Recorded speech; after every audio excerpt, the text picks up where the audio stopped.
That's you ready? Thank you.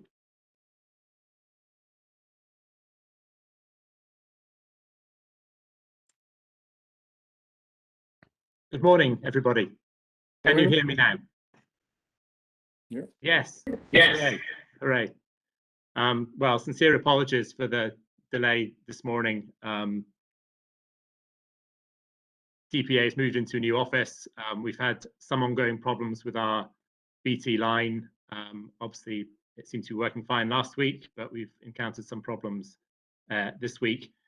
It seems to come and go, so I'm connected in the normal way at the moment, but if the line drops out again, hopefully I'll be aware of that quickly, and I can move across to a standalone laptop as I was doing yesterday, which certainly isn't as good, but we can hopefully proceed on that basis. So apologies for the late start and for inconveniencing you all in that way. So we'll get on with things and welcome you to today, the 6th day of the Clauchrie wind farm inquiry. Yesterday, we began our consideration of hydrology matters, including private water supplies, and we'll conclude that session today. I should check, I suppose, that your technology is all working, Mr. McLeod? I hope so. Can you hear me, sir? Yes, I can hear you fine. Thank you. And Mr. Campbell, I heard Ms. Lobban earlier. Can I hear from you? I hope so, sir. Yes. Good morning. Yes, you're coming through loud and clear. Thank and you. Mr. Shaw, are you with us today? Indeed, I am, sir. I'm just saving bandwidth by not having the video on. Right, good. Probably very sensible. Mr. Hall, can I just advise, I did lose the whole proceedings about 10 minutes yesterday, and I had to reconnect. It was the same problem, I think, that's been occurring with yourselves. A server, it came up telling us the server, but it reconnected fine. So if you don't hear from me, right, you know I'm away, and I'll reconnect.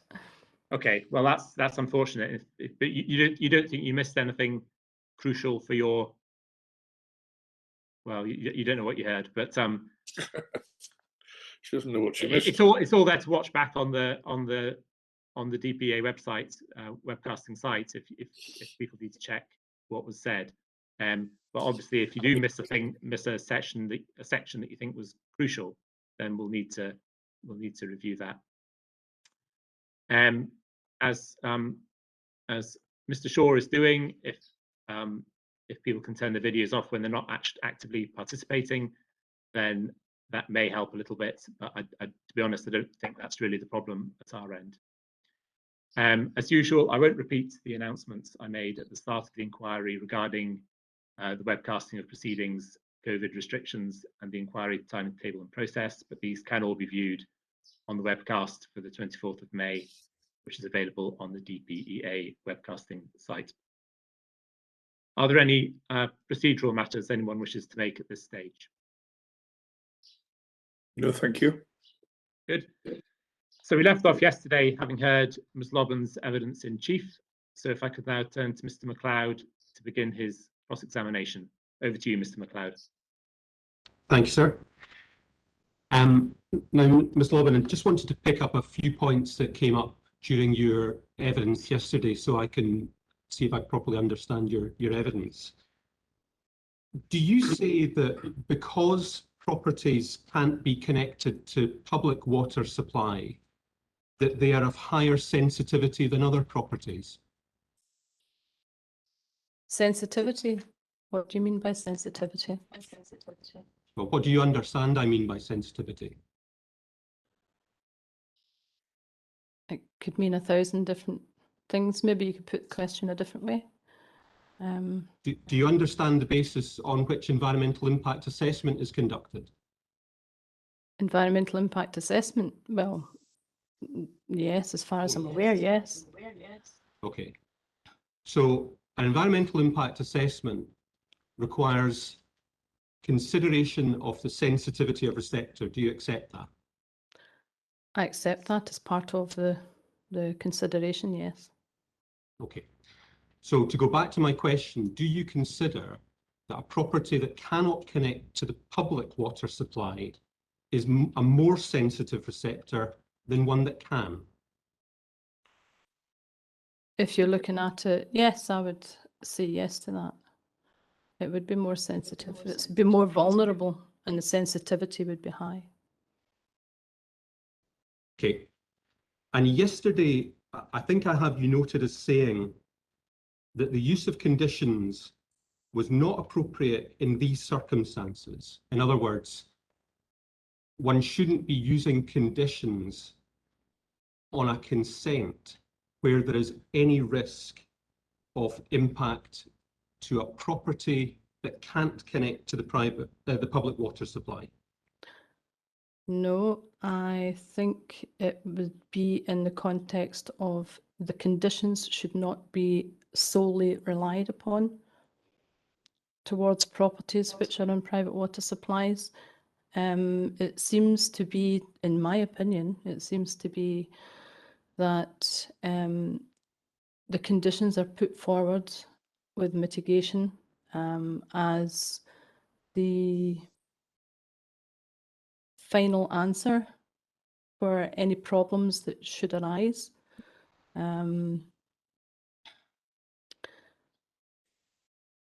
If you are looking at private water supplies, especially private water supplies, but not solely private water supplies, which are solely reliant on the private water supply and will never be connected to mains, then it's a critical factor that the conditions have to be looked at in depth, not just conditions and not just mitigation factors. For example, Mr. Ritchie has stated in some of his submissions that there have been wind farms gone through to planning in other council areas with no question, no quibble, no objection on the private water supplies. However, as I stated before, I feel it is the local authority's duty. It's the local authority's duty to safeguard people's health through the environmental health section and through the private water supply legislation. That's how we look at the health of people on private water supplies that will never be connected to mains, and therefore the conditions have to be such, and the mitigation has to be looked at in a critical way. And if it's going to be any risk, especially now with the reports coming out from the Centre of Expertise for Water, that's the CREW. I'm not long in receipt of the report coming out.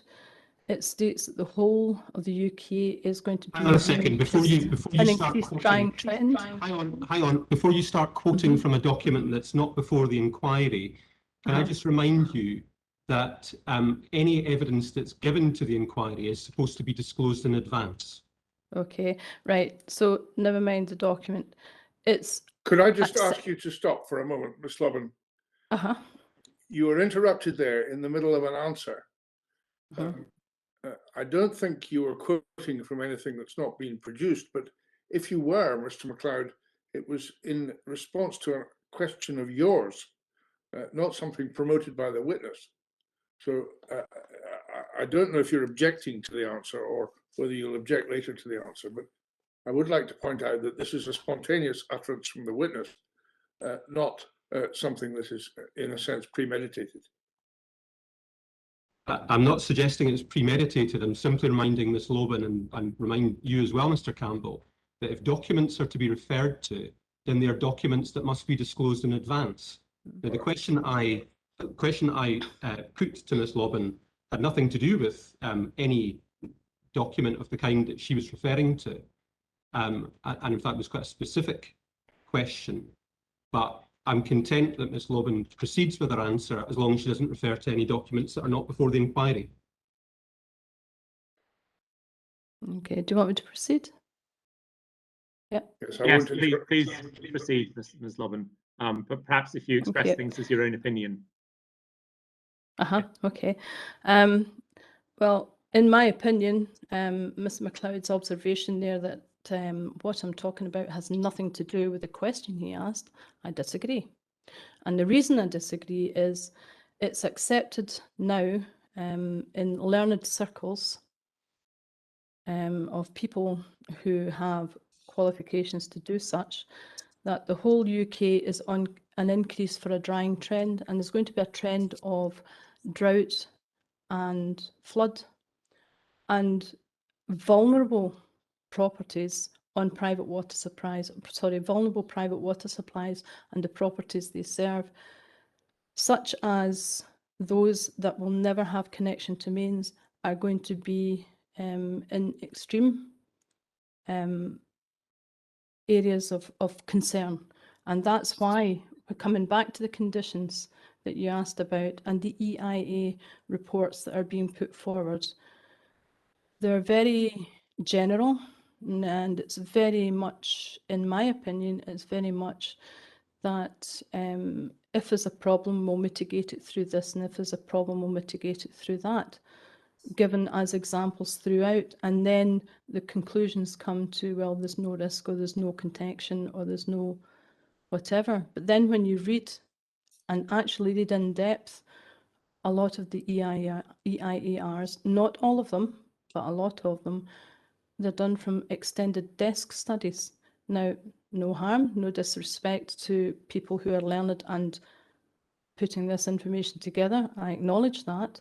I acknowledge Mr. Ritchie's qualifications. I acknowledge his expertise. However, there's nothing. I think we may have lost the reporter again, I'm afraid.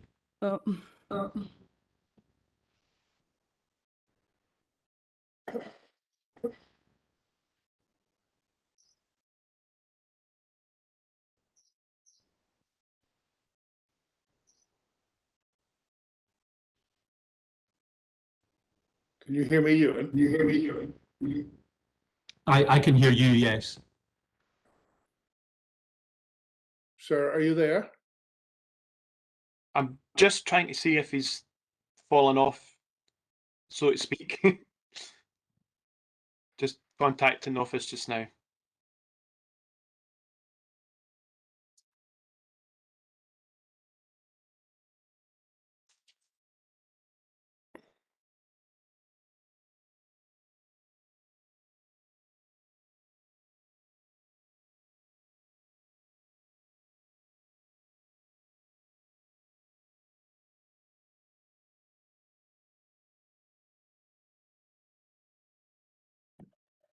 Hi folks, can you hear me okay? I'm just I think- computer. Can you speak again, Callum? Hi, can you hear me? Yeah, we can hear you. There's Testing. no video just now. Oh, the video's dropping in and out. Right.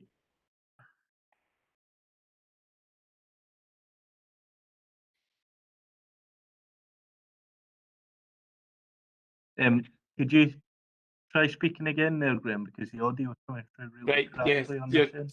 I can hear you fine. There's no video from yourself just now. Right, the audio on this end's coming through really crackly, so I'm just going to leave and join again. Right, you went quite quiet at the end of that there, so I missed what you said.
Sorry, Graham. Sorry. You... Sorry, my mum, she's in Strathcarron Hospice. Oh, right. Just phones with an update once he's had a chance to speak. Right. So I was just wanting it. Just. No problem. Didn't worry. Aye, so is it doing again? Aye.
Graham, can you hear and see me okay? I can hear and see you, yes. Right, I'm on another standalone. Right, Not the sound is a wee bit. anymore. I don't think it's worth trusting Scots. The sound's a wee bit crackly as well. And the videos look so it's frozen. Right. Right, I'll turn the video off because I'm on the standalone. Right. That'll probably be the easiest way to keep it stable. The but sound sounds that a lot seems all better. okay. Right, I'll keep the video turned off, but that all seems a lot better on this end. Right. See how we Right. go. Yeah, I see how we go. I'm not trusting Scots to hold up for more than 10 minutes at the minute. Right. But aye, that seems good to go. Right.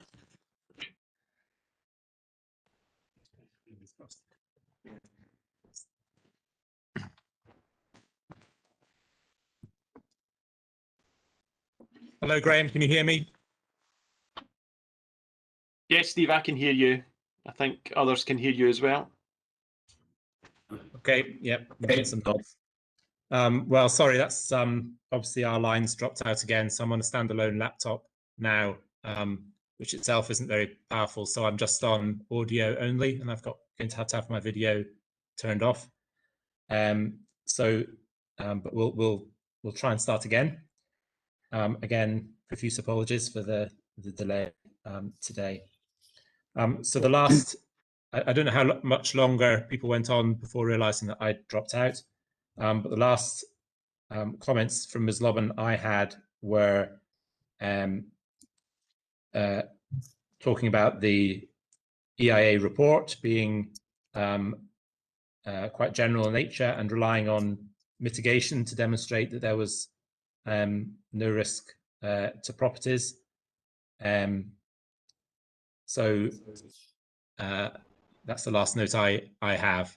But Ms. Lobban, I don't know how much longer that answer went on, or if you want to go back to that point and reiterate anything? Okay, it was not long after that that Mr. MacLeod noticed that you weren't connected. Right. As stated, there's nothing to beat a walkover on the site, regardless of what company you're from. With regards to, I'm sorry, could you repeat the question again, Mr. MacLeod? I can. So the question I asked you was, yesterday you said that the use of conditions was not appropriate in these circumstances. Those are properties which can't be connected. I think that was the question that I asked you. That's correct. Well, I've already answered the first part of that, but the reports are coming in basically that the weather is going to be changing, the climate is going to be changing, and vulnerable private water supplies, or private water supplies which are already vulnerable in that they can never be connected to mains, so they have to keep the water supply connected, regardless of what changes to the land use, what impacts are going to be there. It's not just wind farms we're looking at either. The conditions have to take into account all of everything that's going on the land use round about the private water supply. Conditions might not necessarily be appropriate in certain circumstances. Mitigation might not necessarily be appropriate in certain circumstances. That might work in the present time, but in the future it might not work, and it might be too late to come back and sort any problems once they occur, especially if there's drought. The quality changes, and if drought does happen, changes to water flow can happen, therefore quality can be changed, the quality of the water be changed, although you might still have some water running. You can get resuspension of solids within the land round about because the water falls. There's tree planting, there's tree removal to enable wind farms to go ahead. There's new roads put in, there's changes to land use round about. And the wind farm itself is not a standalone item, because the whole reason applications such as this come forward are to generate power for the green energy, or the inverted commas green energy, or the net carbon zero. But how do you get that energy to the end users? So therefore you have connector lines which are either overhead or underground. So although we have an application for a development for a wind farm such as Clauchrie here, and the conditions attached to the wind farm construction and the mitigation put forward on behalf of the wind farm construction, we also have to take into account everything else involved. We have forestry, deforestation, reforestation, the access roads in and out for both the wind farm and the forestry, woodland creation, power, energy power connectors, overhead or underground, whether it's cabled in trenches or it's cabled on poles. Any storage in the future, because now, quite rightly so, we're looking at storage possibilities, not quite there yet, but in the future we'll have storage. And the creation of compounds, and maintenance has to be ongoing throughout the life of the wind farm. Once it's constructed, maintenance has to be ongoing of the overhead lines or the underground cables or whatever. It's not just a single item here, and that's why I said what I said about the conditions and the mitigation perhaps not being appropriate for certain private water supplies, such as these private water supplies here, because they will never be in mains. There is no mains water there. There will never be mains water there, as far as I'm aware. I have been told that there will be areas where there will be no mains water, and I've been told that by representatives of Scottish Water several years ago when we had meetings at our offices in Ayr. With regard to private water supplies in connection to mains for private water supplies, which couldn't get to mains. So we're left in a situation here.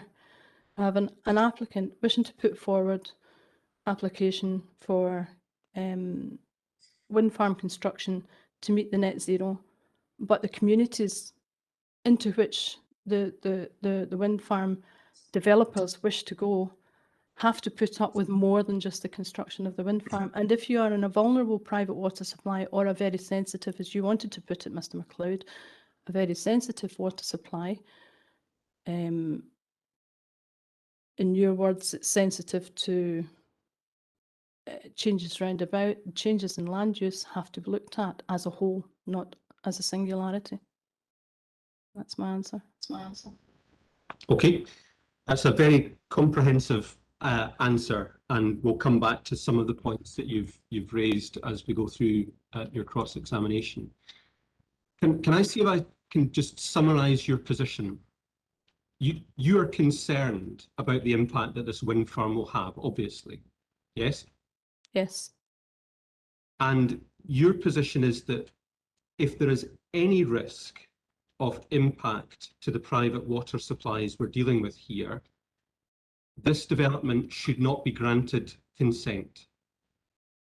If there's any risk to the private water supplies, those risks must be removed.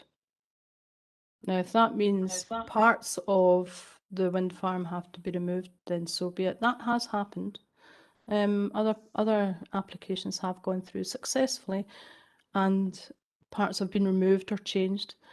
I have applicants just now before me, and within environmental health, and they're still at the planning stage, and we're going through the phases of the development, how it can be built.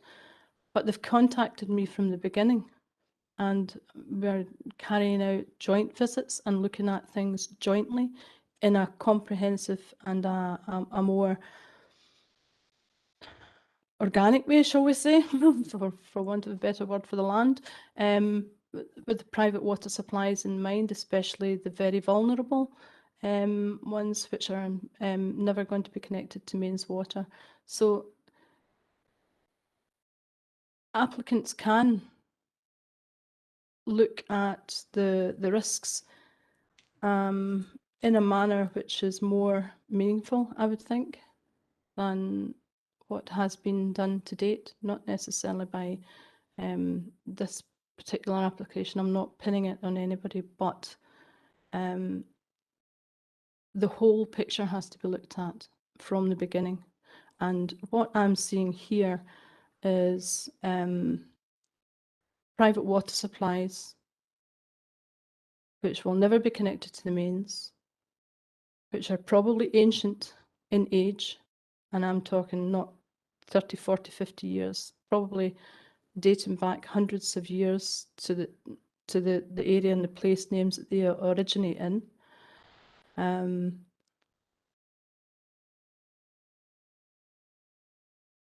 With the boost on from Scottish Government to net carbon, we're looking at trees which are mature, trees which are being replanted. They all drink water, they all take water. The development of the alternative sources of power, such as wind farms, in this particular example, and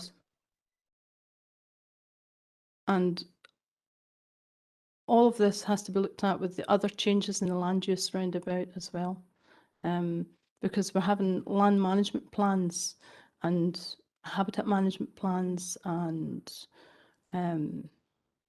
as I said, the connectors and all the different developments coming in. Let's see if we can keep focused on the questions and see if we can make some progress. Do you accept that at this point in the process, it's incumbent on the decision maker to consider the significant effects on the environment that are likely to occur as part of this development? Yes, I would. And that in order to identify those effects, it's necessary to apply some sort of methodology to understanding the likelihood of effect.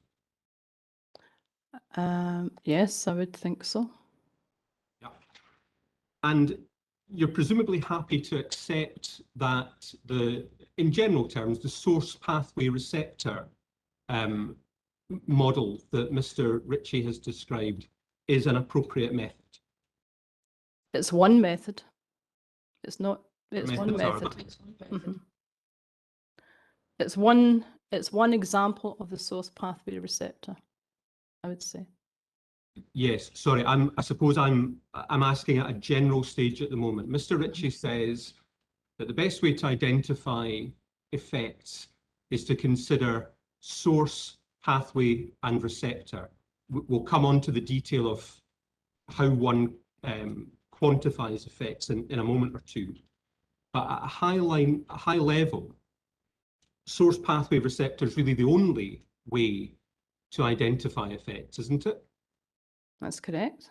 Well, no, I wouldn't say it's the only way, but it's certainly one of the most used ways. Other ways are there?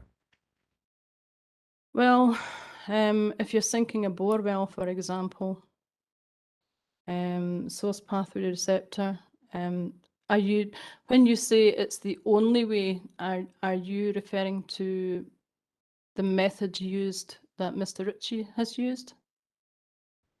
No, we'll come on to what Mr. Ritchie's used and what you've done in a moment. But what I'm trying to understand at the moment is when you're trying to identify the likelihood of effect, you need three things. You need a source. So the source would be general. Yeah. So we'll take an example. The source might be a borrow pit. The pathway might be a nearby river, and the receptor might be the private water supply. So you're happy to accept that in general terms, that sort of approach is appropriate. Yes. Yeah.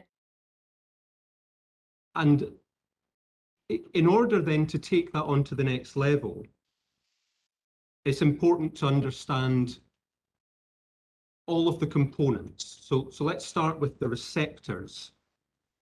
And in this case, what we're talking about is the private water supplies.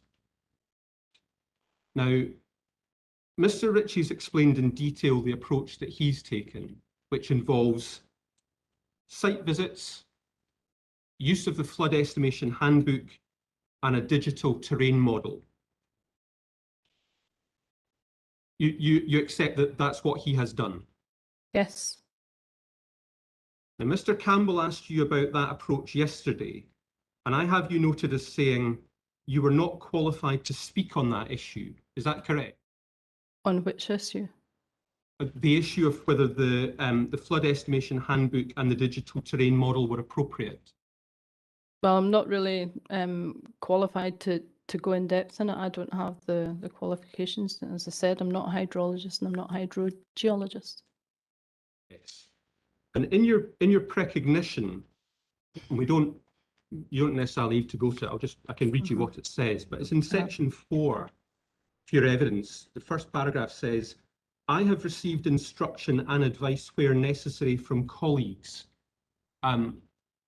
Which colleagues in particular, and did any of them have a hydrology qualification? No. Well, not that I'm aware anyway. I receive instruction from, well, it depends on what you're asking if I receive instruction on. Those are your words, Ms. Lobban. You say, I have received instruction and advice where necessary from colleagues. That's correct. So let's start with the simple bit. Which colleagues did you receive advice and instruction from? Advice and instruction for the inquiry is coming from Mr. Campbell. Advice and instruction on problems that arise with private water supplies will come from other colleagues, such as my line manager, environmental health coordinator, Gordon Lauder, or other team members, or I may go to the DWQR and ask for instruction from them with regards to support and help with problems that may arise, whatever they may be, whether it's legislation or whether it's risk assessing or anything such. Yes, I'm not so much interested in what you might do or in general where you might go for advice. What you say is, I have received instruction and advice where necessary from colleagues. Let me put it to a slightly different way. Have you received any advice from a qualified hydrologist? No, Received any advice from a qualified geologist? no. Or Not that I'm aware of. Anyway. Not that I'm aware they've got qualifications if they have. You've not asked for any input from a qualified geologist, or you've not asked for access to a qualified geologist? No, I've not asked. It applies for hydrogeology as well? No. You've not? No. Do you accept that an understanding of those topics is fundamental to understanding the source pathway receptor relationship? Fundamental? I would disagree. So it's fundamental if you want to look at it from the geologists, the hydrogeologists, or the hydrologists side, but no, to see a pathway, the source pathway receptor can be seen by anybody without qualification. How did they do it hundreds of years ago when they didn't have hydrologists? How can a source pathway receptor relationship be seen if it's underground? That was my example exactly yesterday with Schrodinger's cat. Right, you said in your evidence yesterday that you didn't know how anyone could work out where a PWS originates. That's because you're not suitably qualified to give evidence on the topic, isn't it? No, that's not quite correct. What I'm saying there is, and you've slightly worded it slightly different to what I said. Not where the private water supply originates. It's where the catchment, the water that comes down to the private water supply originates. Can suitably qualified people say where the water comes from for bore wells, for example? Can they pinpoint exactly where that water comes from with their qualifications in hydrology, hydrogeology? Mr. Ritchie's evidence, which you heard yesterday, is that he is 100% confident that he understands the source pathway receptor relationship for each of the private water supplies as a result of his training, expertise, site visits, and the application of industry standards. In comparison, as I understand it, you say to the reporter, you are not suitably qualified to comment on the technical aspects, correct? Yes, on certain parts of the technical aspects, yes. And you have identified the catchments by conducting walkover surveys.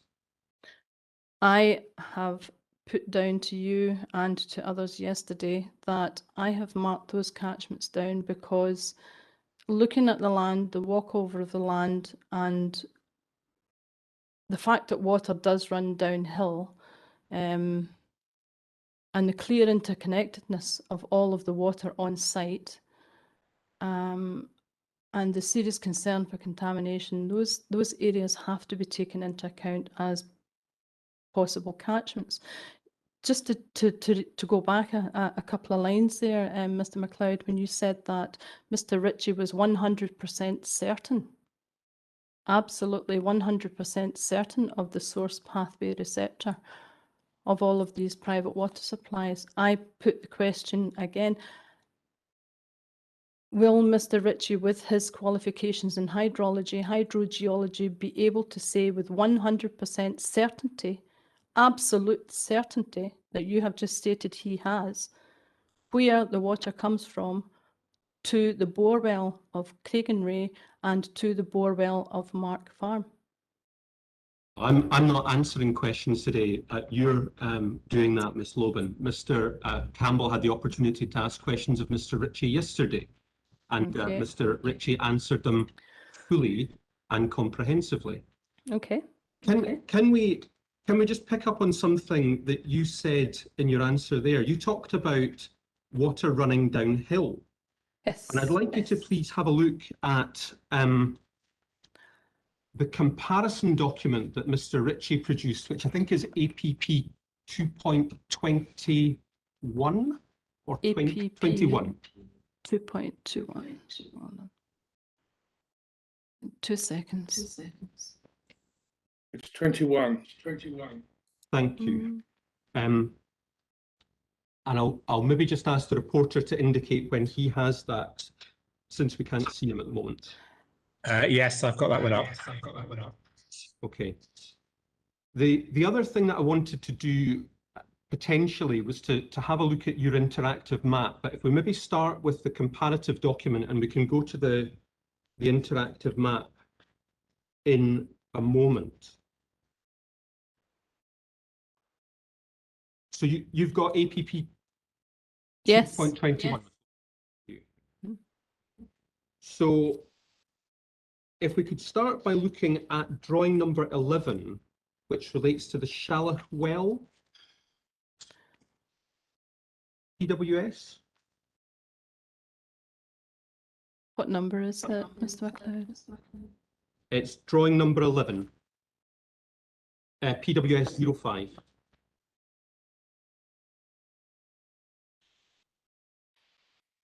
The numbers in the bottom right. If you're using an electronic version, it's probably about 3 pages from the end of the document.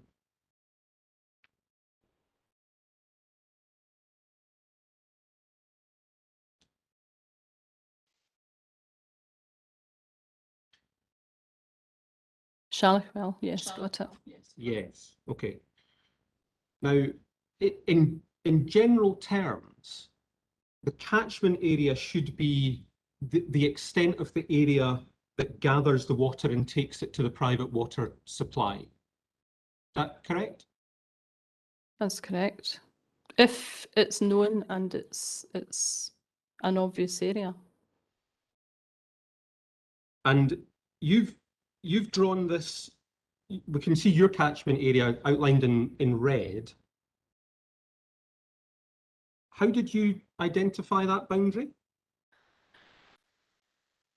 Simply because water runs downhill, and water is apparently coming off the hill and the crags in the area when you're up in the area. There's a double spring feeds Shallow Well across there. Who knows where the water comes from? Can you see That area?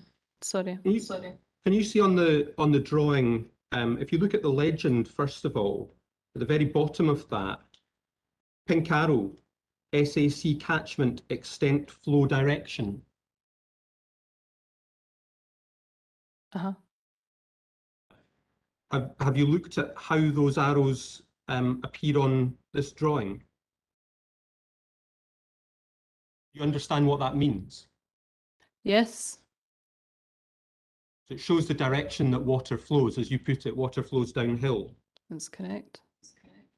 Now, if you look to the north of turbine 2, you will see an arrow direction that is leading away from the catchment. Water is running downhill away from the Shallow Well PWS, isn't it? In that instance, yes, it is. And the same to the north of turbine 2, in between turbine 2 and turbine 5. Again, on the west side, you can see the direction of water flowing down towards the Roughlee Burn, nowhere near the Shallow Well private water supply. In those burns, yes, that's correct. Yes. So your catchment area is wrong. Not necessarily. Water can't flow uphill. You've said as much yourself. That's correct, but the arrows, the pink arrows as you put them for the SEC catchment extent flow direction on this map is correct for those burns. But there may be other water, and there is other water, as I stated yesterday. The only way to see these areas is to go out onto site to see. The Shallow Well, this tree, this forest, there's so much water, interconnectedness. It's correct on the diagram for those burns that are shown, but there are other burns, there are other tributaries, and there is other water. And the Shallow Well, does it just take water from the overland burns? Mr. Ritchie talked great length yesterday about surface water and the groundwater. So those are marking burns, as you pointed out quite correctly, the roughly burn. But does the water just come down in those burns? There are other waterways on the land, on site. Let's try and keep it simple. The very northmost SAC catchment extent flow direction is going in the wrong direction compared to Shallow Well. It's on the wrong side of a hill.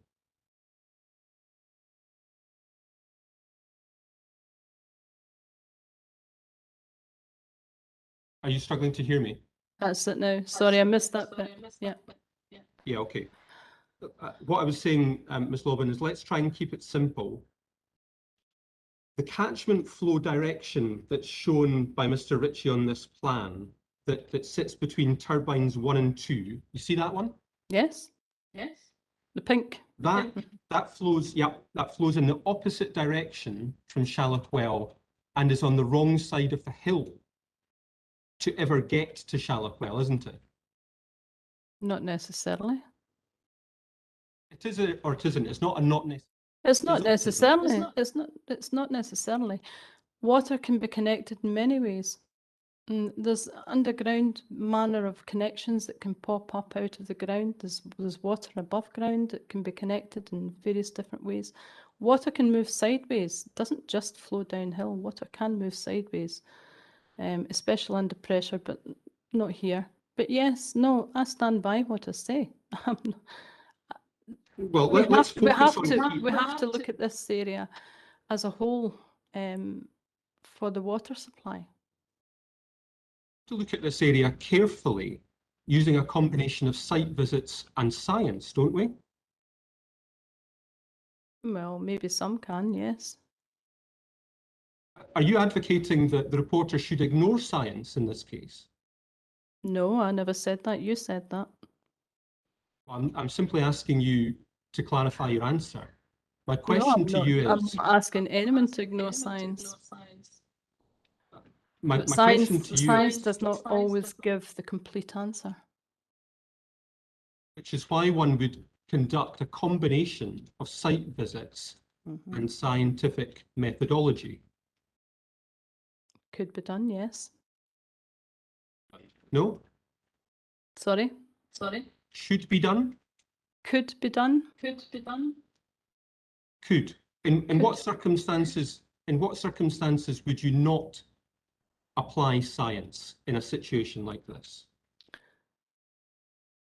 When you're out on the ground and you're looking at graphs and mathematical formula, it doesn't always tell you exactly how the water is on the land at that point. Not necessarily. And I'm not saying in this instance it's wrong or right. I'm simply stating fact. Might find a situation where the site visit told you that the model was wrong. That's your position, is it? My position is what? I think what you're saying is that having conducted modelling, you might do a site visit and discover that the modelling was wrong. You may do, yes. You've not presented any evidence of that in this case. You've simply said, I've done a site visit and these are my conclusions as to how the catchment should be drawn. Mr. MacLeod, I've done many site visits over these areas, over all of these properties, not just one site visit. I don't know how many site visits Mr. Ritchie has carried out.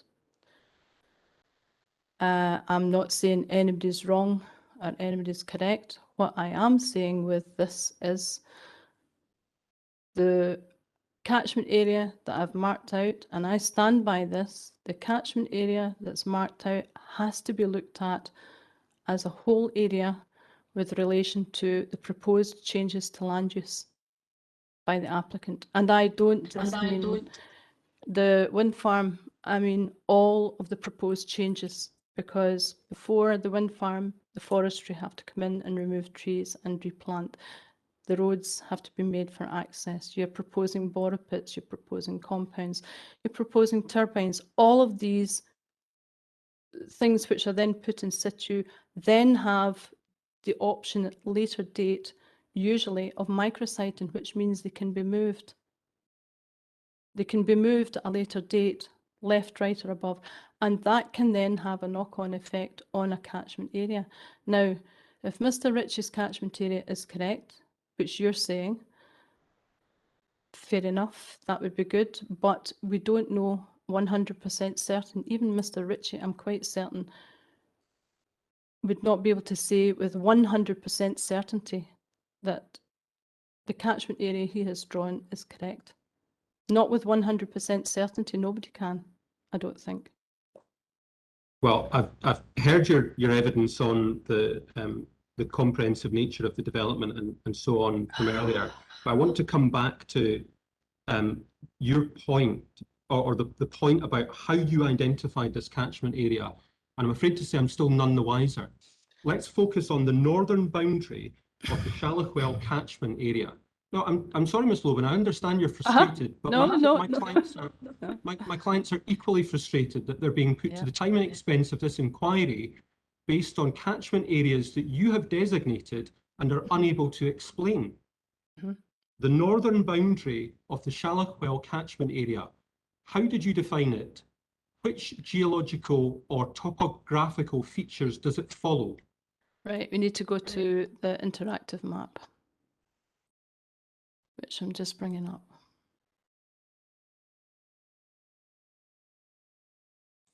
I just hope it's working okay now.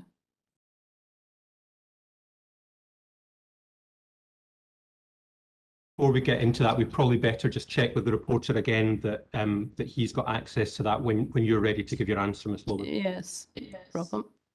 I've just opened it up. Shall I get you into the Shallochwell? I think so. I'm going to mute my because there's a lot of feedback.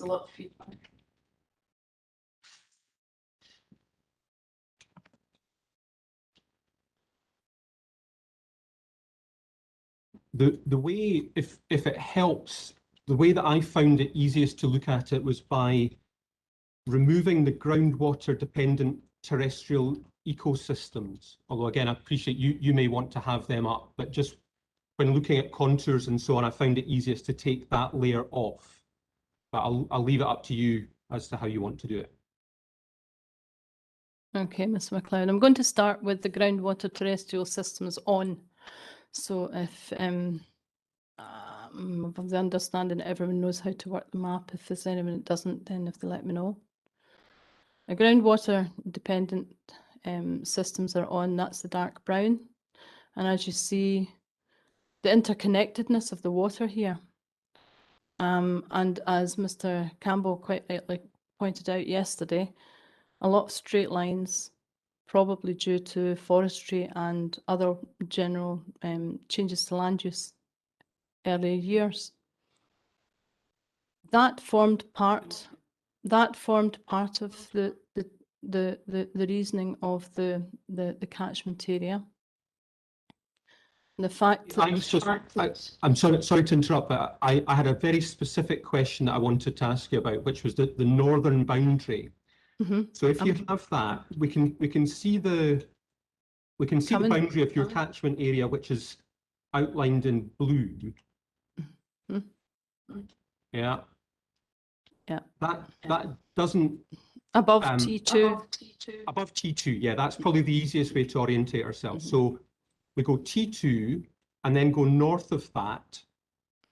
You'll see a sort of semicircle, if you like, which is in the hatched area, and that shows the northern boundary of your catchment area.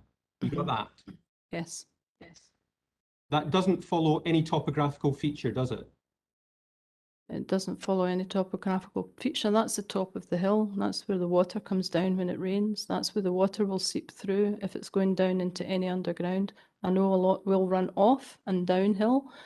But if you do look at the groundwater terrestrial dependent systems in the dark brown, you will see the interconnectedness of them. Now, I understand what you're saying, that water on the other side of the hill will probably shed away from that hill. However, water doesn't just go down on the outside of the hill. Water does go down through rocks and through the ground and the peat and the moss and whatever is there, and down into aquifers. It has to. The simple fact it has to, because there are bore wells, and bore wells take water from underground, and that water has to collect somehow. So with the catchment area like that on Clauchrie, when you're looking at the abstraction point, which is the dark purple circle, if you come right down from T2 straight down to Clauchrie, and Clauchrie property is the turquoise circle, and then you have the abstraction point marked further uphill as the purple. When you're walking on that land, when you go further up from that, the tributaries that are marked there in yellow circles, they are larger burns, like I said yesterday for Ferta. They're large enough that they're marked on the Ordnance Survey map of 1 to 50,000. However, when you're on the ground and you go through the boundary into the forested areas, the water is criss crossing, it's traversing round. The interconnectedness is undeniable, and the way to see that is to actually go out on the land. I'm not saying that people haven't, but I'm simply stating the fact that water does run downhill, yes. Water does run through hills, yes. And water does have interconnectedness. Now, that's why that boundary is that way, because when you look at the ground, and these are not mine, these are your applicants' scientific applications of the groundwater terrestrial systems sitting before you. So therefore, you have science sitting in front of you, I believe, I think. And if that's the case, then they show water not running downhill, but along hill, traversing across and interconnected in lines. So therefore, this area is filled with water. But coming back to the northern boundary, and I'm sorry to keep coming back to this, but it's illustrative of the point that the catchment boundary that you have drawn here is a sketch on a map. It has no basis in science. It's your opinion based on what I'm still none the wiser, I have to say.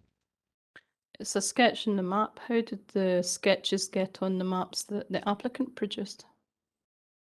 Heard that. Mr. Ritchie applied the flood estimation handbook and a 5-metre digital terrain model combined with a site visit. That's how those got on the map.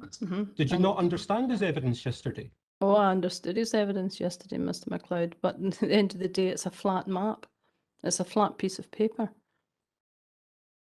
I'm sorry, I'm not sure that I'm really following that. You understand that the digital terrain model is a 3-dimensional model that looks at topography. Yes, that's correct.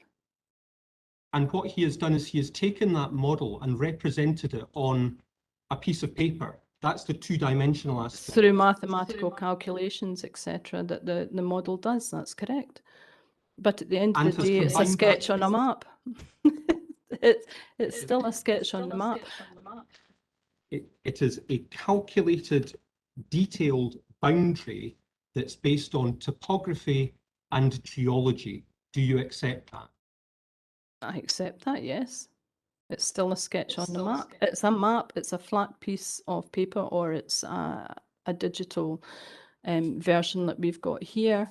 And at the end of the day, it's on the map. When you go on the ground, and as I said yesterday, the calculate, I respect Mr. Ritchie in every degree for his experience, his work, etc. But when you go on the ground, it doesn't matter who you are or what qualifications you have. You see the ground for what it is, and the interconnectedness of the waterways in this area, the remoteness of the area, the fact that the water supplies will never ever be on mains, coupled with the, well, I would say the remoteness has a large factor to do with this as well. Right, With regard to response, but the actual boundary, as I said, the Pindon Crags, or the Pindon Craigs as you put them, we have to look at this area as a catchment. We have to. By all means, take this digitally produced one by all means, but we have to look at the whole area, because you are going to have such major long-term changes to land use above and on the catchments of the private water supplies in question. You're looking at new roads, and I'm not talking about the roads that are already in the old forestry section, because the old forestry machinery were smaller. There were different types of machinery. They weren't as heavy. They were put in decades ago. Everything's had time to recover. Some roads are being upgraded, but the modern machinery for the forestry, the modern machinery to bring in for the development are massive. They're extremely heavy. And these roads are going to be in use perpetually, in perpetuity, along with the proposed development. Maintenance crews are going to have to come in and out. So all of these factors is proposed. There's going to be a possibility of a tourist car park here. That's on a water catchment. So all of these have to be taken into account with this catchment area. The area has to be looked at in the wider sense. You have access roads. I'm just going to take the digital terrain mapping off at this point. If other people want the groundwater dependent terrestrial ecosystems off at this point, just for a brief second or two. And if you look at the map without that on, you can see the new roads proposed clearly, the new compounds proposed clearly, and the new other pieces of construction like the hard standing and the turbines. And these are all going to require, the way I would put it is a severe change to the land use of that area. Your position that the catchment area of a private water supply is influenced by the location of the road infrastructure. That's one part of the influence, yes, the road infrastructure, the turbines placement, which again, I have to highlight, all of these can be microsited. They can be moved depending on what ground they find, that the applicant finds them below. If it's suitable or not, they might have to move it. They might not be, T2, for example, might not be in that position. T2 can be moved. In which case, how far will it be moved? How far is the agreement? You know, what damage or not is this going to do to the land? Well, one would need to consider the impact of any micrositing at the time, wouldn't one?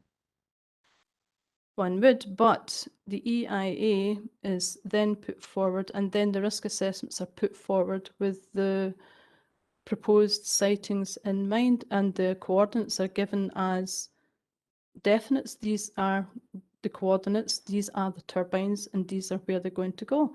These are the coordinates, these are the borrow pits, and these are where they're going to go. And then when the planning application is accepted and granted, that's when, if the applicant's in and development has started, changes may happen. Can we come back to the designation of the catchment areas, and we're going to move on and look at a couple of other examples in a moment. But just before we leave Shallock Well, let's use your interactive map. And if you look at Shallock, as I understand it, Shallock Well property is shown in light blue. That's correct. And the private water supply is shown in kind of purpley colour.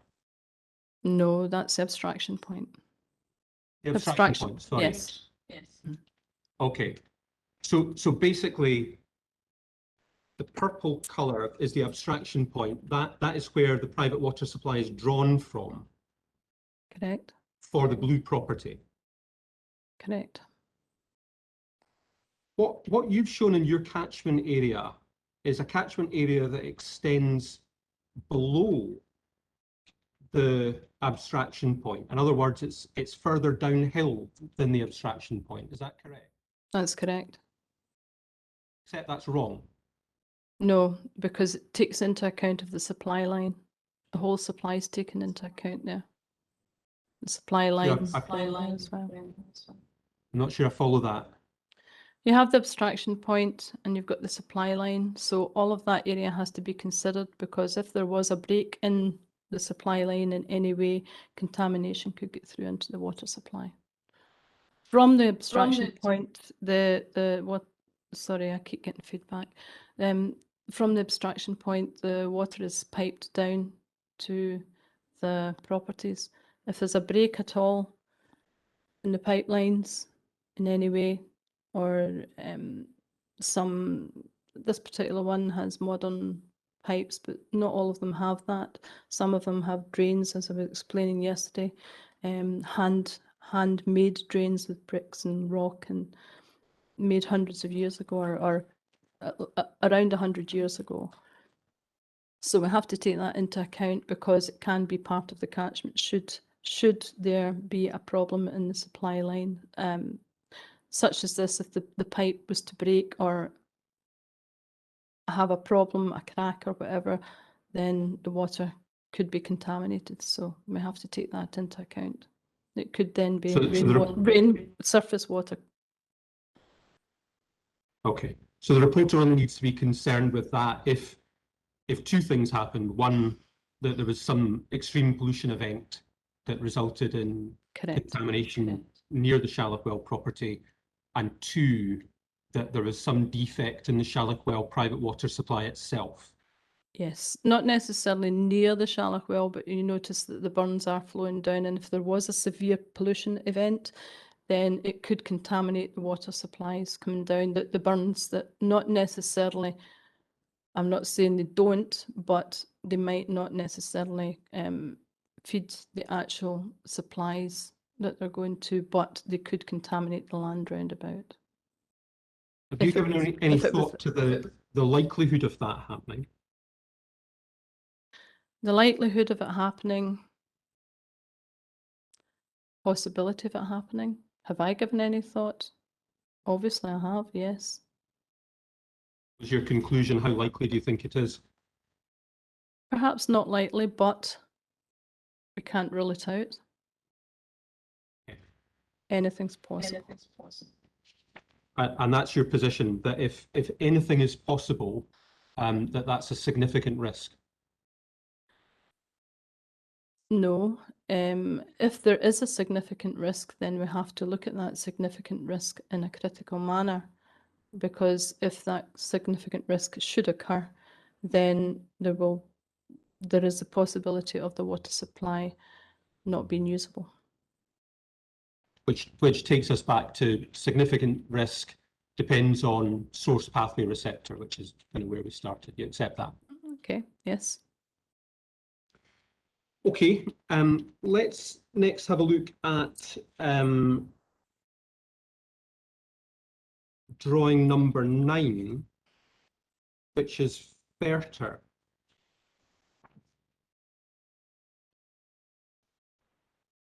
And sorry, this is APP 2.21 again.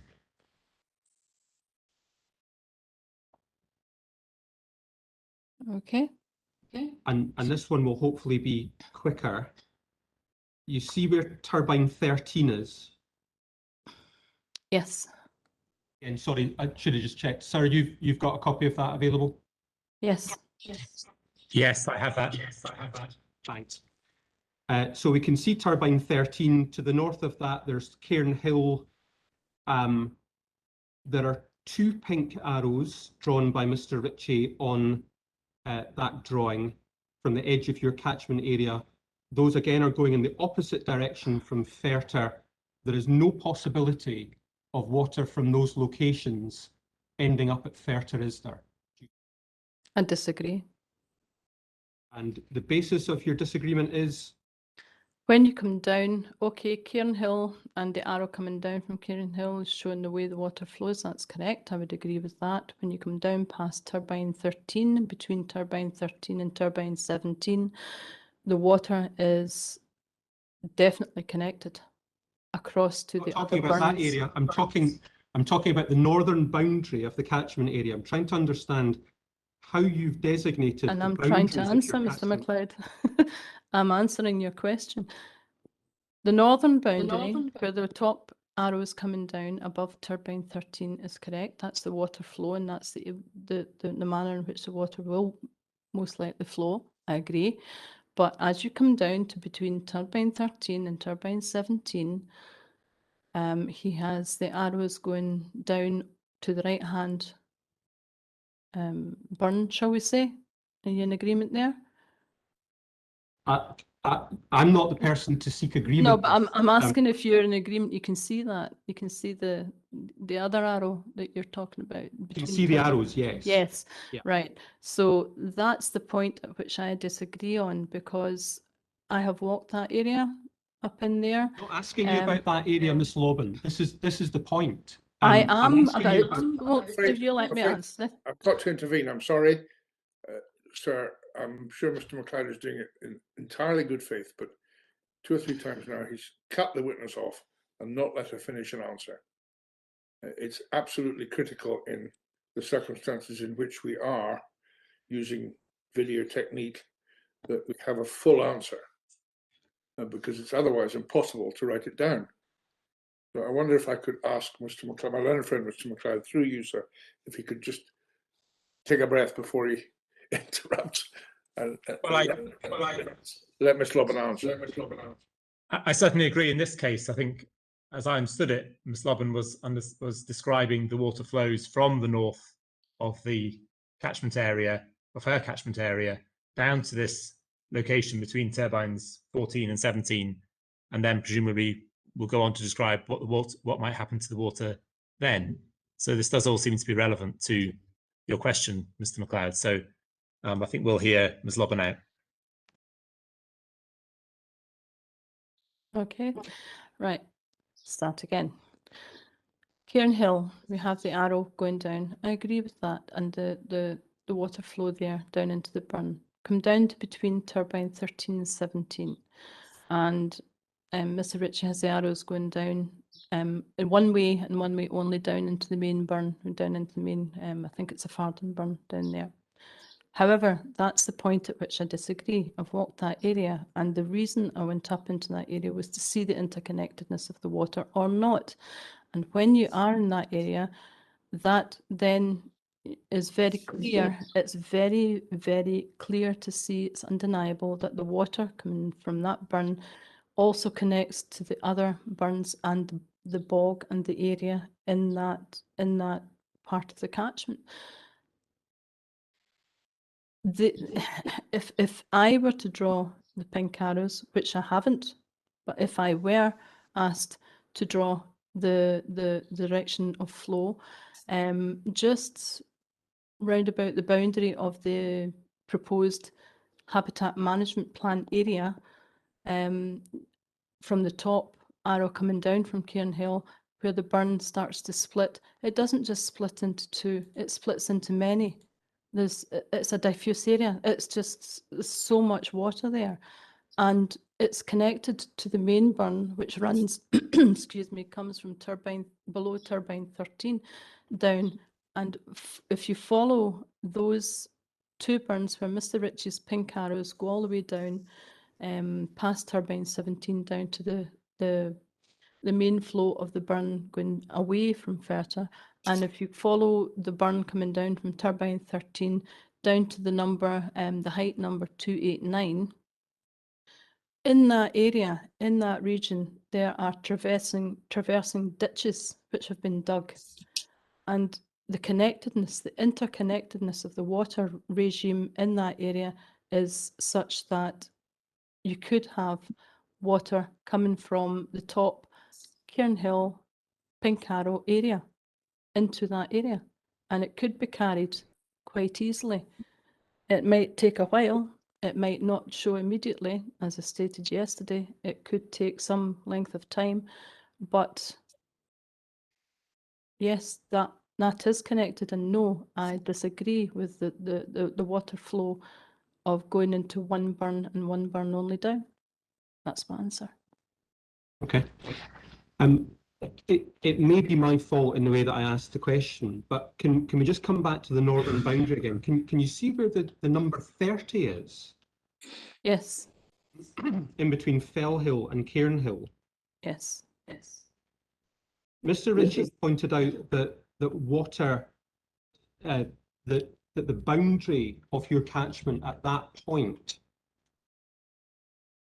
would result in water running downhill away from Ferta into another burn. Do you accept that?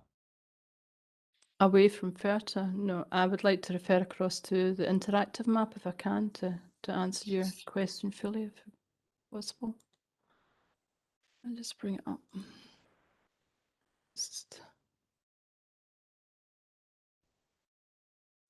Have you got Ferta and the map there, Mr. McLeod? Yes. Okay. I do too. Right.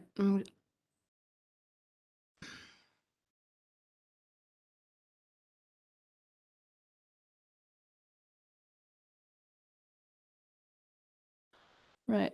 If you look at Mr. Ritchie's map, and we're looking at between, for ease of reference, between turbine 10 and turbine 13, nearer to turbine 10, you have the pink arrows that you're talking about. Is that correct? Right. The pink arrows coming down and they're flowing down. He's got into a main burn, flowing down to turbine 9 and then down past, as you said, bypassing. Sorry, we'll come on to that in a moment, but the bit that I'm talking about at this stage is the pink arrow that goes in the other direction, in between numbers 30 and 91 on APP 2.21. 30 and 91. 30 and 91? In between Fellhill. Oh, sorry. Right, sorry, I beg your pardon.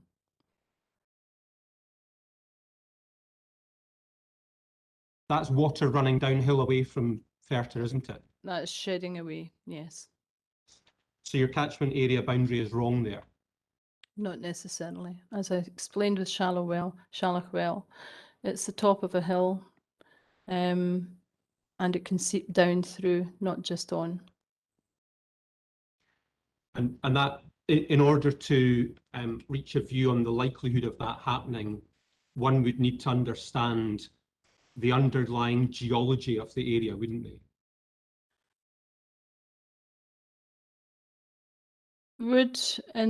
Well, yes, it would help, but it doesn't necessarily give a full answer. If you're going to refer back to the models that were used, then yes, they can be used, but we have to take this whole area into account because we have turbine bases being built here.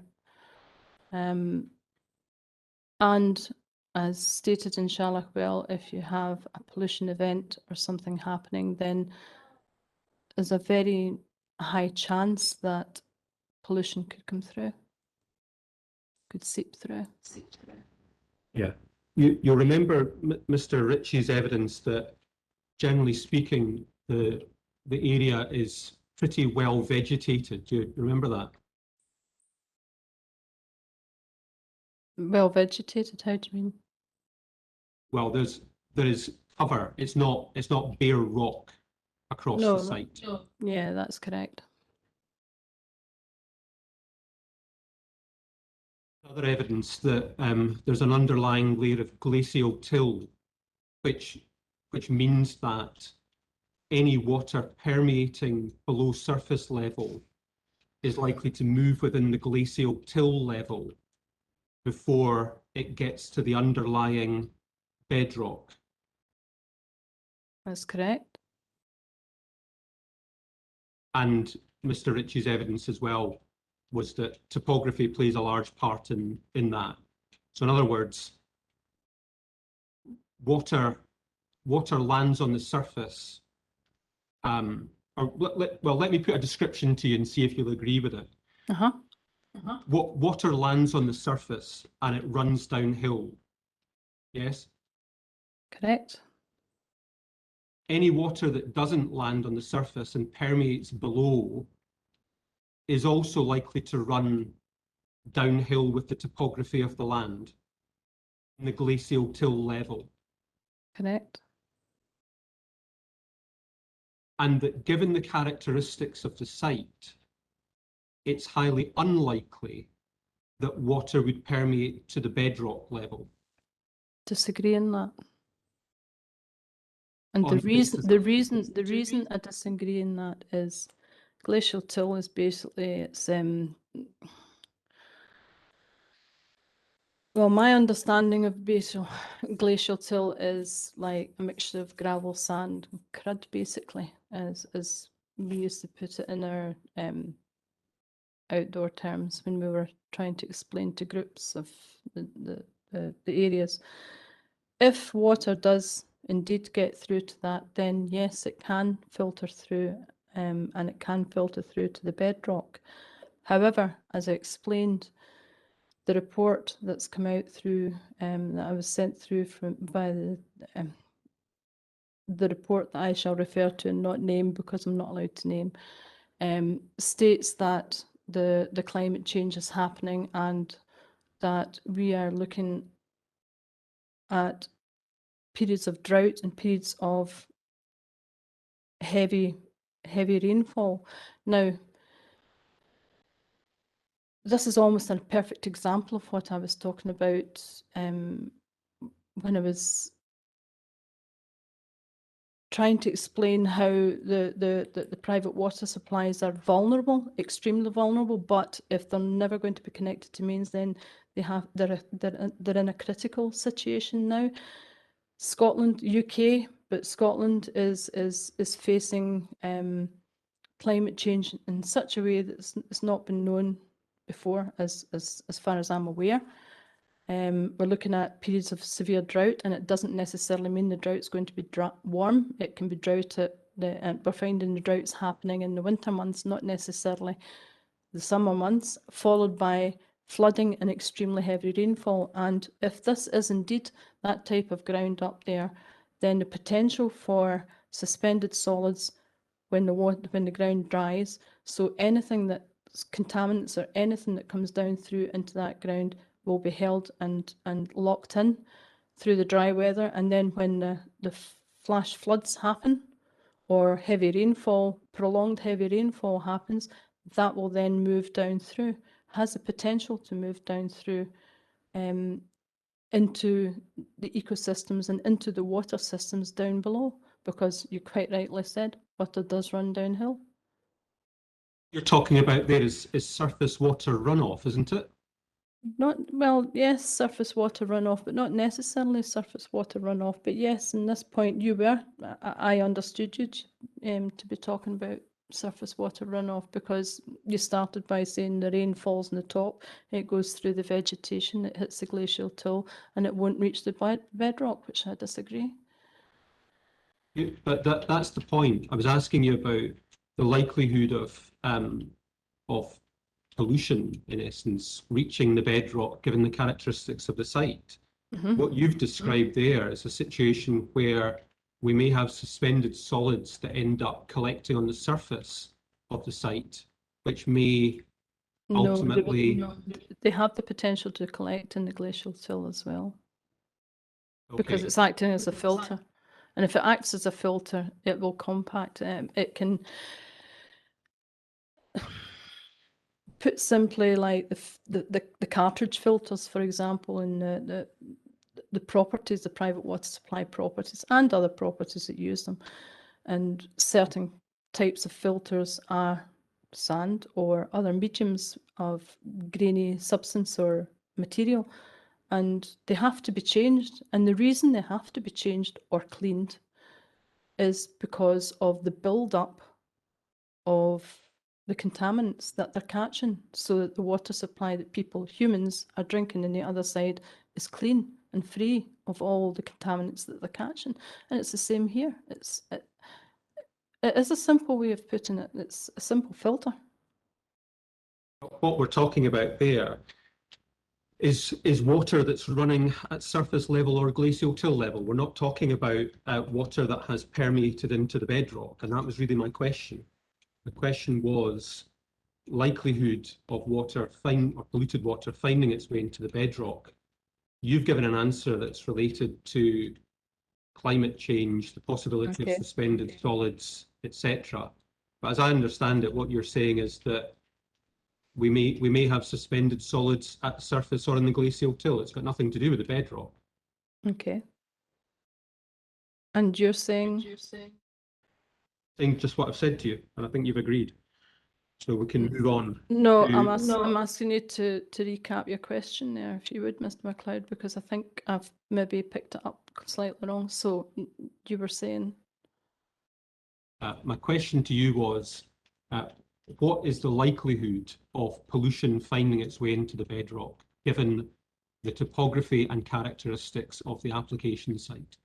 Okay, and I gave that answer, but then I'm not so much the original question, but it was the statement you said just before that, when you said that I had said I agree. What did you say before that? I wasn't clear on that. I'm not entirely clear what I asked you. Let me put it to you a different way, or let me just reiterate the fundamental question. Do you accept that it is unlikely for pollution to find its way into the bedrock at this site, given the topography and characteristics of the surface and subsurface? No, I don't accept, because I don't know what the bedrock is, how permeable it is.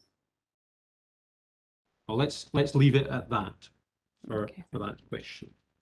Mr. MacLeod, I'm wondering if you've still got a wee way to go. Should we have a break now?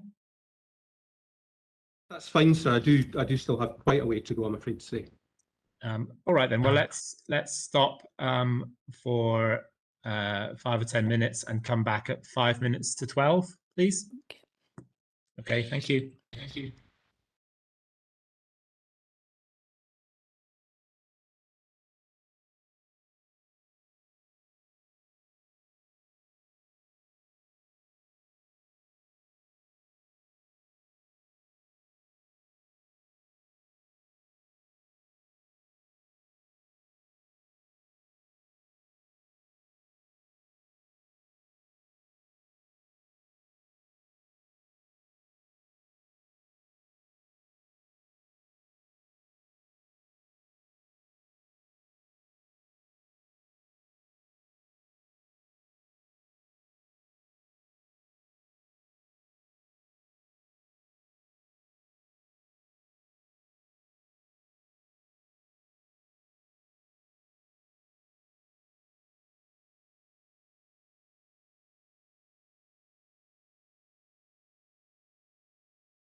That's 11:55. So back to you, Mr. McLeod, and we'll resume where you left off. Please. Thank you, sir. I'm just checking Ms. Lobin's back with us again.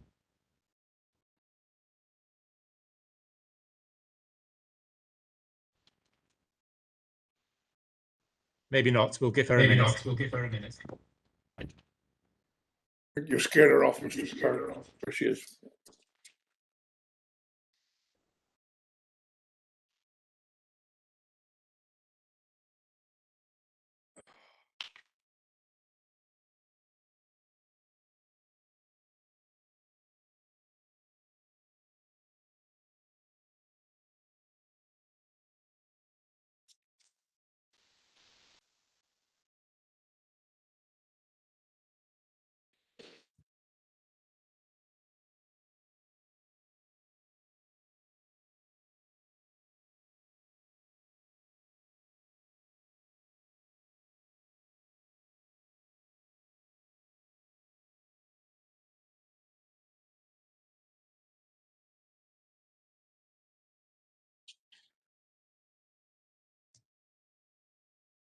Hello, Ms. Lobban. Are you ready to continue?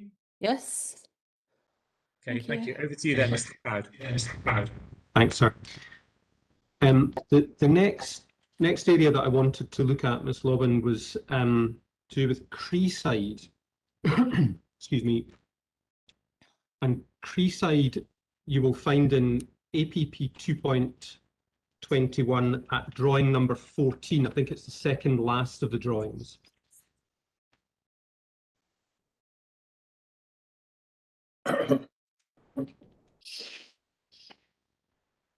Yes.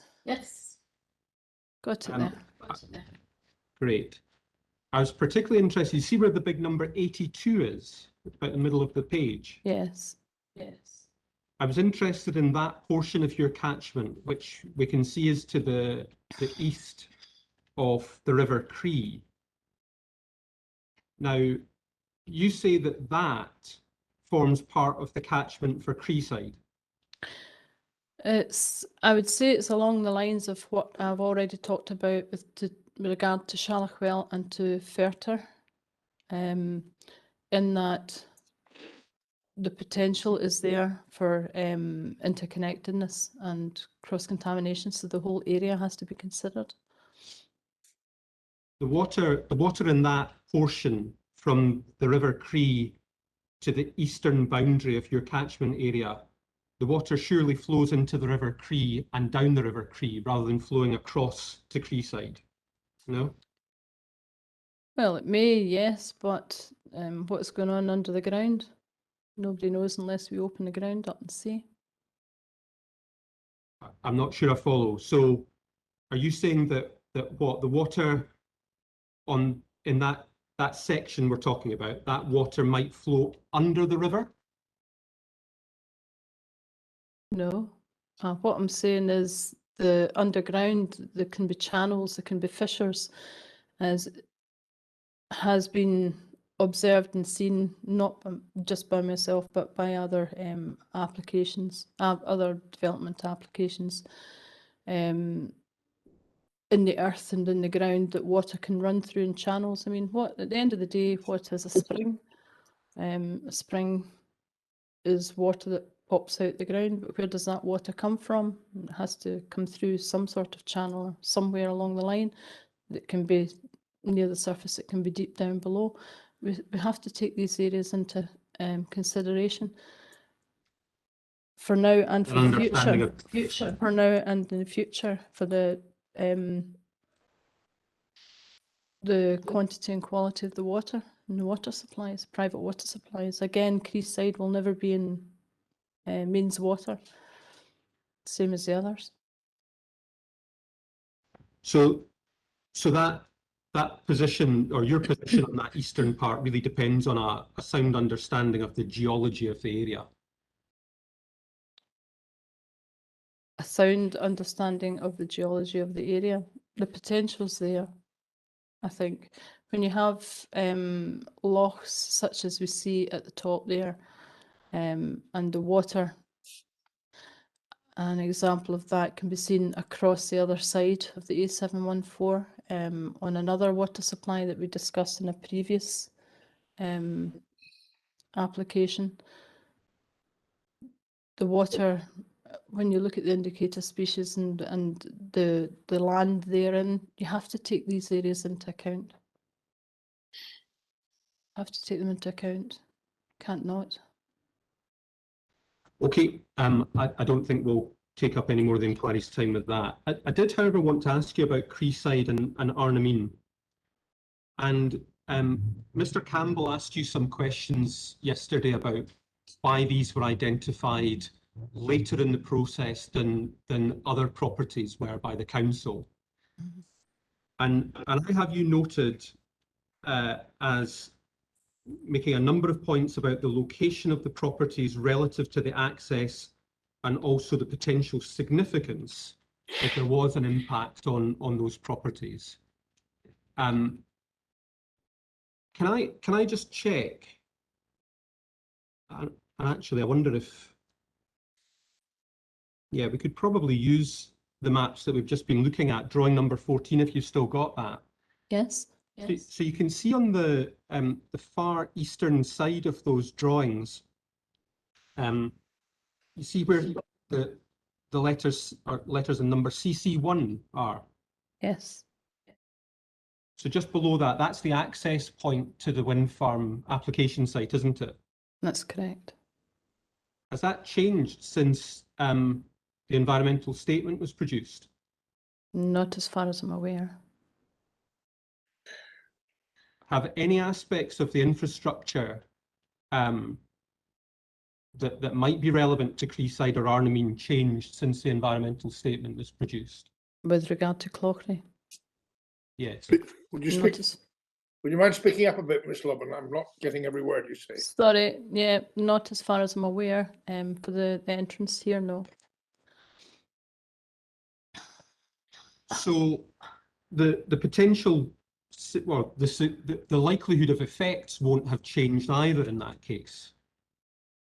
Probably not, no. You now say that these properties are at risk, but you didn't specify that at the outset. They have the potential of risk. The private water supplies, as I stated yesterday in the answer given to one of the questions, on a map it's flat, on paper or on digital form here it's flat. When you're on the ground you see the topography. When you're on site and a person goes on site you see the topography. Potential of pollution doesn't just come to private water supplies by a burn running downhill from a contaminant or some kind of incident. The potential can be carried in dust, it can be carried in the air, it can come down as acid rain. The potential for contamination follows many routes. So the source pathway receptor can be many routes, not just coming from a potential incident at a turbine or a borrow pit. We have borrow pit marked here, borrow pit A, as you'll see, and borrow pit B on the same map that you are referring to, Mr. MacLeod. The old quarry I see marked in there, they're all well overgrown.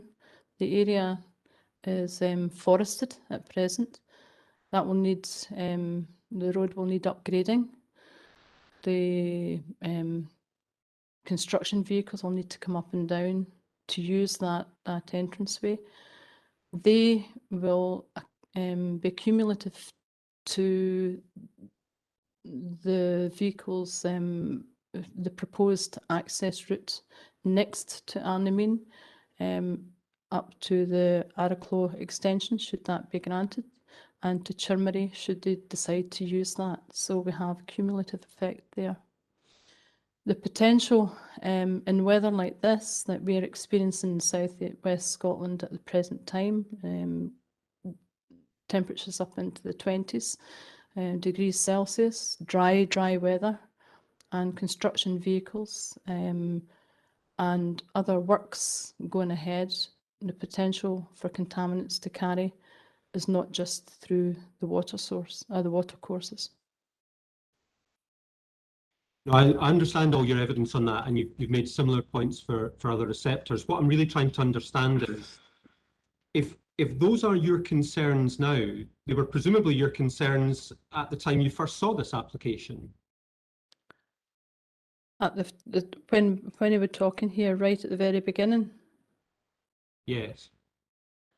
At the very beginning, perhaps the clarity wasn't there for the access route in. This route, I think we've But in agreed. hindsight, these properties do need to be taken into account, which is why I've included them. So you accept it was an error not to identify them at the outset? I don't think it was an error. I think it's an accumulation of everything coming on at the one time. When you look at the wind farms, we have Arnimeen and Creeside next to an entrance road for 2 wind farm development applications. That's Araclow Extension and Churmarie. Already had the Araclow wind farm, quite rightly stated yesterday, development going ahead and being built. The cumulative effect of all of this has to be taken into account with Arnimeen and Creeside, especially as they're businesses. I'm not sure that I really understand what has changed since the outset. I mean, your position, well, let me put it to you a different way. The applicants came to the council and identified certain private water supplies and asked for your help to identify other private water supplies that might be at risk. Is that correct? That's correct. When there were more than my answers given, though. Yes. But at no time up until, when was it, your inquiry report, did you identify these properties as needing assessment? That's correct. That's because I was off for a period of time for surgery and recuperation, and I was asked to give a response on behalf of environmental health with regard to Clauchrie, which I've done, and I included them. My personal sympathies for you, but You're fine. so far as the council is concerned, did the council have a competent officer who was able to address the application during your period of convalescence? I would imagine so. And do you know why? Well, let's go back to the start again. Was it you who was initially asked to comment on private water supplies that might be affected by this development? I think I was asked to have a look and put forward the conditions, and I believe I put the conditions on in 2019. But were you asked to consider which PWSs might be at risk as well at that point? I probably was, yes. So you didn't identify them then, and nobody identified them until the until the inquiry report was produced.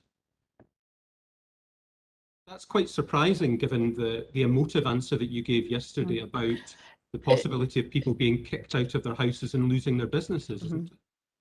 It wasn't until that's not quite correct what you said, the inquiry report. They were taken into consideration when I was asked, when I was given the information in front of me to give a consideration with regard to the private water supplies. The access route and Arnimeen and Creeside, yes, it's a motive. Yes, people can lose businesses through it. But there's an accumulative effect as well here. The consideration of Arnhem and Creeside, when I did have a second take and a second look at it, yes, I considered they are at risk or have the potential to be at risk. And that was based on, it was your inquiry statement, I do beg your pardon. The risk assessment that you did that led you to this conclusion, was that done before you produced your catchment maps? Yes.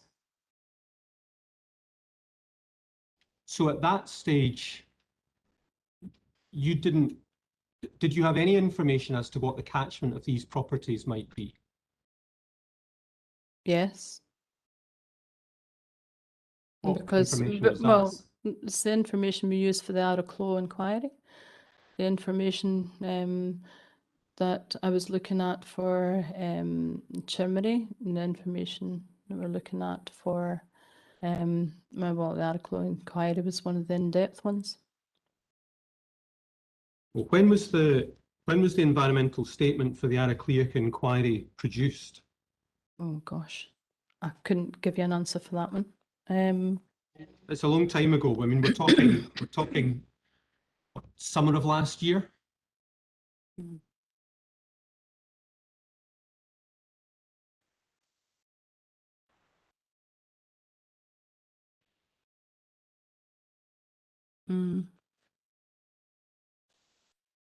I don't have a time frame there, I'm afraid, Mr. MacLeod. But well, can we leave it on the basis of? I could get you it. I could produce it. I just don't have it to hand at this point in time. Yeah. And it would take up time for me to go and search right now. Well, we don't want to waste the inquiry's time. Do you accept that if you had identified these properties as potentially being at risk at an earlier stage, the applicants could have addressed the issue much earlier as part of one of their comprehensive site assessments? The applicant could have addressed the risk assessment as part of one of their extended desk studies assessments, yes, because that's what they did. They didn't do a comprehensive on-site visit. They did a desk study. So yes, they could have done that. However, the onus is on the applicant to identify and put forward the risk to each and every property. And that's really my point. I mean, the process that the applicant engaged with was one of attempting to cooperate with the council. The applicant asked the council's view, and the applicant set out what it understood the properties that might be at risk were, and obtained a view from the council. You accept that? The applicant asked for a list of private water supplies within the boundary, if I'm correct in remembering. That's off memory. That is from memory. I can go back into my files and records and retrieve, but again, that would waste time. But from memory, normally the applicant asks for private water supplies in the boundary, and they give a boundary.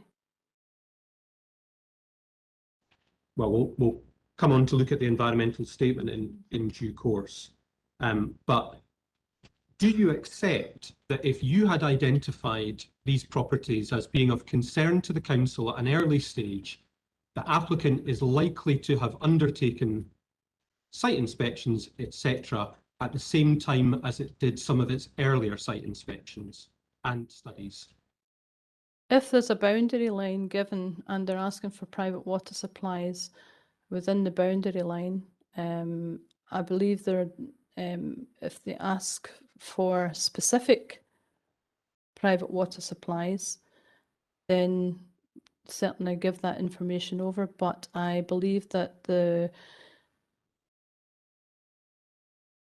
EIR, as we call them, the Environmental Information Request, if it states private water supplies in the area and they give a boundary line, then they're given a list. It's not myself that supplies it, it's a list of the private water supplies, and then it's up to the applicant to take the private water supplies from that area and look at the coordinates and decide. But if there was just a boundary line, then these properties would be out with that boundary line.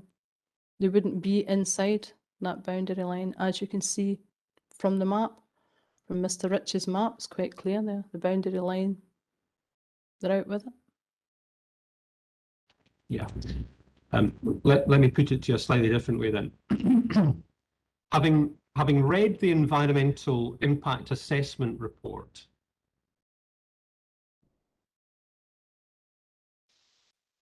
which identified certain private water supplies,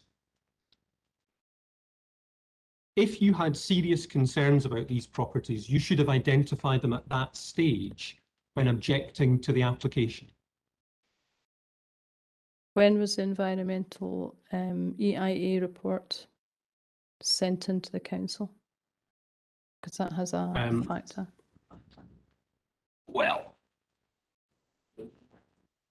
October 2019, I'm told. Okay. I beg your pardon, December 2019. December 2019. I would just be back at work then. That's probably when I've picked up. That's probably why they're included now.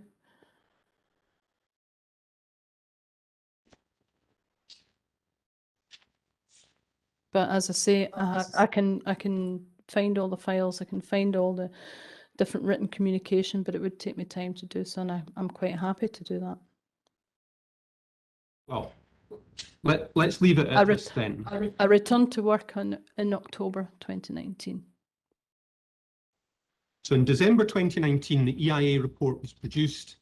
It didn't identify a risk to these properties, and it took the council until its inquiry statement 15 months later to identify that these properties should have been considered.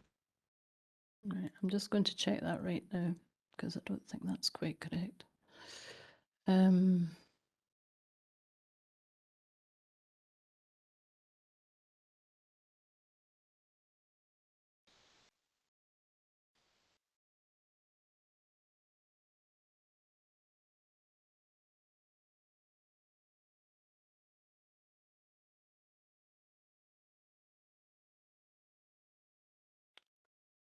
Just bear with me.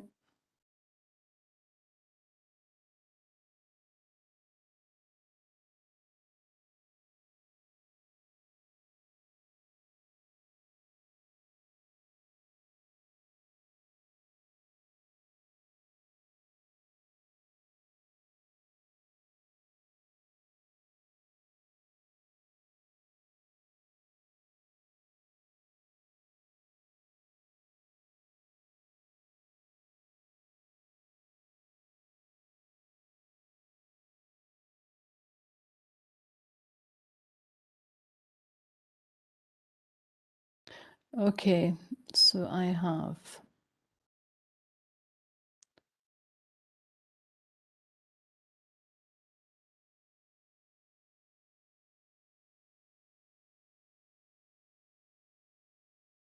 January this year, I think. Sorry, that would be January 2020. What was January 2020? Is when the objections were starting to go forward for Clauchrie. So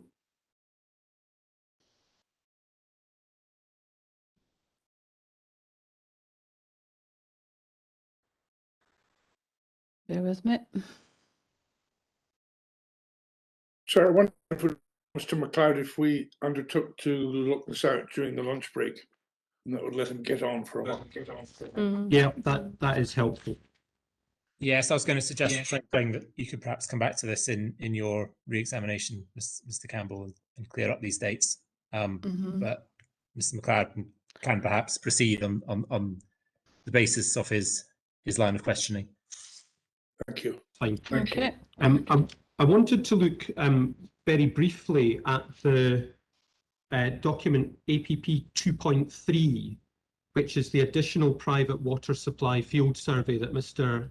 Ritchie had to do because of your identification of Treeside, Arnameen, and indeed Black Clauchrie as properties of concern to the council. Sorry, what was your number again? It's APP 2.3. It's called Summary of Additional Private Water Supply Field Survey. Thank you. Okay. Yes. There's two different ones. Two different. No, sorry, I've got it in two sections. Yeah.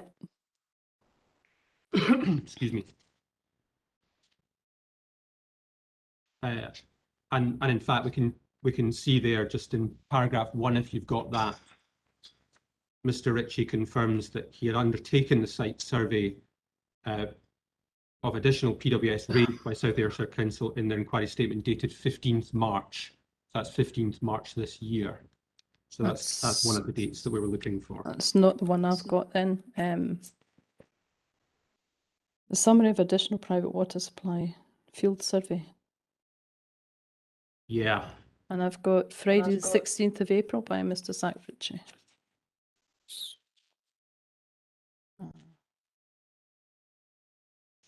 5th of March, did you say, Mr. MacLeod?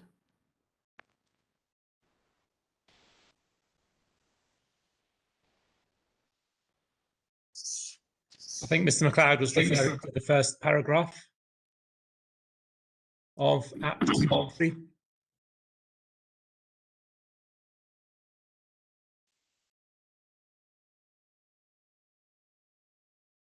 I've got a report of the 5th of March 2021. I have a report of Friday the 16th of April. Both called Summary of Additional Private Water Supply Field Survey. Oh, sorry, one's called Summary of Confirmatory Private Water Supply Field Survey. That's APP 2.2. And then you should have a separate one, which is Summary of Additional Private Water Supply Field Survey, and that's dated the 22nd of April this year. That's APP 2.3.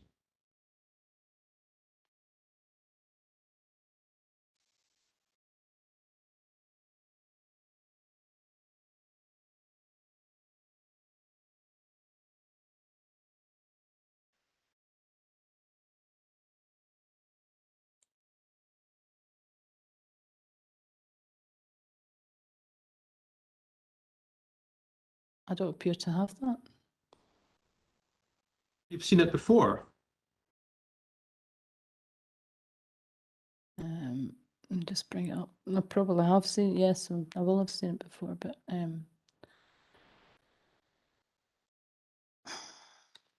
what was the title, sorry, Mr. MacLeod? It is called Summary of Additional Private Water Supply Field Survey.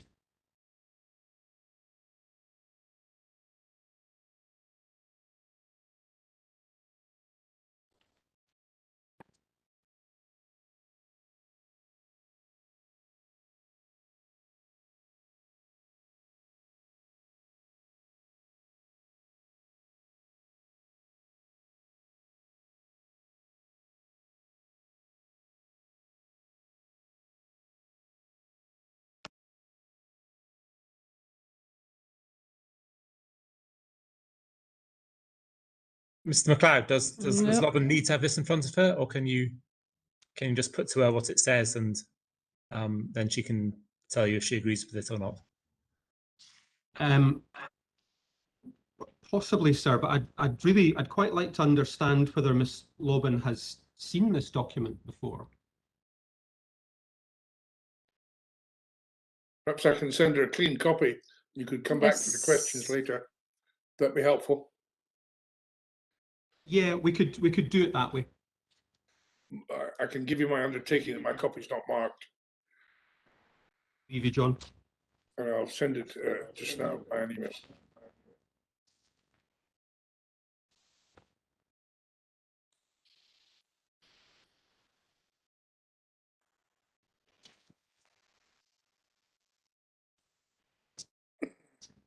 Just one brief unrelated point which came out of your evidence yesterday. Yes. You seem to be suggesting at some point that analysis of property names could help to determine the PWS source. But you didn't seem to be very sure about what some of the property names meant. You suggested that they had different meanings. You remember that? Yes, I wasn't suggesting that they could be used for the source. What I was saying is part of a whole. I believe that I had brought that forward in my explanation of awareness of outdoor pursuits and group work in the outdoor pursuits land, if you like, and the necessary visits that are required for health and safety prior to any group work going ahead, and taking groups into rural areas for safety, because you have to have escape routes, you have to have all sorts of things taken into account. So I believe that's the context in which I brought it up. The place names, I wasn't very certain. You stated, well, how can I be certain what they are? But there are suggestions of Old Gaelic and Old Celtic names, and the older they get or the further back they go, and the difference in spelling as the decades roll past makes it harder and more difficult to pinpoint the exact meaning. Also, you've got to understand, or people have to understand, that in older languages such as Gaelic and Celtic, one word didn't have just one meaning like English formed today can do, but it may have a multitude of uses and applications and meanings.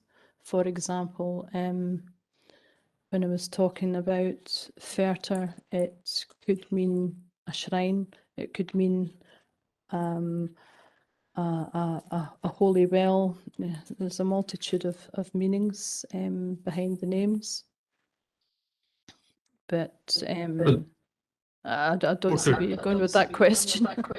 Well, I didn't see where you're going with your evidence, to be honest with you. So I was just Right. looking for a bit of clarity. But I think, Right. I think from Well, the what clarity, if it's clarity you're looking for, if you look at the place names you were talking, referring earlier to the maps that Mr. Ritchie had in front of us with the pink arrows and the directional flow, and dwelling upon perhaps the water going to certain burns or not earlier on in the questioning. But when we're looking at areas to take human beings out into that maybe have disabilities, like I did previously, you have to maybe look at the whole area. It's also part of educational, but you have to look at the whole. And if you look at, I gave Shalachwell as an example, but a good example, a very good example would be Mark Farm, because Mark most likely comes from the ancient word for an amount of money, probably from Merk, because just up behind Mark Farm, to the south and the south and southeast, I think it is, on towards between Mark Farm and Mark Hill Wind Farm, there's half Merk, which would be the cost of the ground in that area, most likely in those days. Mark was probably Merk, which would be a full Merk for the cost of the ground in that area. Shalachwell, I have suggested that it's maybe not to do with a shallow well, as put forward in one of the papers by Mr. Ritchie, but Shalish, it could come from several different ancient words like Sheolg or Shalg, or the chase or the water or the brash. That could be a likely one. The chase being the chase of the hunt, because up at the other end of the area that we're talking and discussing at length at this inquiry, you have Shalach on the Minich, And there's many different interpretations of the name, but Shalach could be heel, it could be spur, or it could be the place or the hunt, or something to do with the hunt, because Malchwarcha sits behind Shalach and the Minich, and Malchwarcha is translates down in one of the translations down to the place of the huntsman's horn. So Shalach could be Shalach here, or it could be Scalach. It could be a place where the corn is plentiful and abundant, but it's short stalked, but it's a good head of corn. Or it could be, there was another interpretation in Gaelic, ancient Gaelic, of the screaming, probably referring to winds, or the way the wind screams across the land. But it could also be to do with the chase, or the water, or the brash. White Clauchrie and black Clauchrie. We have Clauchrie, which is still used in modern. Ms. Lobban, I'm not sure we need a full sort of etymology of all the place names. Okay. They're very interesting, I must say. Perhaps another time. Well, okay, that's fine with me. It was extremely interesting, and a bit of free advice for you. There's a place that's shown on drawing number 7, which is titled Murder Hole, and that doesn't sound like a place you'd want to take anybody to on any of your outdoor expeditions. I suppose, can we then come back? That's historical as well, Mr. MacLeod. That comes from there being an old inn at the Rowantree Junction, and a toll house there, and there was murders there, and they were put down. It wasn't a hole; it was into the bog. But just so that we kind of all understand the significance of this, because you mentioned it and you went on at some length yesterday, and I've done so again today. But these are the etymology of the names are interesting. Probably particularly interesting when it comes to outdoor expeditions, but they are not things that the reporters should be placing any significance on when it comes to trying to identify private water supplies or the significance of impact, are they? I disagree, fully disagree. Everything has to be taken into account if you're going to make an informed, fully informed decision. That's fine. I'm happy to leave it at that. Okay. You mentioned, again, unrelated point, but in your examination in chief yesterday, you mentioned for the first time some other private water supply issues unconnected to this wind farm. You've never discussed those points with the applicant, have you? No, because they've literally just come on board onto my workload. What date is this? June? Less than a month. Less than a month, because of the drought conditions and the water drying up, and time consumed by myself and having to prepare for inquiries and engage in all of my other work, and then being able to get time set aside for a site visit. The one that was cut off completely, I wasn't aware that the private water supply was cut off completely, and I only became aware of that again very, very recently. But for the purposes of this inquiry, there is no evidence before the inquiry that any of the applicants' wind farms in the vicinity of Clauchrie has caused any problems for private water supplies, is there? That's correct. There's no evidence. Okay. Well, no, that's not quite correct, Mr. MacLeod, because when I realised that private water supply had been cut off, then the evidence was there. I did see the evidence because I observed the underground cabling happening at the point in time when I was up there, and the work crews doing the work, and that is what cut the water supply off to the property. However, it's been reinstated, and the householder is happy enough about that, but that is just an example that wasn't alert. We were not, environmental health were not alerted to. Okay. Well, I hesitate to get into discussing something that is not directly related to this inquiry, but I think your answer there is an issue arose during construction of the wind farm and it was put right. Is that right? It was. Thank you. I wanted to move on now to have a look at the EIA report itself. And I don't know, sir, when you were thinking about taking a lunch break. I mean, I'm happy to go on just now, or given that we're starting a new chapter, also happy to break. It's really very much in your hands.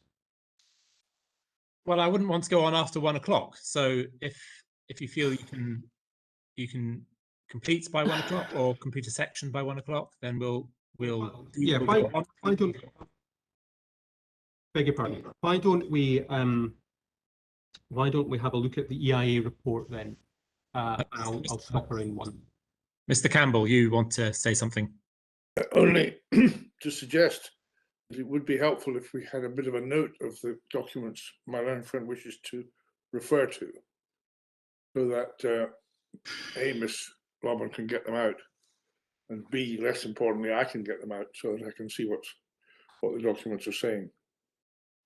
I think it's largely the EIA report now. I think we've covered most of the other ground. Thank you. Would that chapter 7 then, would it? Yeah. If I could just check with Miss Lobban that she has that, sir. Yes, I do. Yeah, I've sent her, by the way, I've sent her APP 2.3. So if my learned friend wishes to come back on that after the lunch break, then of course he's quite at liberty to do that. There's nothing come through. Nothing come through in my email. No, it's a 7 megabyte file, so it might take a little while. Well, let's proceed with the questions on the EIA, and then we'll take a break for lunch after that. Okay.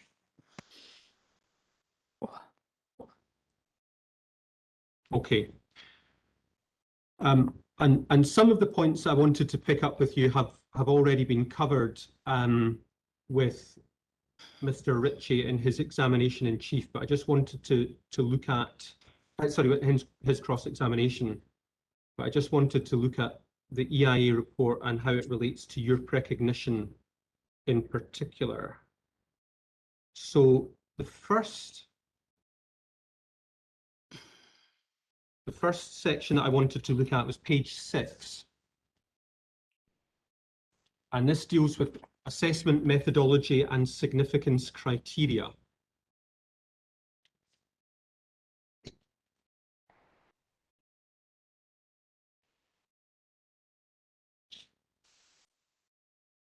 Yes. Yes. And we can see there the approach that was taken. A study area was identified, a desk study took place, and then over the page to the top of page 7, I think that is, paragraph 16, a preliminary site visit was undertaken by an experienced geoenvironmental specialist on 16th May. Field notes were taken on site, noting information on ground and surface water conditions as appropriate. And you accept, presumably, that that site visit did take place? Yes, I accept that, yeah. We then have reference in the next 4 or 5 paragraphs to a number of further site visits that took place. And Mr. Campbell asked about that yesterday. He pointed out that they were related to peat. And you heard Mr. Ritchie's answer that the team involved would have been noting issues to do with the water environment as well as depth of peat at the same time. You accept that evidence? Yes. And then in paragraph 23, reference to a review of surface water courses, including existing and proposed water crossings also undertaken, although more detailed review of proposed water crossings to input to their siting design was undertaken by the project engineer on 22nd May 2019. So another site visit by the looks of things, looking specifically at water crossings. Yes. So, in your recognition at page 3, paragraph 1, you say it appears that desk studies have been the chosen method of assessment. That's not correct, is it? Desk studies were one part of the assessment methodology, and there were a significant number of site visits undertaken. No, I disagree. The number of site visits were undertaken, but not specific to private water supplies, and the main bulk of the information has been derived, from what I can see, through desk studies and extended desk studies. It states that quite clearly.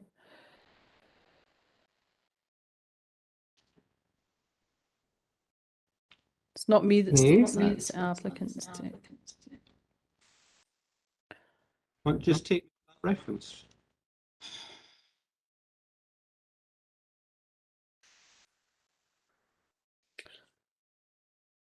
Right. It appears that it's in my precognition, actually. It's written down. If you want it for ease, it's written down. Do you want me to say them out? Well, I'm looking at that paragraph. I was just, Mm-hmm. you say it appears that desk studies have been the chosen method of assessment. Mm-hmm. I've described to you the various site surveys that have been undertaken, and you've said that it's the applicant's position that it was desk study based, I think.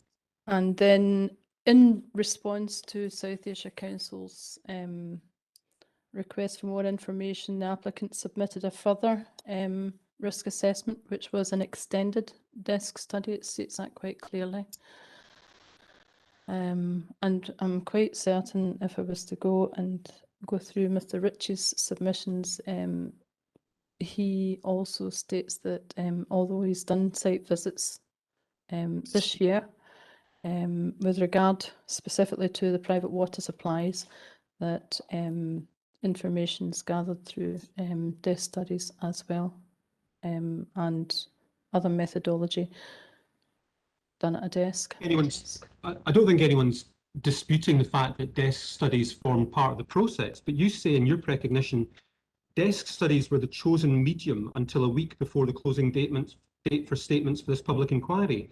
That's simply incorrect when we look at the EIA report and what's described there.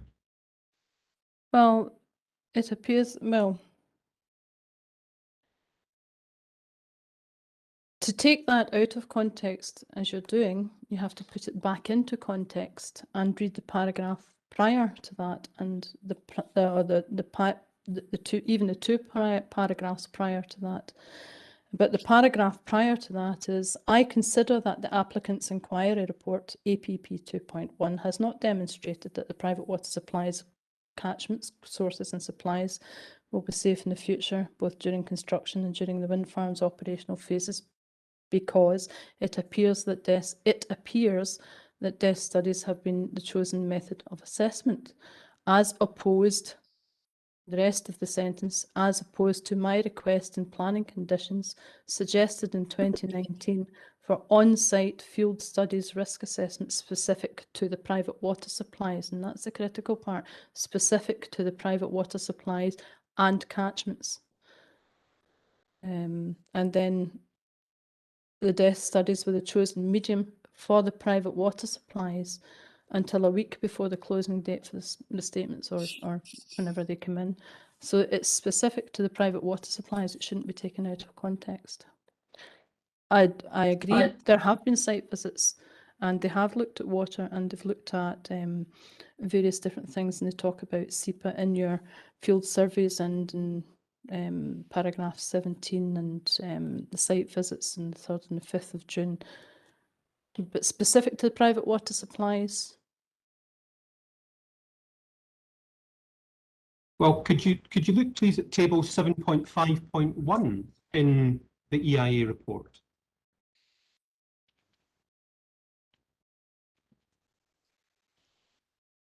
In fact, for context, let's begin at paragraph 7.5.2.3. That's page 5. 10 of the EIA report. That's a section headed private water supplies, Ms. Logan. Yes. AC was consulted in June 2019 regarding the presence of PWS in the vicinity of the proposed turbines and associated infrastructure.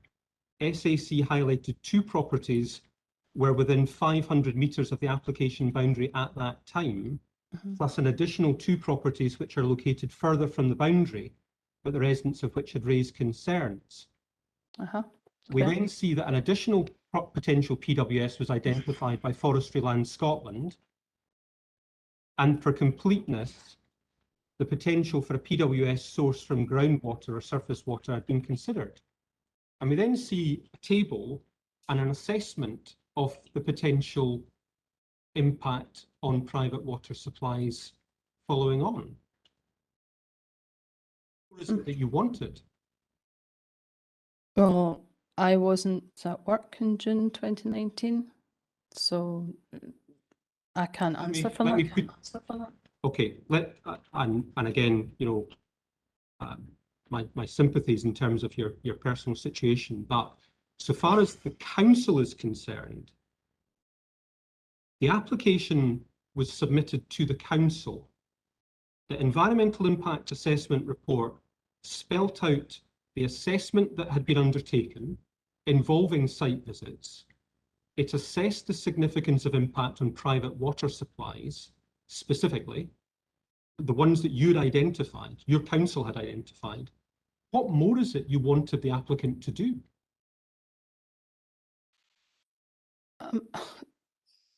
That's more of I don't understand your question. I mean, what I've already stated to you that I wasn't present in June 2019, so I can't answer for this information here.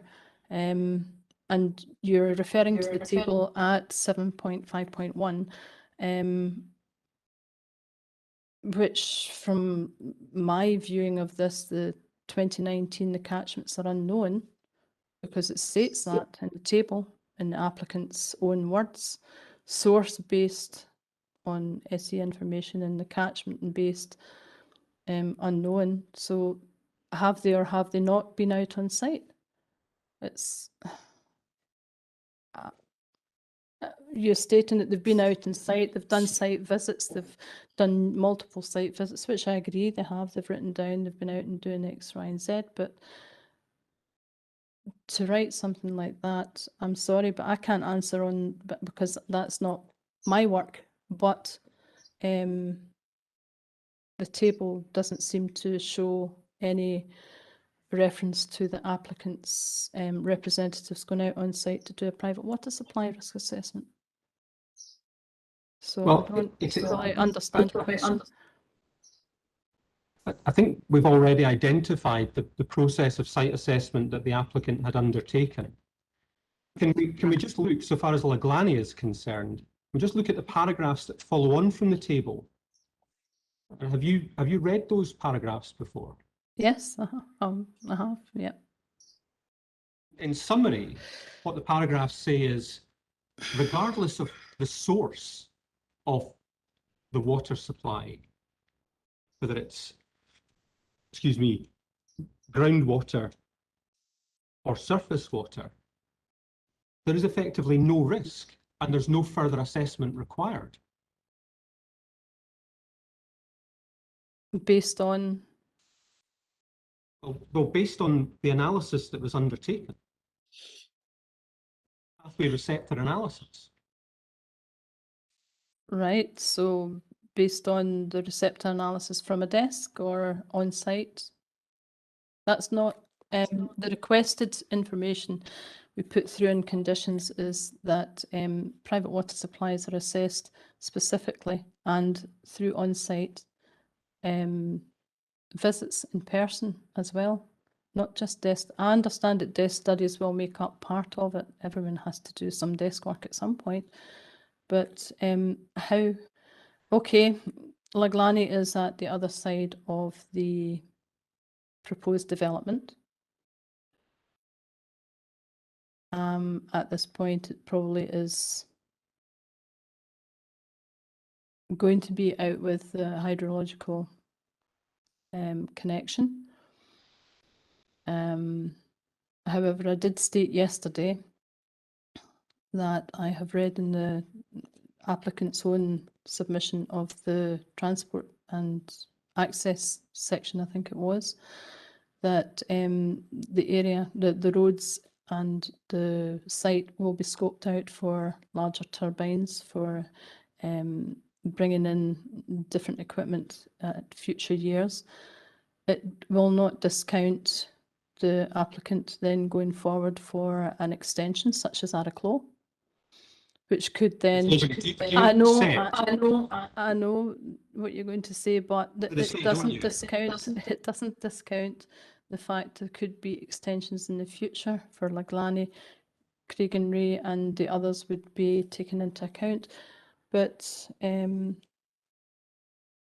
that for the purposes of this inquiry, we are assessing the development that forms part of the application, not some potential future development that might or might not happen. We are focused on this application and the development proposed by this applicant.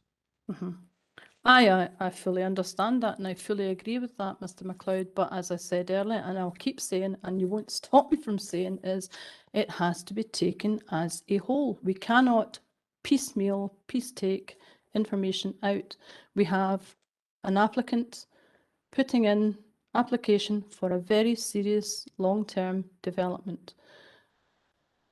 I'm not saying that I object to the whole development. I'm not saying that I object to parts of the development. What I am saying is whoever makes the final decision in this has a critical factor to decide upon, and that is the water quality and quantity of the private water supplies, who will never be connected to mains in the future.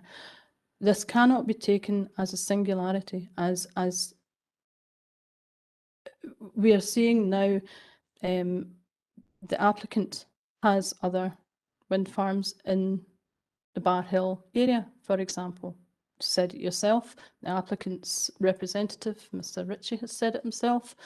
There's Mark Hill, there's Clauchrie, putting in for extensions, putting in for further upgrade, etc. within the wind farms. It has to be taken into account, because if we have climate change coming in the way that is now officially reported in several different levels, we have the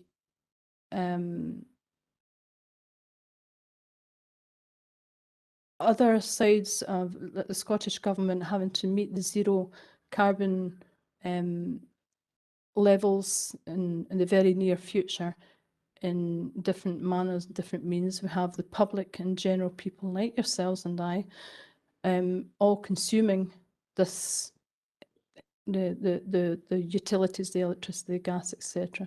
We have all of these different compounding impacts. We have to look at this as a whole. We cannot take an individual. I know the inquiry is about Clauchrie Wind Farm, but we cannot just assume Clauchrie Wind Farm and the boundary round about it. This has to be taken as a whole, and with the potential for the future. Just the same as the catchments in the private water supplies have to be looked at with the potential for the future.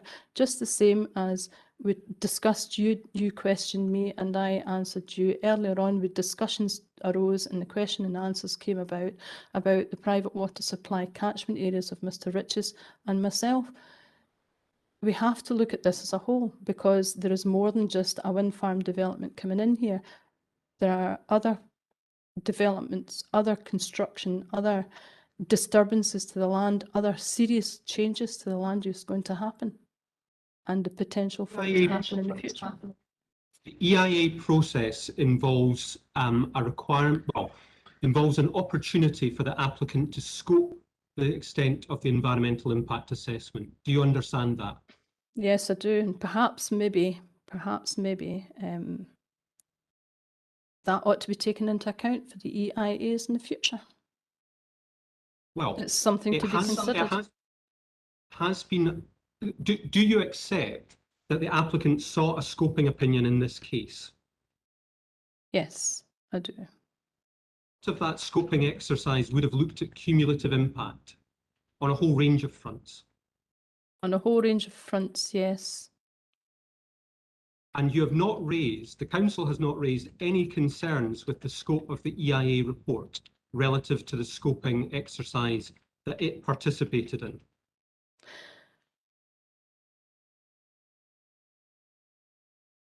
I'm unsure of that. I would need to check back. I would take Well, take your word for it, but please don't take my word for it, Ms. Lobban, because this is actually a very significant point. yes. The applicant yes. has come to this inquiry on the understanding that it has properly assessed the environmental impacts of the development and any relevant cumulative impacts that need to be considered. Your evidence to the inquiry over the last day and a half seems to be that there are other unidentified aspects that should be taken into account. And I would like to understand whether the council is now changing its position, and it may be something that Mr. Campbell wants to reflect upon over lunch and update the inquiry on when we reconvene. Okay. A very serious matter indeed. Oh.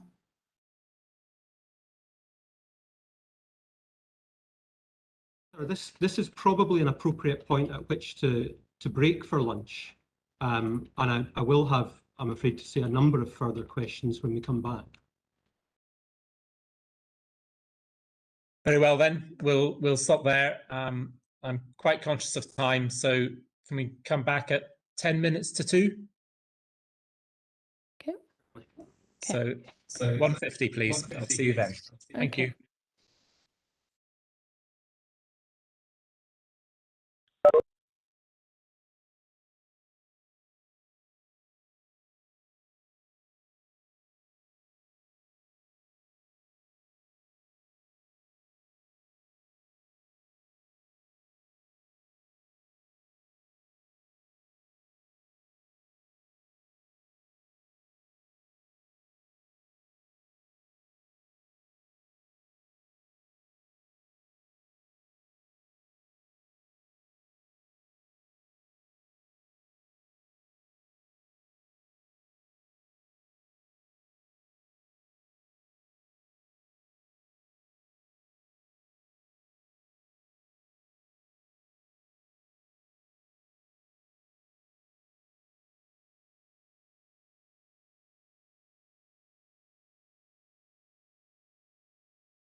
Good afternoon, everybody. Can you hear me?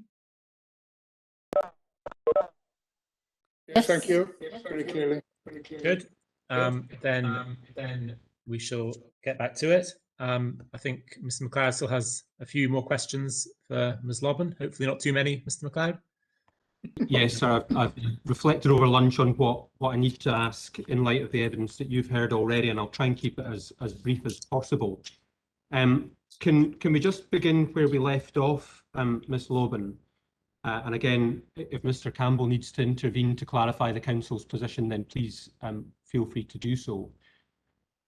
Do you accept that the environmental impact assessment has been carried out in accordance with the scoping opinion to which South Ayrshire Council contributed?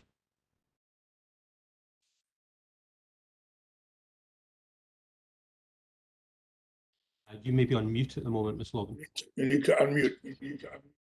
Yes, not often I'm quiet, sorry.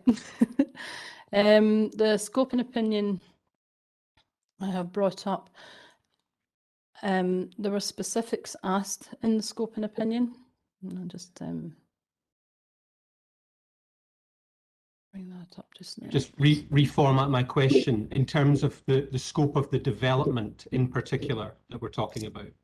Yep.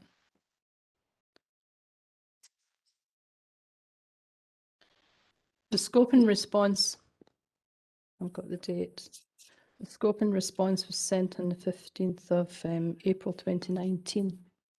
And in that response for private water supplies, or the impact on private water supply. Do you have a document number for the reporter? I'm sure it will be in the I don't have a document number, no, but it will definitely be in there because it's the response to the scoping that the applicant put in. So it's South Ayrshire Council's, it'd be part of the planning response.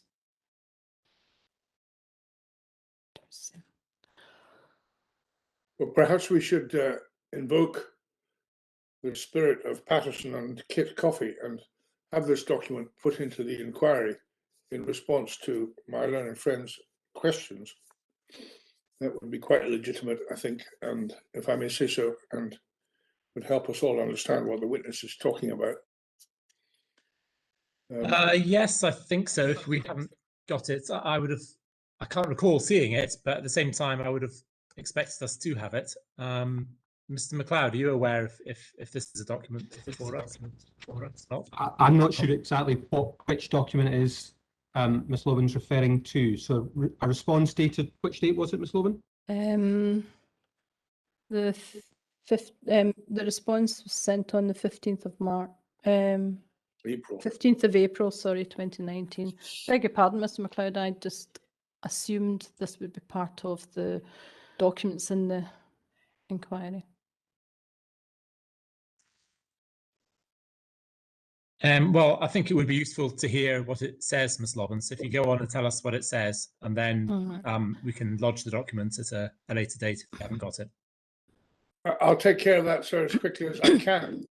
I don't think I have it, but I'll check the applicant's document list and the core document list, and perhaps if Miss Payton is listening, she could help me. APP 13, possibly? Sorry, what was the number? APP 13 is apparently the scoping response.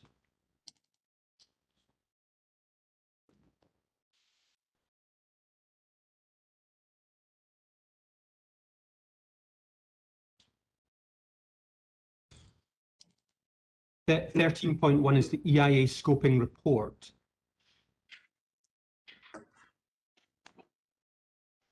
And CD 1.5.3 is the scoping opinion. 1.5.3. So is that CD 1.5.3? 1.5.3, that's right, sir, yes. Thank you. Thank you. Could you just run those three numbers again, please? Yeah. So the scoping opinion is CD 1.5.3. Yep. And the scoping report is APP 13.1.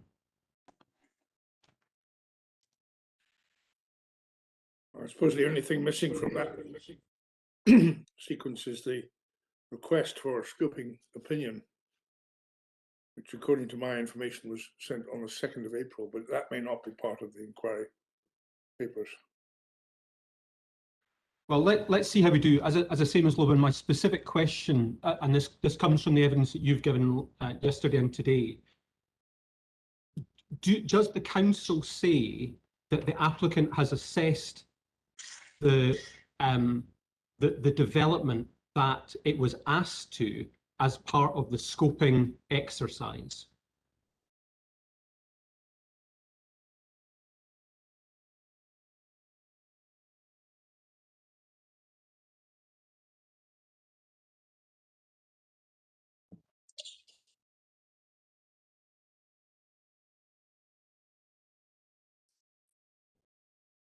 I didn't hear an answer there. Were you on mute there, Ms. Lobban? Or Sorry. I'm saying yes, it has done an assessment, yes. That's fine. We can move on from that now then. The other point that was raised before lunch today was APP 2.3, and that was the supplementary report that Mr. Ritchie prepared, the summary of additional private water supply field survey document, and Mr. Campbell was going to send that to you. Have you got a copy of that now? I have, and I'm just bringing it up right now.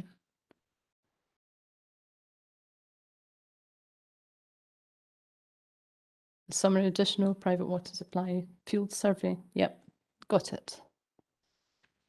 Had you seen that document before today?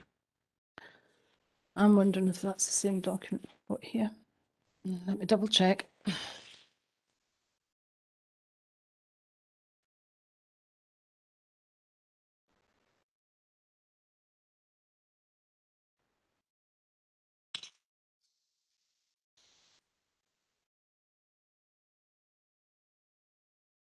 Yes, that's the summary of additional private water supply field survey dated the 22nd of April. That's what I said earlier, and yes, and I have got it.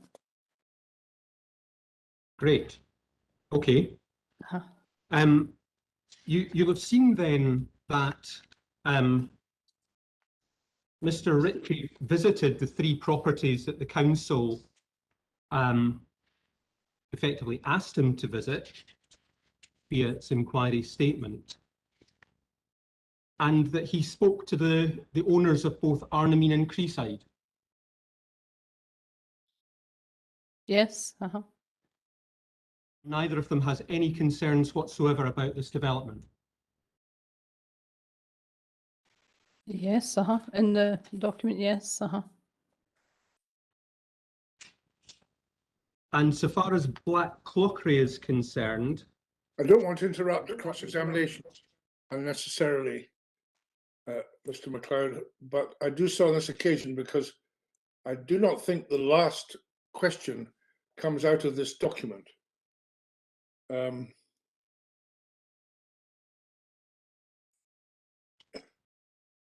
I beg your pardon, I misread it. I'm sorry. Forgive me for interrupting. Just ignore it, please. very happy to do that. Thank you. And so far as Black Clauchrie is concerned, the property owners were not available, but you'll see that Mr. Ritchie has mapped what he says is the catchment area, and you've not presented any evidence to counter that. Oh, that's correct, yes. Fine. So to conclude in relation to these, or summarise, I should say, in relation to these 3 properties, they are not properties that you, and by you I mean the council, they're not properties that the council identified as at risk during the scoping exercise.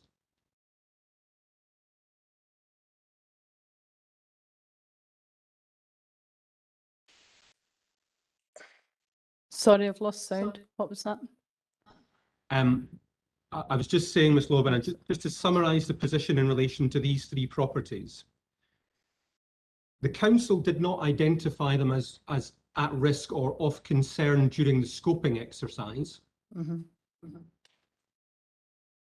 Council did not identify or raise concerns with them when responding to the application.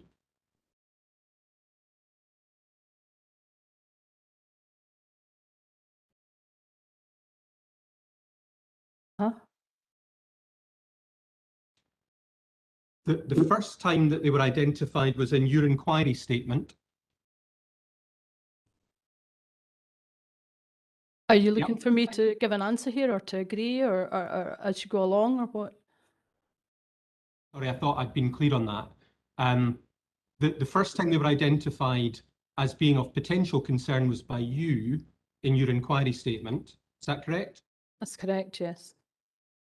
Mr. Ritchie has undertaken a separate visit which has identified no concerns, and you have presented no evidence to counter those.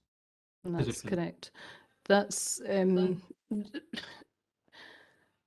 you've got to understand that, or maybe others people have to understand that it's an evolving process. This whole, it's like you state in the EIA's big document, as you can see, but then other visits are carried out by applicants, or various other things come to light, and it's the same with ourselves. The whole process, I'll go back to what I was saying before we took the recess for lunch. It's the whole process has to be looked at, the whole evolving organic process. It's not just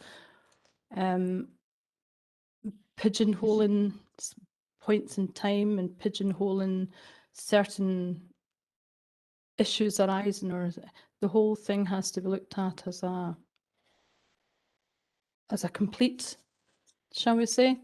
And as you look, as I look, and as the council looks at things, and I'm quite certain it won't just be private water supplies that comes into this. Other areas of concern may be raised, or may be noticed, or may come to light, or may be flagged up because of other developments or other issues occurring, or simply because they present themselves in a better way. It's an evolving process. Yes, well, we've heard your evidence on that already. So far as the EIA report is concerned, I asked you before lunch about the table on private water supplies, and sorry, just give me 1 second. I seem to have lost the table number. Yeah, it's table 7.5.1 in chapter 7 of the EIA report. And what page is that, Mr. McLeod? It's page 10. Electronic page 10. Yeah. Yeah, that's right.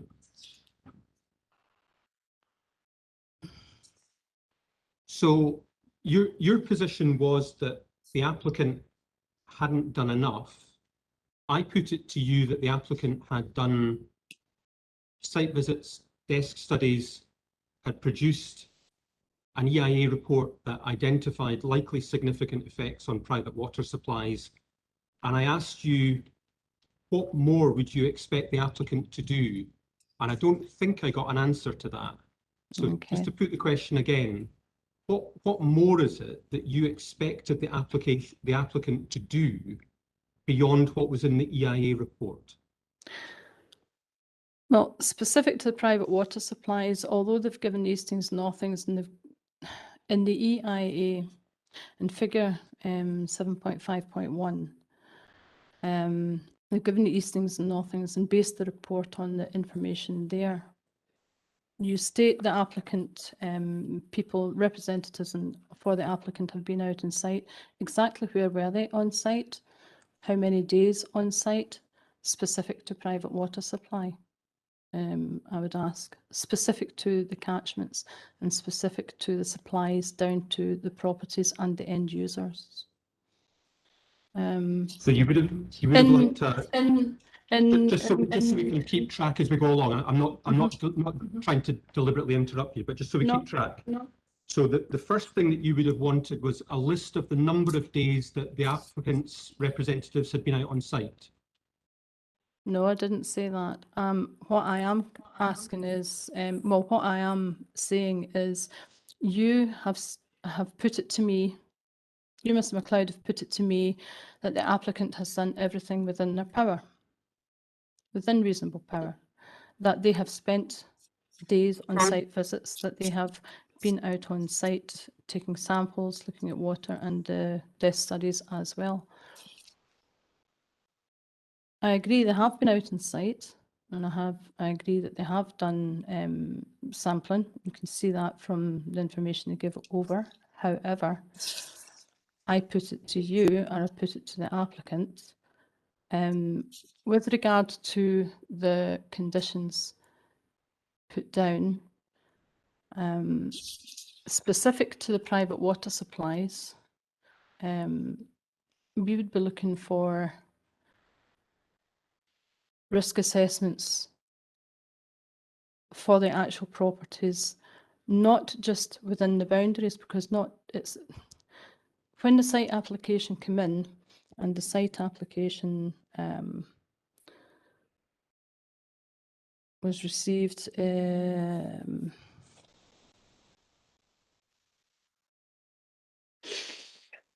well, it was 2019 anyway. We had a site boundary, or there is just a site boundary, and these properties, the boundary changed from what I remember, because the applicant, the developers, in the process of forming a wind farm or a development or a construction proposal, they don't sit down and put down, we're going to have 10 turbines in this place, within this red line as a boundary. This is going to be the access route, and that's where we'll go from here. That's it. The developer is exactly the same as the council. They evolve and take into consideration other things along the way, and that's how the applicant's proposal has ended up evolving as well, because they take other things into account. And with Laglany and Craig and Ray and White Clauchrie, Fertha and Charlochwell, the other ones out with the boundary have been taken into consideration because we felt it was correct at a later date. The Black Clauchrie, no, I don't put forward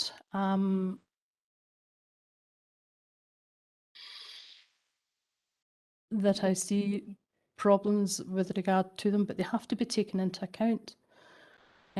Simply because, like I said, without having to harp on like a stuck record, we have to take the whole into consideration, because in the future there may be other things added to the development. And I know you don't want to talk about the future, but we have to take these things into consideration when making decisions as serious as these are today. I don't know if that answers your question or not. It doesn't, no, and we'll come back to it again in just a moment. You mentioned that you understood that the application boundary had changed. You're aware that the application site got smaller compared to what was being discussed at scoping stage? That's correct. The access road did not change. No. The EIA report was produced. The application boundary was fixed. Okay. And I'm going to put it to you again. The applicant has undertaken, or I'll put it to you in a slightly different way. The applicant has undertaken an assessment involving site visits, desk studies, and application of what Mr. Ritchie described as industry standard methodology, what else is it the council says the applicant should have done that it has not done? And I will repeat what I said, Mr. MacLeod, because I'm not going to move from that point that I've raised. I agree they have done site visits. I agree they've used industry standard methods. I agree they have done desktop studies. However, they were not done the site visits, which then carried out, let me put it to you a different way myself, the site visits which then produced the information on the private water supplies more with more depth and understanding of the private water supplies, I would say, with regard to the risk assessment required, were done early this year in March, not in 2019 for the EIA.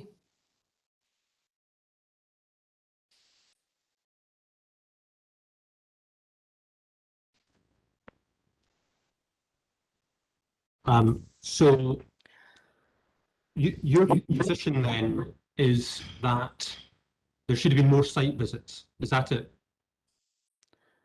Not just site visits, but meaningful, productive site visits, I think. Well, I hope that any professional undertaking a site visit for the purpose of identifying impact on private water supply would try and make it meaningful and productive.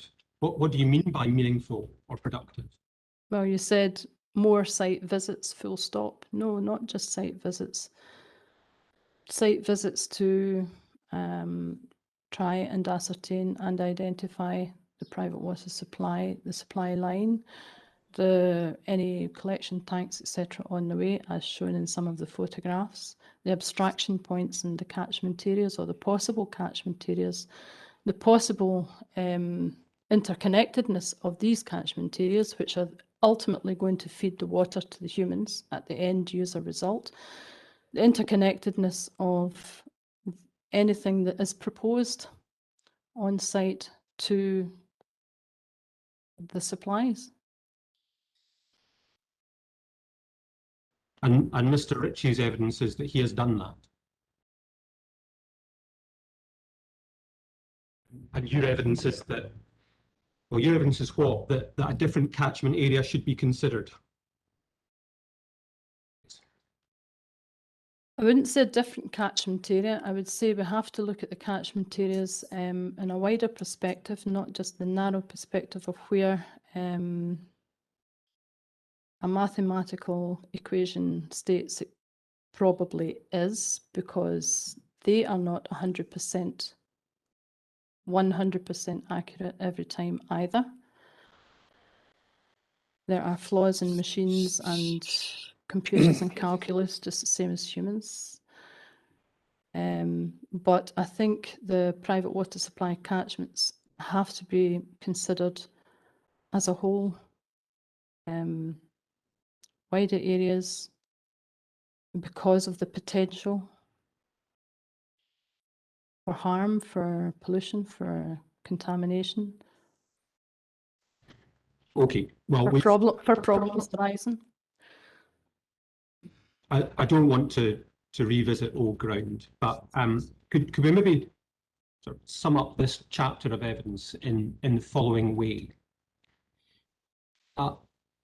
The identification of impacts will be best done when considering a number of different sources of evidence. You accept that? Yes. And Mr. Ritchie has considered more sources of evidence than you have, because he's undertaken both site visits and he's used industry standard methodology to map out specifically where water catchments are. He's used more. Is that what you're asking me? Has he used more or not? He has used more sources of evidence than you have. He probably has used more sources of evidence. Is that evidence correct, though? You're saying that he's carried out site visits and industry standard methodology, but the site visits still, they're incomplete. I would say they're incomplete because Craig and Ray, for example, in his further information with the photographs and the maps, show the abstraction point, but the site visits don't. Ferter in one of the reports has incorrect GPS coordinates written down. There's some incorrect information in there, so it's human at the end of the day. And coming in Is the GPS using other people's work behind him as well. Well, To back up. Using the industry standard methodology, which has been developed over decades by suitably qualified professionals, that would be another way to describe it, wouldn't it? I wouldn't doubt it has. You mentioned the incorrect grid reference at Ferter. What significance does that have? I think it was a different property grid reference, if I remember correctly, on one of the tables, so it was incorrect. So if I were coming in blind and lifting a particular document, I would need to find the document for you. I can do that, but I would need to find it. I know I did write it down, but if you were to lift that particular document, in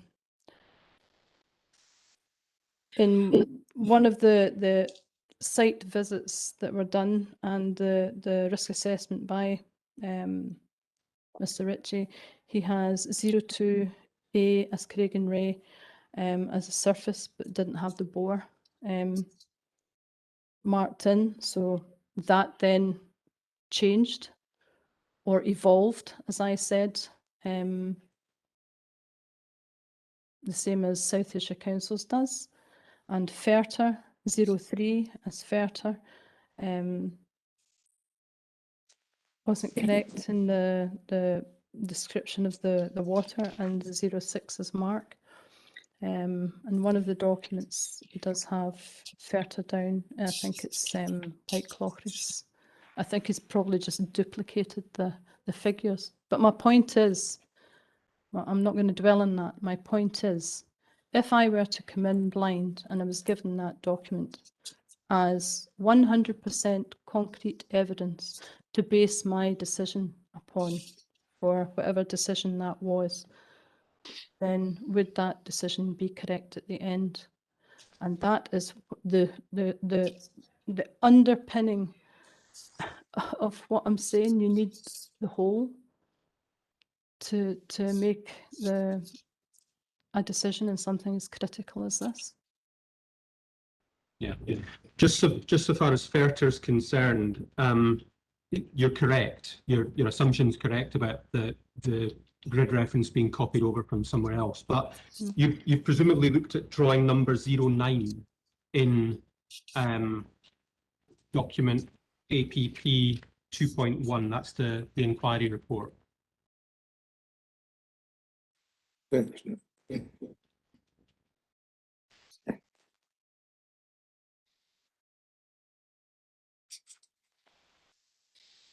That's Arnie, you mean? Oh no, sorry. Sorry, that's 15. I'm looking at the wrong number. Drawing 9. Ferter, yes, I've got that. And that shows the correct location of the supply intake, doesn't it? It does, but that's a different document, is it not?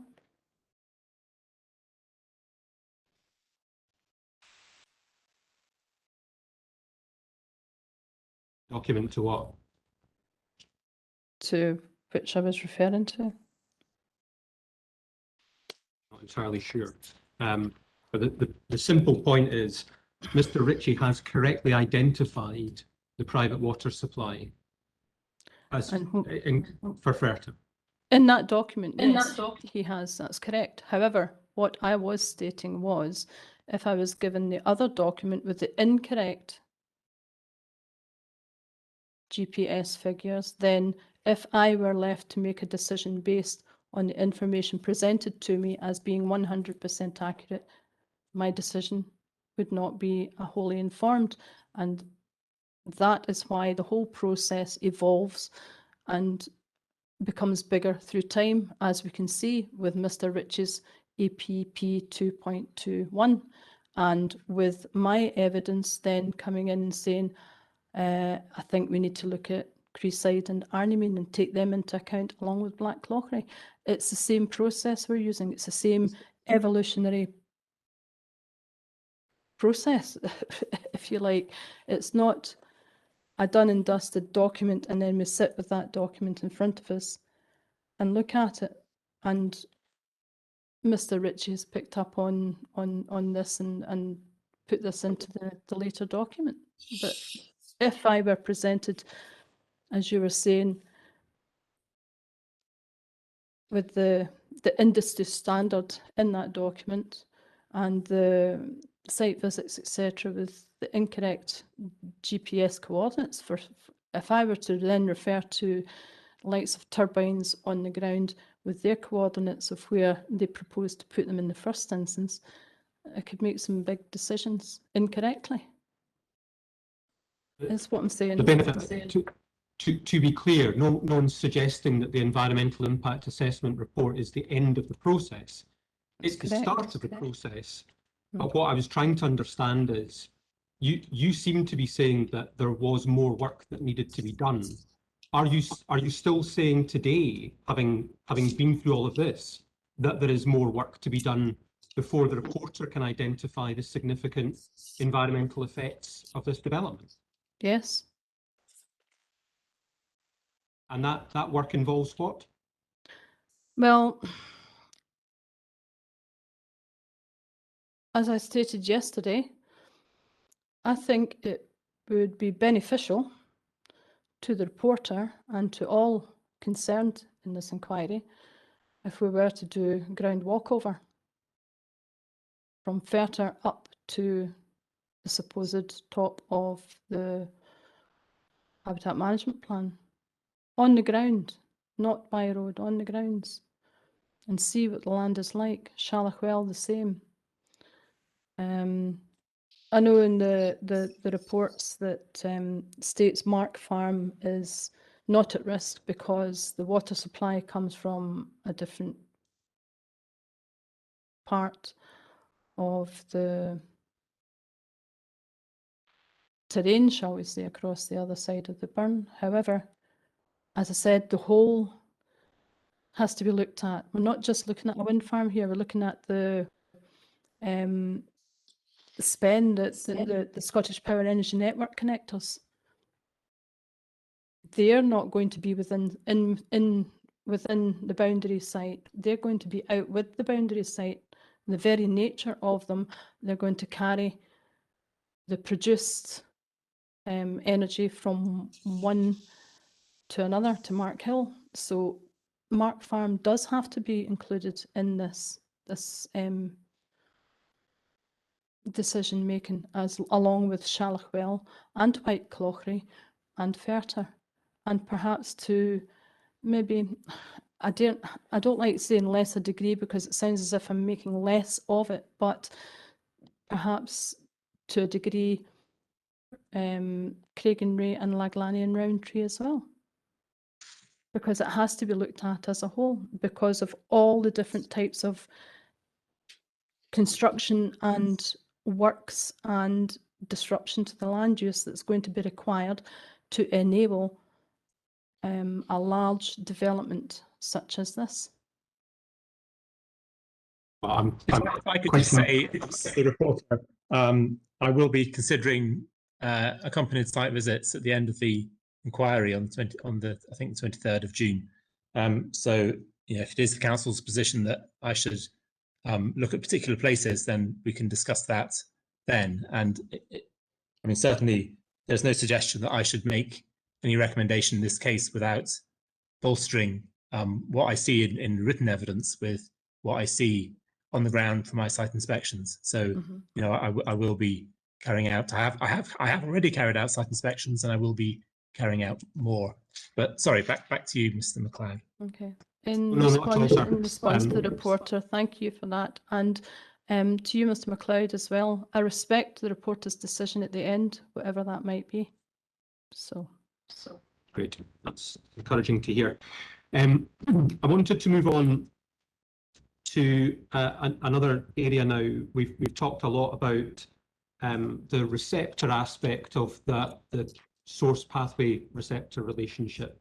I just wanted to look at a couple of the sources which you've referred to in your precognition. So what you'll need to have is a copy of your precognition and also a copy of the EIA report.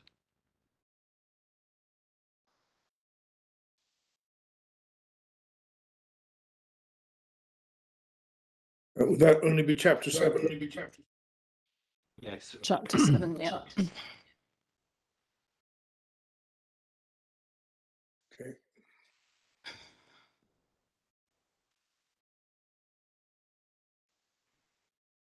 Okay, Mr. McLeod, I have them. Okay.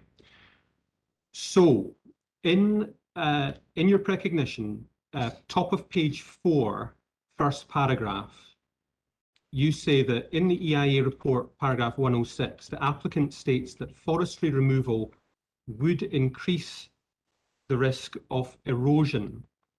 Now, could you just have a look at paragraph 1.6, please, of the EIA report? 106.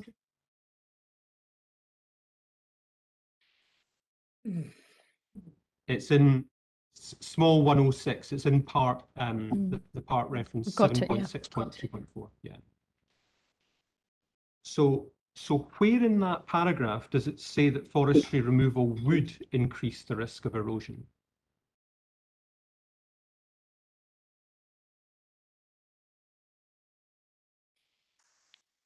At the end of the paragraph. The paragraph reads, on-site forestry would be felled as part of the normal plantation life cycle and approved forest plan and or a revised plan to allow areas of early harvesting where required to construct site infrastructure. Removal of mature trees may lead to direct impacts on water environment through forestry material and brash entering local watercourses and loss of structure of the underlying soils with increased risk of erosion. That's right. That is what it says. Removal of mature trees may lead to direct impacts on the water environment through certain things happening, which would lead to increased risk of erosion.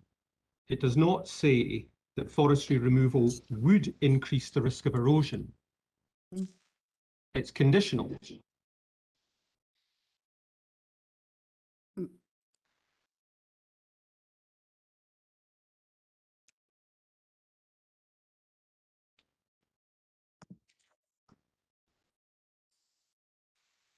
I don't know if you answered there, Ms. Slobbin, but I didn't hear it. If you did. No, I don't know if he's looking for an answer, or I took that to be a statement. I don't know.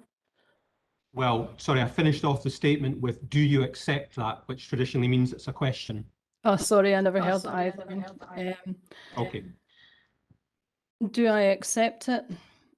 Yes, I accept it may, but the point is it may, and the amount of felling that's going to be required, because most of what is around the private water supplies now is mature forestry.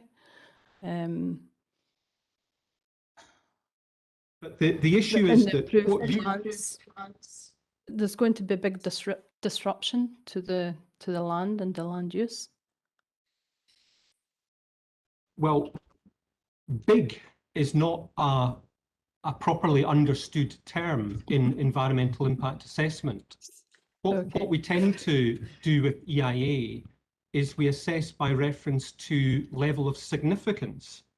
And That's what you will correct. see in paragraph 108, which you've not quoted, is that the magnitude of change which Mr. Ritchie and his team predict prior to any additional mitigation is considered to be low on a medium sensitivity receptor, and the potential for a direct temporary short-term effect of only minor adverse significance.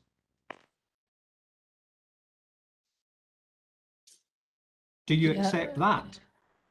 Do I accept it? That depends on whose information you're going by, and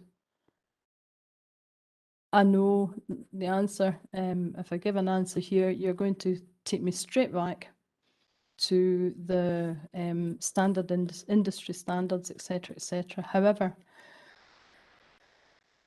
the magnitude of change prior to any additional mitigation, we're not just talking about forestry here, because after the forestry has been felled, we're going to have bigger machines in, and we're going to have, there will be different machinery bringing different construction items in, and creation of the wind farm, as I said, or the connector lines as well, and then replanting. It's not just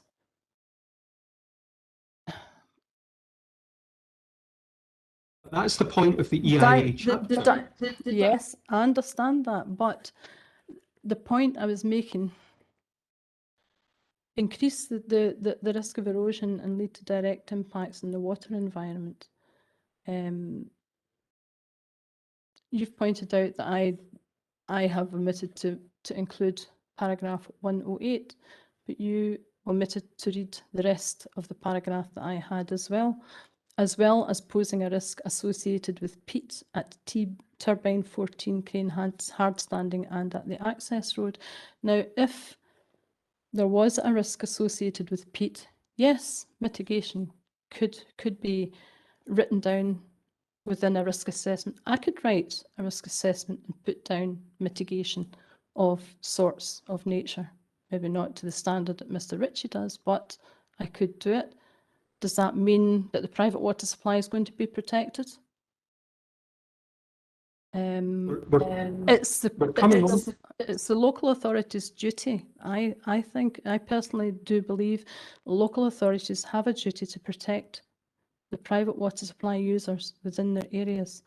And if there's a perception that there is going to be a magnitude of change, as it states there, and the effects are going to be short-term and considered by the applicant, I might add, of minor adverse significance, not by the end users, the private water supply users. The private water supply users, whether they are type Bs in private residential use, or whether they are in large supplies, commercial or tourism-based or some way business-based, regardless of who they are, if a person's sitting on a private water supply and they undergo a magnitude of change to the land that their water is drawn from, not abstracted from, but drawn from, and the potentials there for direct, temporary, short-term effect, that could kill a business. It could kill a person. It has a potential. Polluted water has the potential of death. You're saying the applicant's time and everything involved in this inquiry is serious. This is serious. This is human health we're looking at here. Of course it's serious, Ms. Logan. Of course it's serious. That's the reason that we're here. The reason that we're here is to examine how serious it is. And the environmental impact assessment report that's been produced by my clients goes through a standard approach of assessing significance of impact. And you've presented not a shred of evidence that counters the methodology that they've used. Your approach to this inquiry seems to be that the reporter should take your views at face value, that site visits are all important, and you have not criticised the assessment of significance in any respect. Do you accept that? No, I don't accept that. And I absolutely refute what you say, Mr. MacLeod, that I asked the reporter to take everything in my face value. No, that is incorrect. Totally and utterly incorrect what you've just said there. What I am saying is, yes, I agree that the development and the applicant are expensive and important and need to be looked at in a critical way and in depth with a view to not harm. At the same time, and in the same hand, and in the same breath, I am saying that human health has to be taken into account here, regardless of what that development might be, whether it's wind farm, whether it's overhead power lines, whether it's underground cables, whether it's forestry, whether it's woodland, whether it's the creation of habitats for land or flora, fauna, whatever, regardless of what that development is, whether it's towns and whether it's houses, whatever, human health is first and foremost over and above everything. And I'm take exception to what you said there, actually, to be quite honest. Ms. Loban, with respect, you suggested that there was a risk of death, I think. And what I'm putting to you is the applicant has gone through a process where it has identified sources of pollution, pathways that pollution might reach receptors, and the receptors themselves. Having done that, the applicant has assessed the likely significance of those effects. You have not challenged the significance of effects. You've said the applicant has got the catchments wrong, it appears, and that the applicant hasn't done enough site visits. But you've not challenged the significance of effects or the methodology that's been used. I didn't say the catchments were wrong. I said the catchments that I have drawn those catchments on because I think a wider area should be taken into consideration. Now that's completely different to what I said, what your statement just said there, Mr. MacLeod. I think you're trying to put words into my mouth now, and I'm sorry, but I'm not going down that route.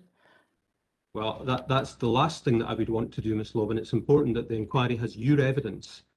Your evidence is that a wider catchment area should be considered. Is that correct? Than the catchment area that Mr. Ritchie has identified? It has to be looked at as a wider area. And if the decision is taken that is incorrect by whoever takes the final decision, so be it. But in saying that a wider catchment should be looked at, you are saying that Mr. Ritchie has got the catchment area wrong. I'm not saying he's got it wrong. What I might say is it's maybe not as complete as it could be. I'm not saying he's wrong at all.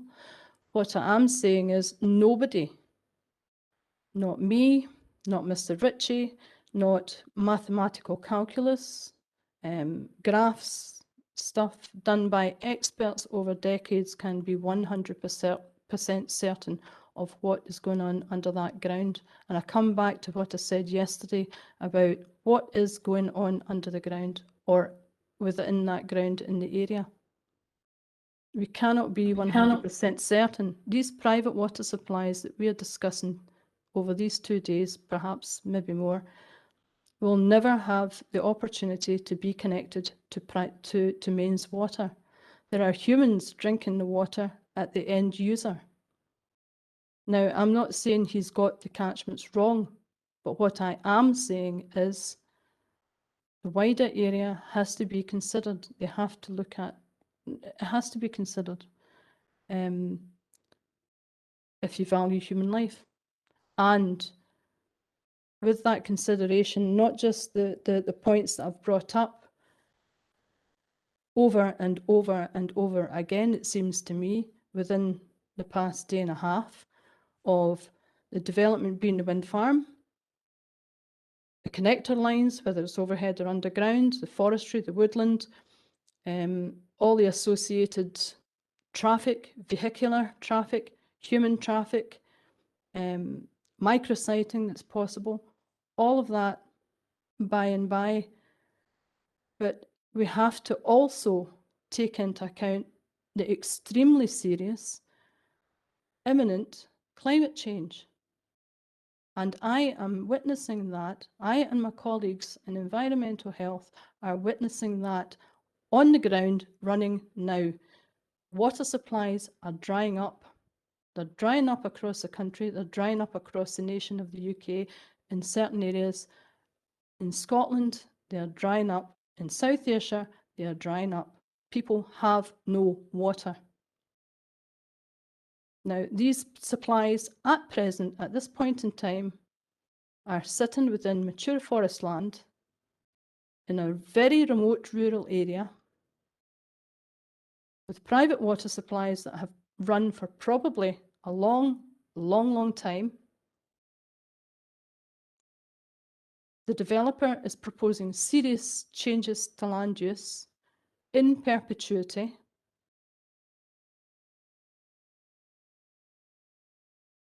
With the impacts not just coming from on the land and development and other development that can be as well as the development itself of the wind farm per se, but of the future possibilities, proposals coming in, like extensions and the serious threat of changes in the climate. Nobody really knows how that climate change is going to swing. It's only now that the models are starting to come out. And you talk of standard industry, and Mr. Zach Ritchie talks of standard industry. There are experts out there working on behalf of the Scottish Government and the DWQR and other bodies like such who are doing models and trying to work out how this is going to be in the future, because it's going to change people's lives.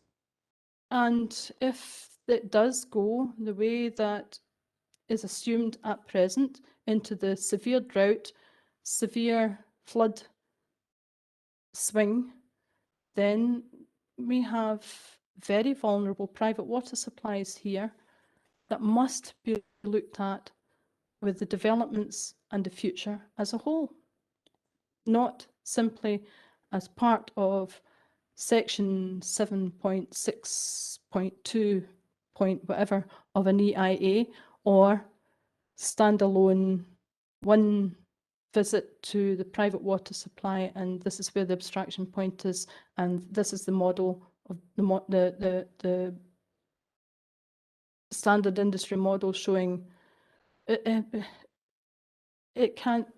must, I'm sorry, but it just has to be taken into consideration as a whole. Yes, I understand that's your view. So you mentioned in paragraph 1 on page 4 that I hadn't commented on the whole paragraph. The second part of that paragraph is, well, in fact, let's just read the whole thing. The applicant states that forestry removal would increase the risk of erosion and may lead to direct impacts on the water environment, as well as posing a risk associated with peat at TB14 Crane Hard Standing and at the access road. And you reference paragraph 109 of the EIA report there. Yes. Now, 109 is to do with the risk of landslide, isn't it? Peat landslide impact on water courses. Water courses, yes. And what does 110 have to say about that? In fact, let me put a more direct question to you. It's quite a long paragraph. 110 in essence, is saying we're not going to build on peat, therefore there is no risk of landslide.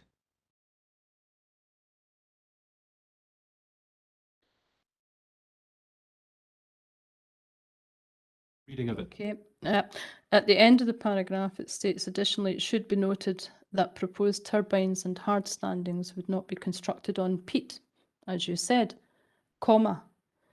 Rather, any peat within the footprints of turbines and hard standings would be excavated to allow construction on a suitable founding stratum, for example, bedrock.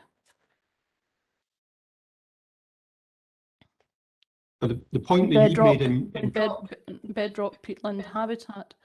The key objectives of the HMP, which are the Habitat Management Plan, are to raise the water table within the bog. Okay, and this is carrying on.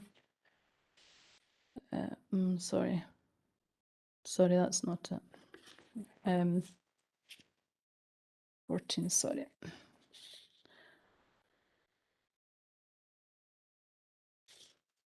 Sorry, disregard that. Yeah. To try and cut it short, Ms. Lobban, the point that I want to make is, you say in your precognition that the applicant, in essence, admits that there is a risk associated with peat at turbine 14 crane hard standing, and you reference paragraph 109.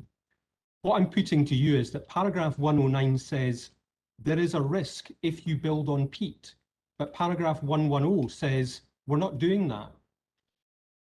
Do you understand that? Yeah, but my answer to that there is that the peat within the footprints of turbines and hard standings would be excavated to allow the construction of the suitable founding stratum. Now that basically is removal of peat that's already there. And if you look at the Habitat Management Plan, which I'd started reading incorrectly, but however it's brought it back to mind, the Habitat Management Plan is, I'm quite certain it states within the HMP itself that SPR developed the Habitat Management Plan themselves.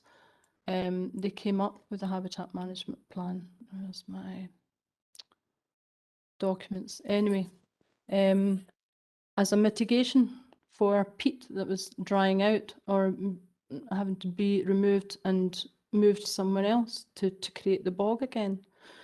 The point that I'm saying is there's an awareness by the applicant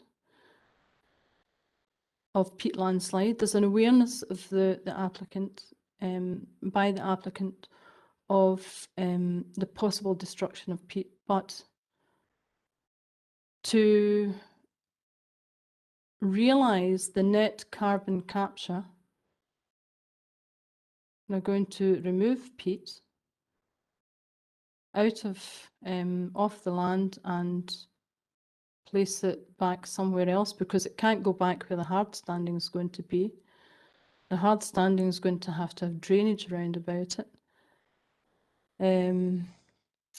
The drainage could then, in the next paragraph on page 4 of the precognition, state hard standing area, the surface water drainage, the groundwater dewatering and runoff through introduction of hard standing areas is discussed as having potential to increase the downstream flood risk. That would most likely come from the simple fact that if you are going to invest vast quantities and vast sums of money into building something such as a turbine, which is then going to harvest energy and ultimately income for the company, and not going to have it undermined by water, which would normally be caught by the bog, which is going to be removed. They would then put it into drains and drain it elsewhere. And all of that, all of those processes have the potential to have a knock-on effect to a private water supply catchment and a private water supply system and a private water supply end user. Yes, but if you look, Ms. Lobban, at paragraph 7.6.3.2 of the EIA report, you see a section headed long-term changes to groundwater flow regime and dewatering of peat. And to cut to the chase, the conclusions in paragraph 120 is there is therefore potential for an indirect long-term effect of negligible to minor significance in the absence of any specific mitigation. So where are those exact words? Paragraph 120 of the EIA report. So the long-term changes to groundwater flow regime and dewatering of peat, that's 7.6.3.2. And the 120 you're quoting from states the negligible to minor significance in the absence of any additional specific mitigation. What is the additional specific mitigation? So if we go across the page to 131, that's 7.7 mitigation 131, an HMP, which we all know now as the Habitat Management Plan, has been developed in outline as given in technical in Appendix 8.7. This would be updated to a detailed plan, which it has now, and agreed with SNH, SEPA and SAC require prior to construction and would be implemented during construction and operation of the proposed development. This would involve blocking of drains and removal of regenerating conifers in approximately 45 hectares area of the unforested lower slopes of Cairnhill. The proposed management plan area has been selected as an area of degraded peatland habitat likely to benefit from proposal of the actions. The simple reason they're going to need to put the habitat management plan into action up in that area is stated in the habitat management plan itself. It's a mitigation feature. They're going to have to realise the development of the turbine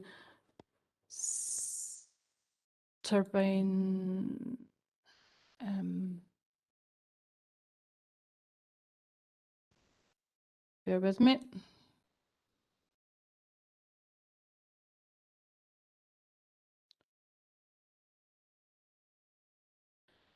To realise the construction of turbine 13, its access road, the hard standing and everything else involved with it, along with the new access road below the boundary of the proposed habitat management plan, they're going to have to remove peat. They're going to have to remove peat that's already there, that's already wet, that's already in place in situ to stop peat landslide from construction, to remove the peat and then place the peat somewhere else. I don't know how it's done. I don't know what they do because I'm not the developer. But to me, that's not a mitigation.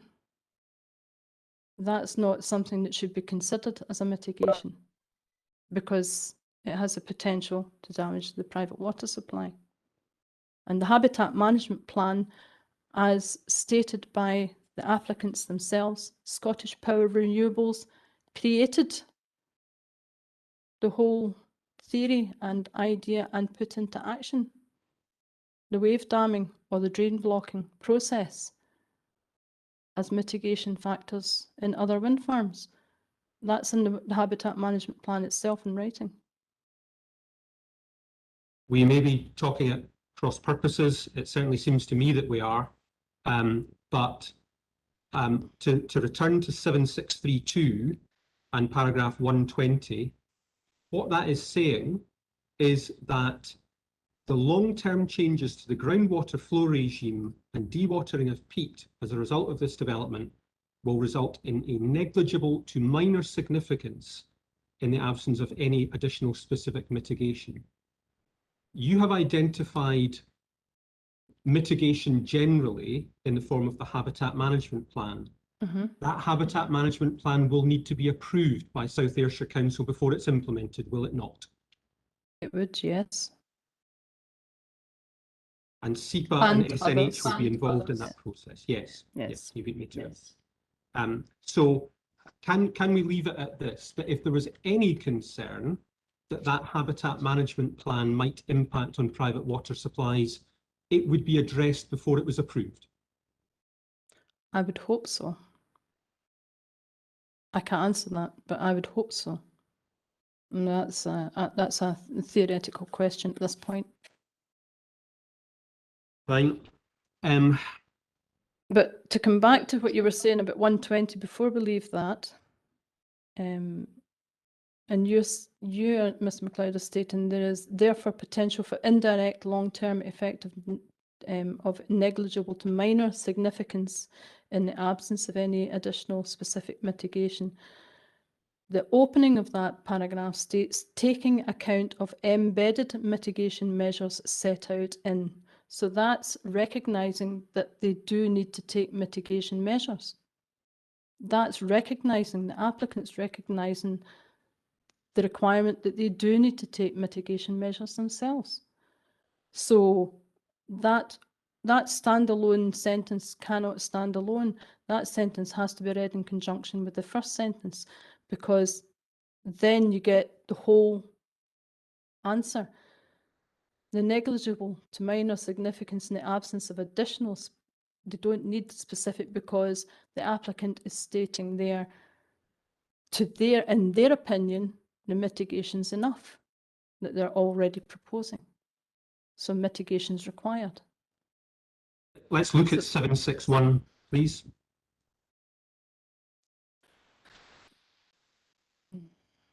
It's page 12 of the... Very sorry, I missed the number. 761 on page 12. Thank you. Thank you.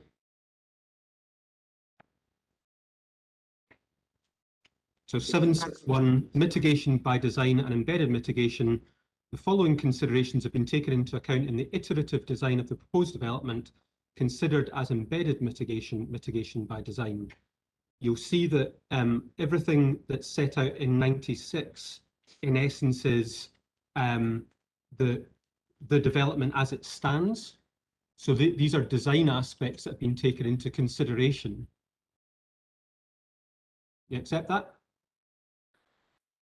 I accept they've taken them into consideration in the EIA. I accept that the applicant has done that, yes. And then it goes on in 97, in undertaking this assessment of effects, the following standard good practice measures are assumed to be incorporated as embedded mitigation. Is there anything in that list that you take issue with? Right, before the list, come back to 96. And there's a very important word you just said there, it's iterative design. And the iterative design, the evolving process is in both sides, not just the developers, but on the planners and all the other agencies involved. And as things are realised or thought of or discussed or mitigated for, then accounts have to be taken on those points. In 96, I've highlighted, it'll be the third point down, I would think. It's kind of inlaid a bit. The proposed laydown area east of proposed turbine 18 in the southwest of the site and a short stretch of existing track require upgrade immediately north of the proposed laydown area. They encroach into the 50-metre buffer around a small tributary of the Scalach Burn. And that's important. That's what I was talking about in the previous discussion on the previous point about micrositing. They encroach, they're stating themselves, will encroach into a small tributary of the Scalach Burn. And if we go to the interactive map and bring up that particular area, just as an example, if I could ask you all to do that.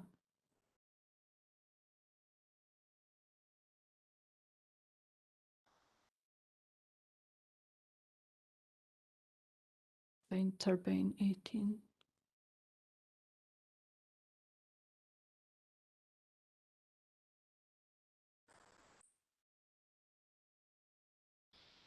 And if I take the legend,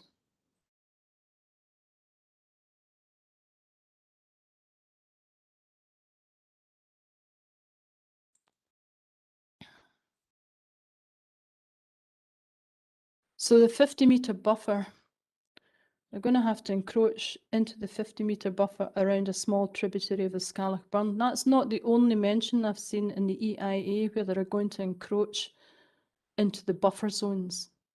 There's more than one reference to encroaching into buffer zones, and yet this is seemed as perfectly acceptable. Going across to 97 in undertaking the assessment of effects, the embedded mitigation. So on the same page, we're talking about potential effects, serious effects, moving of or Serious placing- effects, sorry? Sorry? Where does it say serious effects? I'm talking of myself here. We're talking about, well, it discusses serious effects, but the mitigation will allay those serious effects, if you like. I'm not reading from the document at this point. I'm giving my opinion at this point. So basically, you've got the 50-metre buffer zone round and the Scalach Burn, and it's going to be encroached into it. We have deep peat further up. Turbine 18 is going to need a track. It states just before that, in the paragraph before that, a 50-metre buffer has been maintained. A 50-metre buffer has been maintained around all surface watercourses, except for where the watercourse crossings are required. A small number of other exceptions are described below. So it's quite openly stating there are going to be encroachments out with the buffer zones. And that's already part of the proposal. Do you accept that those encroachments are designed to avoid the need for new track construction? There's a track there already which is within the 50-metre buffer zone. The track that's there already will be an original track from the forestry. How old is it? Does it state that here? Doesn't state that there. Doesn't state the age of the track or the width of it. To get the new machinery in, we're going to need the wider roads that are able to take the extreme weight of the vehicles coming in.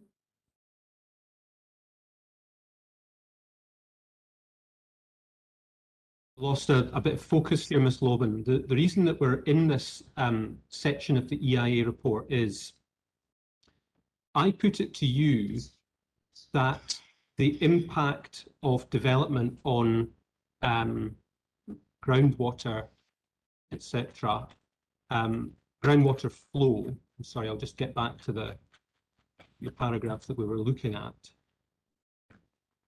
So long-term changes to groundwater flow regime and dewatering of peat, I put to you, was to do would result in long-term effect of negligible to minor significance. You said that that was only part of the story and that we needed to consider the embedded mitigation, which is why we went to 7.6.1. Mm-hmm. What I then asked you was, looking at paragraph 97, are there any measures in 97 that you disagree with? And in essence, to summarize them, they are all requirements for, or most of them are requirements for pre-construction site investigations and further assessment work before anything can take place on site.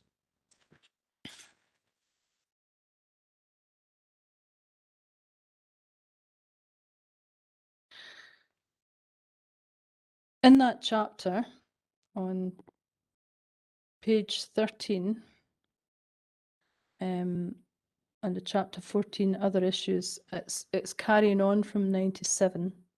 It's a continuation of 97. It is stated by the applicant, whilst it is acknowledged that best practice to minimise runoff would be to undertake construction and dismantling during the driest period of the year, given the location of the proposed development site within South Ayrshire, there are likely to be significant periods of rainfall throughout the year. Therefore, site management would check the local weather forecast daily and prime all site staff to ensure that everyone is aware of their responsibilities to maintain the pollution control system. To maintain the pollution control system during wet weather or suspend the sensitive operations during adverse weather conditions. So that's a major concern for me, probably a major concern for a lot of people, actually.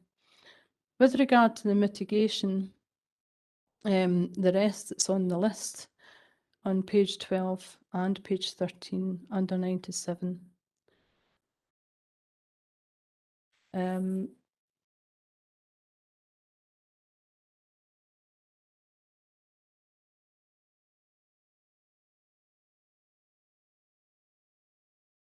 It's very, I don't think the mitigation offered is specific enough for this particular area and development.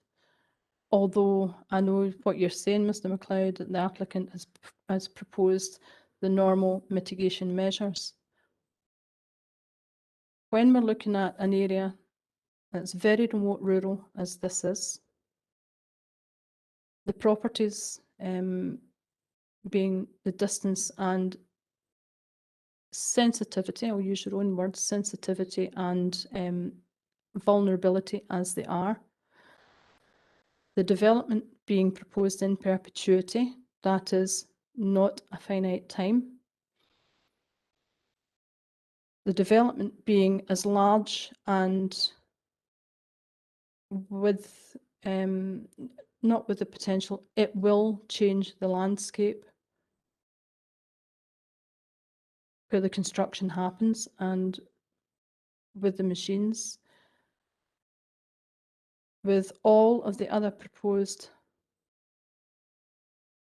developments required to enable the development to fulfill its role of producing and delivering energy. So you have the forestry, the woodland, the connector lines and everything else involved. All of this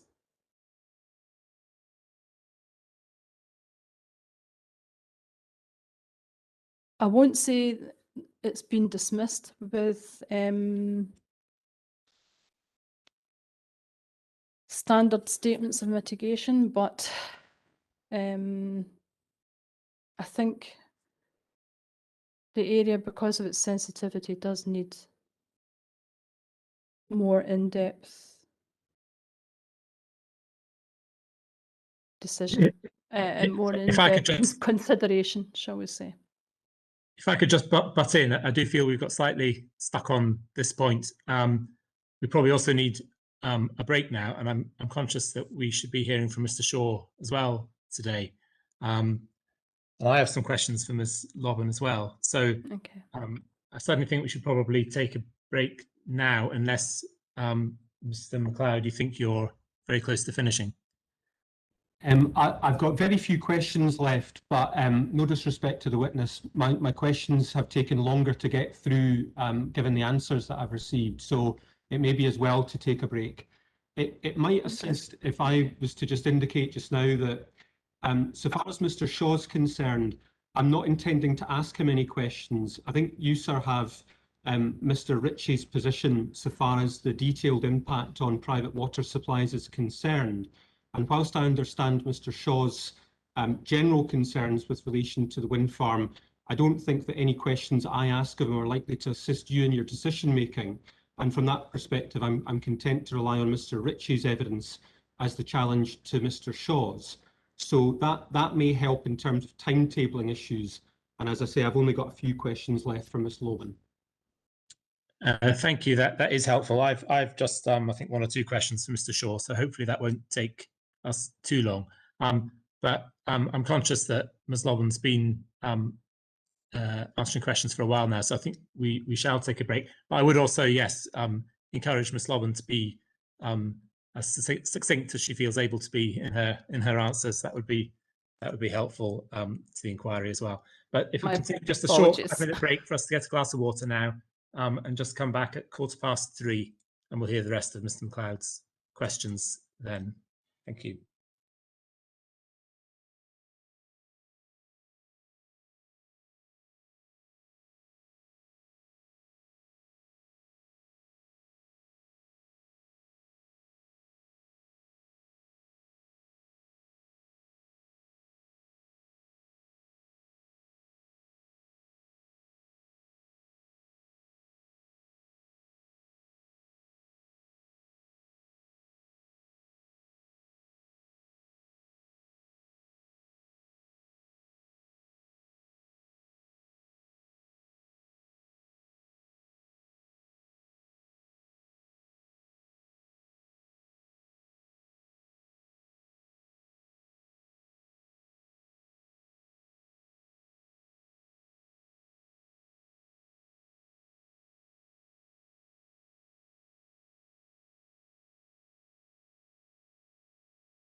That's 3:15 if people are back with us.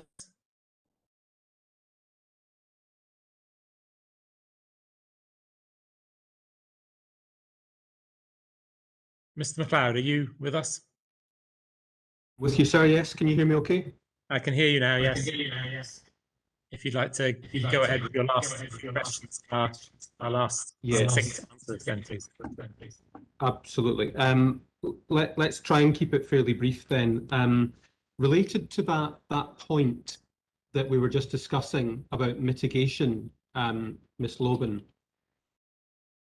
conditions have been discussed, and I wanted to look at those finally. So it's CD 12.1, I think.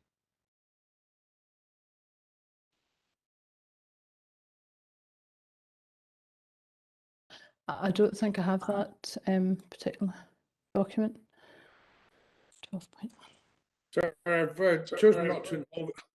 I've chosen not to involve this witness in the conditions because it's really a matter for the planning officer, and Mr. Edgar is fully acquainted with the council's position in relation to the conditions. That probably does short circuit the cross examination. Then let me ask it the question a slightly different way. If the condition, or if a condition was imposed that gave control to the planning authority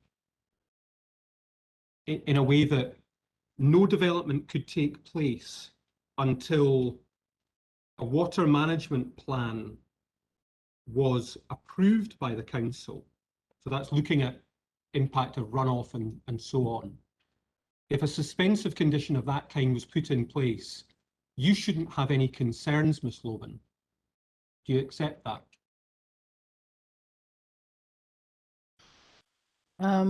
Maybe just to explain why I suggest you shouldn't have any concerns, because nothing can happen on site until you have signed off, or your council has signed off, that it's happy there will be no impact from the detailed construction of the wind farm. Mm-hmm. So specifically you're stating, Mr. MacLeod, a water management plan, is that correct? Well, there's a whole variety of parts to the condition, but I was trying to keep it simple since you've not seen it. Mm-hmm. Right. Well, as part of the conditions placed in 2019, I asked for that. It's part of the conditions for the private water supplies, not just for the water management plan, but for water monitoring. We asked for water monitoring to happen before construction starts, during construction as well. We ask that the results are taken on a weekly basis and fed monthly back to ourselves at Environmental Health and to SEPA. It's worked well in the past with other applications. That's the first part. And the other thing to do with water management, we asked for an emergency contact 24/7, emergency contacts 24/7 with contact telephone numbers and emails, addresses, etc. To be supplied to private water supply owners as well as the users, and the South Ayrshire Planning Department and Environmental Health Department. So that's already in the conditions. Just below that is a programme of water sampling to be carried out, commencing before, continued and during, and then just post-construction works for the few weeks after, with weekly monitoring analysis results to be collated, sent through on a monthly basis to the Planning Authority, South Ayrshire Council, but to us, Environmental Health and SEPA. So that's already part of the planning conditions. Okay, well let's leave the planning conditions then and focus. Last topic is SEPA and SEPA's role in this process. Do you accept Mr. Ritchie's evidence from yesterday that if this development is consented, it will require a site management plan from SEPA and also other controlled activities regulations approvals for any watercourse crossing? Yes, I do accept But what I have said to other developers who have gone on successfully to develop and those that have not, cars is not specific to the private water supplies, and we are looking specific to risks specific to the private water supplies as well as the cars. So the cars is one point, but we'd be looking for more assurance than that. Yes, and I just wanted to explore very briefly, hopefully, the relationship between private water supplies and SEPA. So SEPA is responsible for the protection of all inland waters. Do you agree? That's correct. Inland, surface and groundwaters. How I would describe SEPA and environmental health, or the local authority with the private water supplies, is how I've described it in the past is SEPA on one side of the fence, environmental health on the other side of the fence, holding hands, because that's where we meet. Wherever it becomes a private water supply, that's where the private water supply legislation begins, and that's where the local authority's jurisdiction takes over. Okay, I suppose to almost continue with that analogy, there's a continuous journey, isn't there? The two are interrelated. Yes. And you've described what inland waters are, so surface water and groundwater. Mm-hmm. Private water supplies come from inland water, don't they? Usually, not always. Where do they come from? They could come from rain collection or other methods, yeah. But we don't need to be concerned about rain collection in this case. No, there are other methods, but yes, they do come from surface water, groundwater, but there are other methods of collection.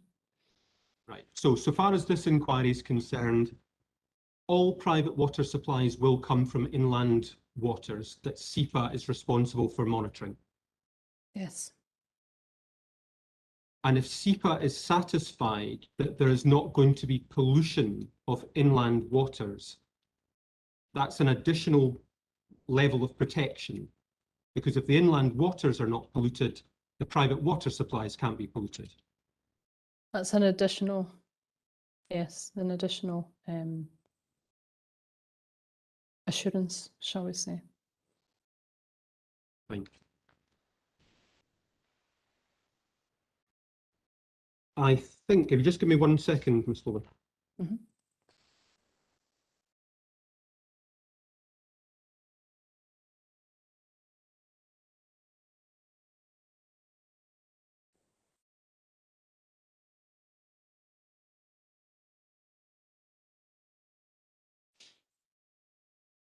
No, that's everything. Thanks very much. Okay, thank you, Ms. MacLeod. Thank you, Mr. MacLeod. Mr. Shaw, you've been waiting very patiently all day. Obviously, you're on the same side as Ms. Lobban, but I do need to give you an opportunity to put any points of clarification to her if you had any, but certainly no obligation to. I'll obviously come on to you to give your main evidence in due course. I think I must bow to Ms. Lobban's very much superior knowledge and say I really don't have anything to ask. Thank you very much. That's fine.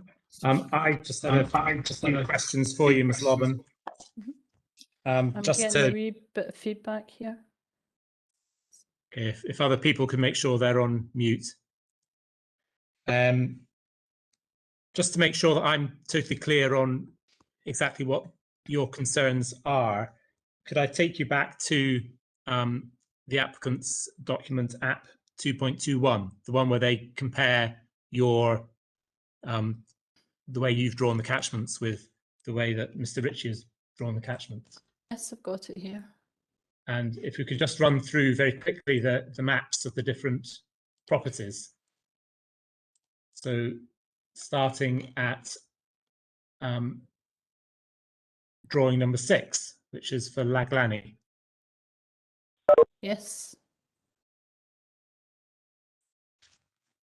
So there, in this example, there's not a huge difference between the catchment you've drawn and the catchment that Mr. Ritchie has as drawn. They cover broadly the same area, and neither include any part of the application site. That's correct. So just to get my understanding of how you think there's a possible way that pollution could reach that catchment, given the distance from the site and the intervening topography, is it the case that you're not suggesting that this would come through groundwater or surface water, but this would come through potentially a deep aquifer? The underlying bedrock is the potential pathway here. Mr. Hall, that's a possibility, but I think it's more to do with the other factors such as forestry. I know that forestry in the main part are probably going to use the same entrance as the entrance down to Ferter, White Clauchrie and Shalachwell into the forestry from the road going down to Newton Stewart. However, there is a forestry road and section in use just now, and the supplies for probably more so Rowntree and Craig and Ray, but Laglany, the feed off the is the Rowntree burn. That's probably my worry, but as I stated several times today and yesterday, the potential for expansion is there. So if this is taken into consideration now, then probably less likelihood of something like this happening in the future for a wind farm. Thank you. So coming down to the next ones then, which are Craig and Ray and Rowntree. That would be the same answer, really. Very similar answer. The Rowntree and Craig and Ray, the surface water burns and the collection point, Craig and Ray is quite a large tank and Rowntree's got the tank up the hill. But if you look up above the properties at the top of the map, there's two big bowls or basins up in there. So the actual catchment area is a distance from the house, but you'll see the catchment area for Craig and Ray and Rowntree. They differ slightly, but the catchment area is the really important one, because although both properties have identified the water as starting or emanating in the same bowl, when I personally walked the site up the burns split and are diffuse, and the water's coming in from all different areas. So again, that would be one similar to Laglany, but for the future and other possibilities of expansion and for forestry. Okay, thank you. And then we come down to Ferter. And my understanding of your evidence is this is the case where you're saying that it can't be simply said that the water will flow into the nearest burn and then flow away downhill. But That's there's we're looking at a large area of wetland where the water will move around, and it could move sideways, could move across the topography through forestry drains and so on. Yeah. And it wouldn't necessarily follow the way that a straightforward looking at the contour lines might expect you to think. Is that a fair summation of it?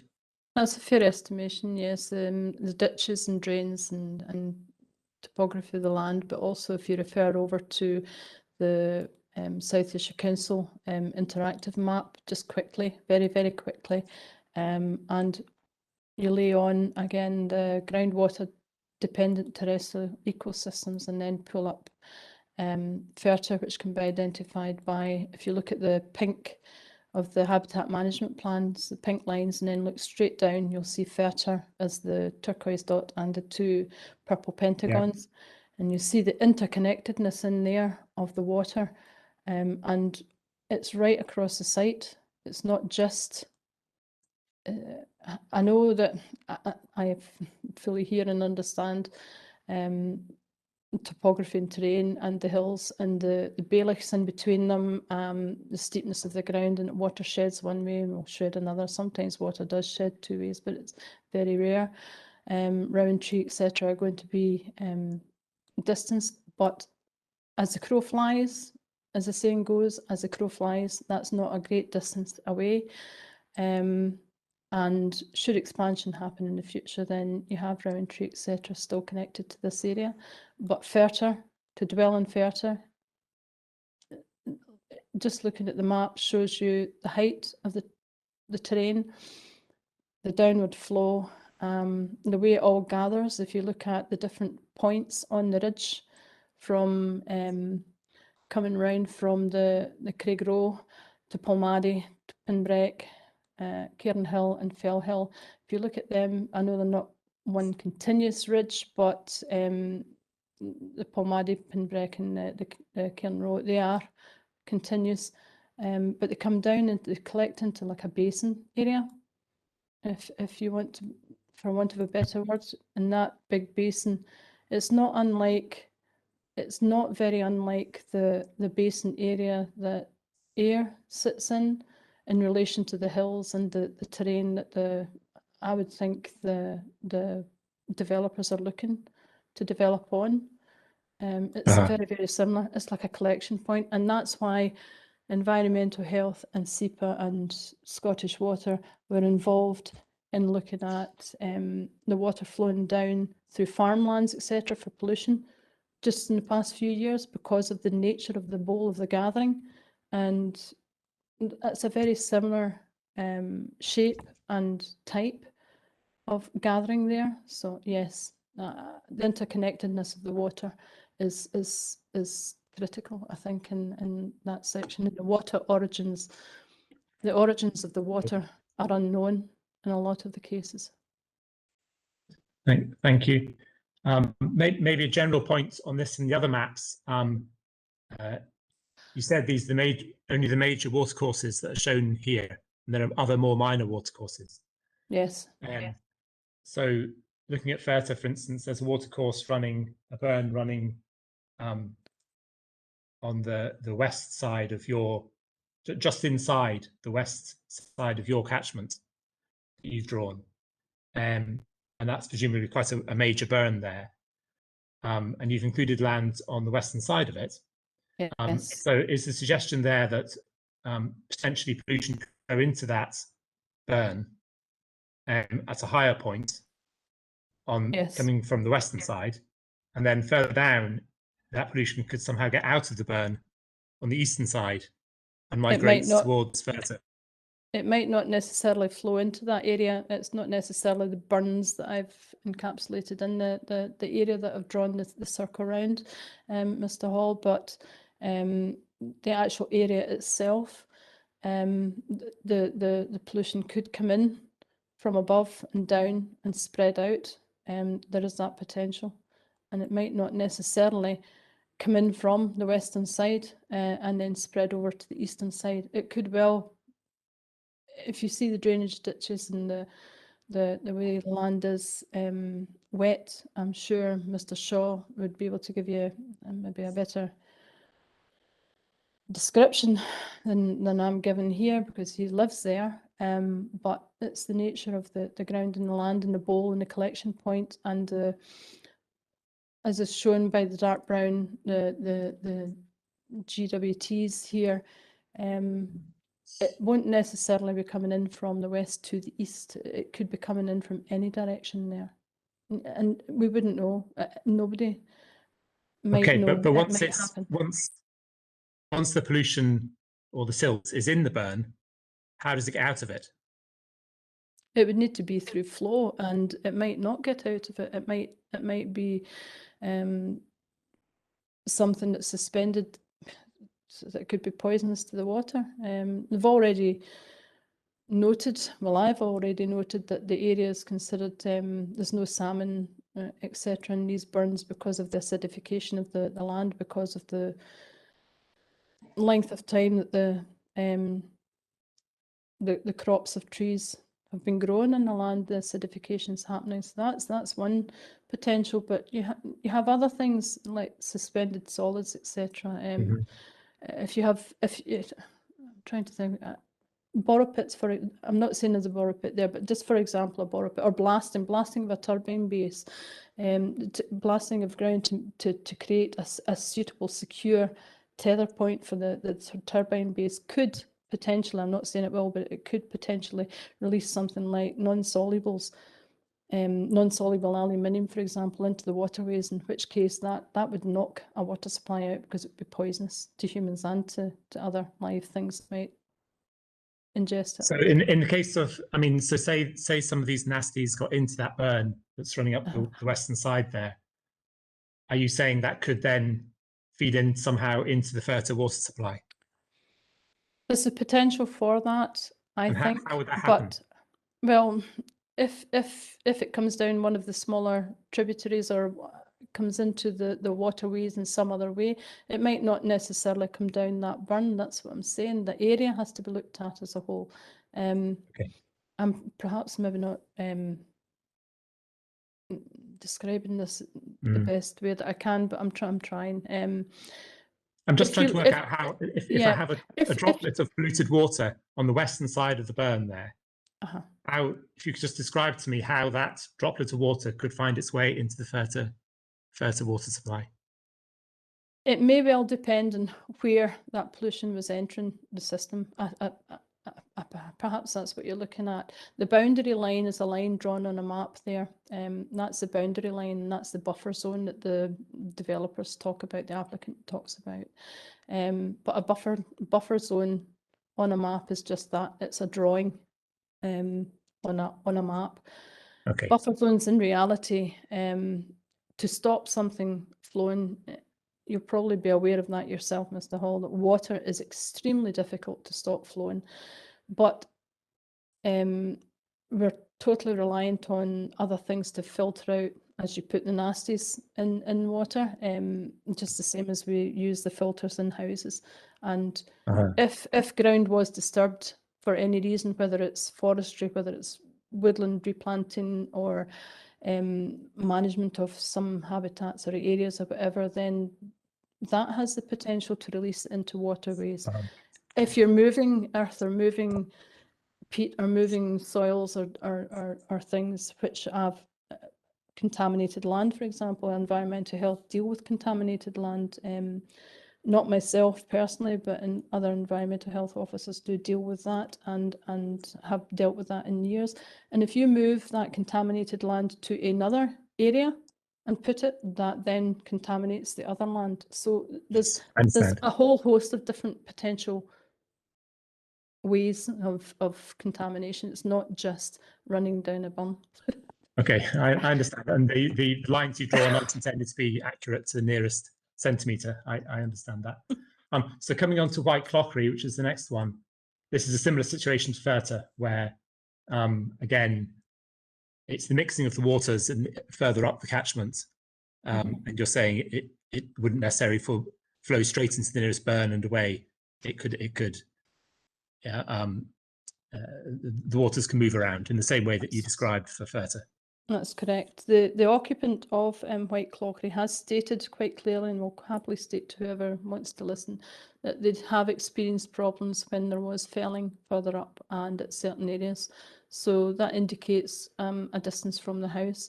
The water abstraction point is not clear. The water abstraction point, sorry, is clear, but the water origin or the origin of the beginning of the catchment is not clear. And the recent felling, I would say the recent felling's a fair age. I don't know exactly how many years, but it's years previous. It's not right now. There is felling happening, but it's not what I would say probably going to disturb the White Clauchrie water supply, but I can't say that for certain. I cannot Okay. say that for certain. I also did note that Mr. Ritchie had White Clauchrie on one of the maps. The White Clauchrie has taken the water from the White Clauchrie burn, which would be incorrect, as you'll see by the maps. So that's when I was saying to Mr.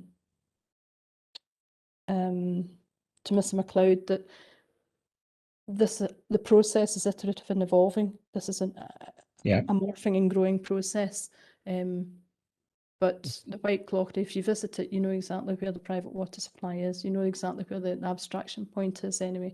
But nobody really knows where the origins of the water to begin with is coming from. Okay, thank you. And then we come on to Shalloch Well. And again, I think this is a similar situation to the previous two. That's correct. Yeah. That's correct. Yeah. Shalloch Well has the increased potentials there because of the Pindon and crags you see at the top there, and I don't know if it was submitted. I don't know if I'm allowed to talk about it or not, but there is a proposed connector line, the SPEN, Scottish Power Energy Network connector line, which will be required, and I cannot for the life of me understand why these are not submitted at the time of application of developments. Well, it isn't before me. No, that's correct. So that will be but this is what I'm saying. In the future, the private water supplies have to be assessed with the future in mind, and Pindon and Crags is one of these because the connector will be in that area somewhere, connecting over to Mark Hill, and just above the Shalloch Well catchment area, whether it's Mr. Ritchie's or whether it's mine you look at, either or. We have the 3 turbines or 2 turbines certainly in close proximity. And there's the new access roads, but there's also the temporary compounds and the substations. And the substations are going to have further, probably require further development as well to enable the connector lines to take place or to be enabled. I think what I'm asking questions about really is just how the water moves and how the water ends up there. I'm not asking about the potential sources of pollution at this stage. But they have to be taken in the same context, Mr. Holt. They have to be taken at the same in the same process and the same decision, because how the water moves will the development will have potential depending on how the water moves. And the water there, the water at Shalloch Well at the abstraction point, and you should see if you go or if you've already been, again, is a mixture of popping out the ground as a spring, but there are overground waters all over around there. The area is wet. It's got the indicator species growing around it, like the rushes and reeds, and up into the woodlands. It's quite wet and boggy ground, and again, it's diffuse. The water origin is not known. Okay, thank you. And then if we come down to the ones further south, and I don't know if perhaps we can consider these all together. Is Mark Farm not included in that? Sorry? Mark Farm. Mark, it doesn't seem to be on this. Yeah, because Mark. Yes, because Mark's an interesting one because it's on the other side of quite a major river, and it was put to you that there really was no pathway for any. But again, if I'm thinking about individual pieces of droplets of water containing pollution, how they could cross that river and get into the area to be affected by Mark Farm. So that's correct, but a critical point here that I've said throughout for the past two days is other parts of the development which will enable this development to be operational. So must be taken into account. Yeah, they must be taken into account. The concern there is about the transmission line. The transmission line and the the construction. It's all part of the same development, because without that transmission line, there would be no point in putting a wind farm here, because there'd be no way of moving the end product to the end user. Okay, I've made a note of that. And then coming down to Creeside and Arnameen. So again, looking at these maps, these seem to be quite far from the access road and on the other side of the River Cree.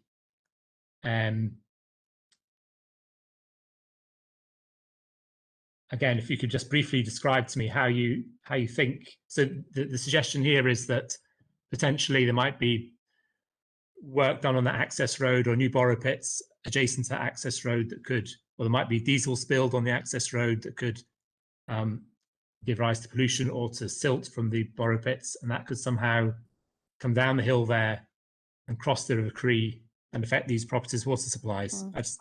I wasn't quite clear. I wouldn't narrow it down to just diesel spills. Diesel spills are usually contained in an area and easily dealt with if they're dealt with immediately. It's only when they're left that they diffuse into the ground system below. But the borrow pits, certainly, yes, they're marked there. Again, blasting reverberates through the ground and has the potential to have knock-on effects at a distance from the actual borrow pits, not necessarily through pollution from that point, that site, that point, but it could disturb silt and stuff at a distance, which then goes into the water supply. I think, I can't say for 100% certain, but I think that's what was happening at Wood Park. Borewell, further along when Arnameen, sorry, beg your pardon, when Araclo were using a particular borrow pit, from my understanding, that's probably what was happening further down the line because of the lie of the land in below the ground that we cannot see through fissures and crevices that will be there. But Creeside is a distance from the house and it's further up, and we could have airborne pollution carrying across. It does get very dusty on these roads and the access roads when construction happens. Conditions can be put on for damping down and watering, but then we have other knock-on impacts that have to be then considered as well. So forestry, Eldrick Forest Plan has been lodged, and I'm more or less certain that well, I think it's Eldrick Forest Plan, but the forest plans down there will certainly have to be in play to enable the upgrade of the road and the use of the borrow pits and the types of size and weight of machinery and everything that's going to access the route. They've also got the access route, as I said, across the road. It's slightly down the road from Arnameen. It's a bit further away from Creeside's entrance, but Arnameen sits in a hollow in a dip on the actual property sits on a granite, I think it sits on a granite plug or some kind of big rocky mound, but the actual area within which it sits is again like a bowl, a basin, if you like, and you've got the access road that Araclo used and Araclo Extension proposed to use, and Churmarie are looking at with decision to be made on that, or one from the south from Dumfries and Galloway shortly. So yes, I was going to ask, because I think you talked about there being a cumulative impact with the potentially with the impact, the access to Clauchrie and Churmarie. So does that access comes in close to Arnameen, does it? It is. It's across the road and down a bit, Yeah. but it's it can be seen. It can be seen from Arnameen's road end, and it can be seen because the house is very close to the road, and it can be seen from and what would be the nature of the cumulative impact? Is this that there'd be additional airborne dust, or there's a possibility of that? Yes, there's a possibility of pollution travelling in other methods. It's not just waterborne. It's low, but it's possible. Okay, thank you. Now, if I could take you to section 11 of your inquiry report, which is where you talk about forestry, and I think you went through some of this with Mr. MacLeod.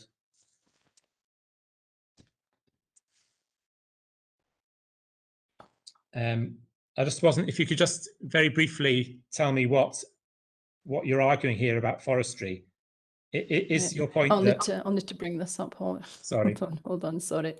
I've got inquiry statement, but I've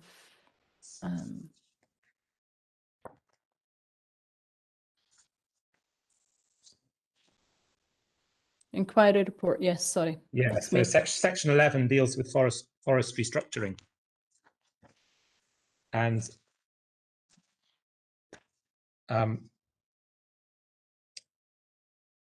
is your Yes. main argument here that the development that we're looking at, the Clauchrie wind farm, will increase the rate of forest removal, and so that will affect the volume of water that runs off the site? That's a sort of shortened version. Basically, to enable the wind farm to go ahead, there's going to have to be removal of trees. However, on the side of Ferter, White Clauchrie, Shallochwell and Mark, a huge amount of the forest there is mature anyway, and it would mean instead of taking out in the normal coops, perhaps larger areas removed at a time. It has been suggested that keyholing, felling be embarked upon, shall we say, to reduce pollution and reduce effects. But at the end of the day, the forestry is mature. It's going to have to be removed, and whether they keyhole now and remove others later or removed now, there's going to be quite a large area of removal required, and then replanting. As I stated to other people at other times, replanting doesn't just involve people going in with trees, but more often than not involves root balls containing pesticides, fungicides, growth enhancers, food for the trees to grow, to boost their growth in the first few years. And there's also the ongoing maintenance which is required, brushing up and removal of And how far is this a separate issue from the wind farm then? If the forestry is mature anyway, and this is going to happen anyway, then because it's going to, the forestry itself would probably be taken out in coops and would happen in such a way. I am discussing at present with other people and other groups forestry removal and forestry planting with regard to private water supplies and legislation. I think that is something that seriously needs to be considered now in Scottish law. But the forestry itself would probably cause disruption to a certain degree for a certain length of time. However, if you put that in with the immediate entrance of development, other developments, such as once the trees are down, the developer comes in to do the wind farm, to do the overhead connected lines, and then replanting, and everything's going on at once. That then becomes major change. Okay, and did I take it from your answer that the concern is about, with the forestry, is about the increased potential for pollutants to enter the water stream? It's not just that, it's not, or is it also about the actual amount of water that's running down the mountain? It's also about the amount of water as well, because there was study done in the local area. It's not far actually from Laglany and Rowntree and Craigenray. It's a place called Ballachbeaties. I was up at Ballachbeaties a few years ago, and the forestry had just started their works around a particular fishing club and private water supply user house and residence. So I know the area pretty well as well. It's part of the catchment of the Loch Braden, but there have been reports produced on this, and there's accurate estimates of water losses from the different types of species of water, different types of species of trees and planting, and the methods of planting and methods used. And there's There's a lot of water lost and taken up by mature trees, but there's a lot of water taken in the growing years as well. People look at the small trees and they don't think of the loss of water, but growing trees sup up quite a lot of water in that time. So that has the potential in the increased worry of climate change as well as development and accumulative, all different things coming together. Okay, could I take you to section 14 of your report, which covers peat and the habitat management plan and the wave damming of that area of peat around that particular turbine. So is the suggestion here that this peat bog management would reduce water flows downhill to Furta? Is that what the concern is? That is my concern, yes. Basically, a wave dam is a drain block. That's what it is. It's blocking drains, and the habitat management plan shows that quite clearly how that's achieved. It's deep trenches dug with a digger. That's more machinery going in. Yeah. And deep trenches are then banked up to create what we might call a pond or a dam. But basically, it's draining. It's blocking ditches, blocking drains. It's creating drains, but blocking them to create ponds of standing water, which hopefully, I think the theory is then the water then slowly releases and goes out in a diffuse way to keep the bog and the habitat wet that has become dry. Yes, I mean my understanding of peat bogs is that they act like a sponge, and that I can understand the effect that you're describing happening initially as the rewetting occurs, and that's that may be a concern in the short term, but in the after the first year or so, I would have thought it would have act like a sponge, and therefore perhaps help to even the flow of water and those issues you were talking about increased flooding and high rainfall and drought conditions would be to some extent ameliorated by having peat bog type features upstream. I would have to question whether it would be a year or so. Would it be a year or so? I can't quite remember where I've read, but I think it would be a lot longer than a year before the water come back downstream. It could be years, plural, in which case, if you have an area that's been developed, the waterways are changed, the trees are taken out, new plantations introduced, other demands on the water are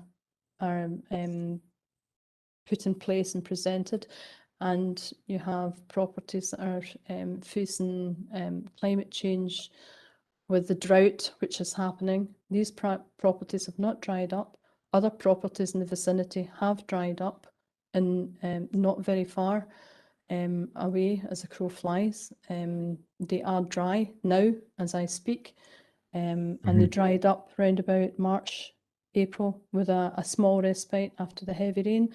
So with all of that in mind, and the fact it might not be a year or so before the water reaches downstream again, it could be a lot longer if it did. Okay, thank you. That's the big question mark and the big worry. Okay, I understand. And then just my final question. I think you said a few times in your evidence that we can't really know what's happening to the water under the ground. You'd have to open up all the ground to see where it was going. And so I suppose I don't want to put words in your mouth, but you're suggesting we should take a precautionary approach. Certainly in terms of the drawing of the catchments. I suppose it's whether you would take the same approach to any wind farm that was proposed in a upland area above private water supplies. I mean, a lot of the arguments seem to be ones that would apply as I say, to almost any wind farm that was That's above a 5 correct. watt supply. That's very correct, Yeah. Mr. Holland. I have had the same discussions, not at an inquiry, but in the same discussions with developers. There are other wind farms proposed round about this site, Knockadder, for example, and Knockronal. And I've already had discussions with them, and they're not even they're still in the early stages, as Mr. MacLeod very correctly stated. They look at the design, and then decide as design, and then it evolves, and then decide on one of the designs on the site, and then they'll put that forward and then reevaluate as time goes through. But the very, very beginning of the designs, Knockronal's on the Straighton side, the south side of Straighton towards this development, and as the crow flies, it's not that far over land in a straight line. Knockadder is across the Muck Water, which is it's immediately across from Mark Farm, and both I have met representatives already from the companies and started the process in a very shall we say communicative way. I have not had that experience from SPR at all, or in the past. Okay. Right, thank you very much. That's all I had. Mr. Campbell, did you want to put some questions in re-examination? Yes, sir, and you'll be relieved to hear I'm not going to keep you from your tea very long. Could you turn up the interactive map, please? Yes. Could you find turbine 13 Yes. at the north side of the site? Now, taking away the groundwater dependent terrestrial ecosystem layer, GGTE. it doesn't trip off the tongue, does it? No, it doesn't. Can we see the area which is covered in pink worms? Yes. And then can we see north of that, there's a green shaded area which runs inside the purple boundary. That's correct. Yeah. And what is that green shaded area? That's an area that I have marked as part of the possible catchment area. Obviously, I'm not a hydrologist, not a hydrogeologist, but that area, yeah, that area takes in. Just want a short answer, please. You told me area you mark as a catchment. It takes in the top of the hill there, Mr. Campbell, and if you look at the top of the hill, you'll see the down gradient. That's why I've put it there. Top of Cairnhill. Well, forgive me if I could just ask the question. The line doesn't cross either the summit of Fell Hill or the summit of Cairnhill, does it? No, it's not the summit, but it's an upper gradient. It's like a plateau, if you like, and that's where water will gather and come down from. And does the catchment stray into the north face of that, the north aspect of that ridgeline, as Mr. Ritchie appears to have suggested? The north aspect of the ridgeline. Remember, we were told that there were pink arrows pointing north by Fell Hill. I've still got that map actually.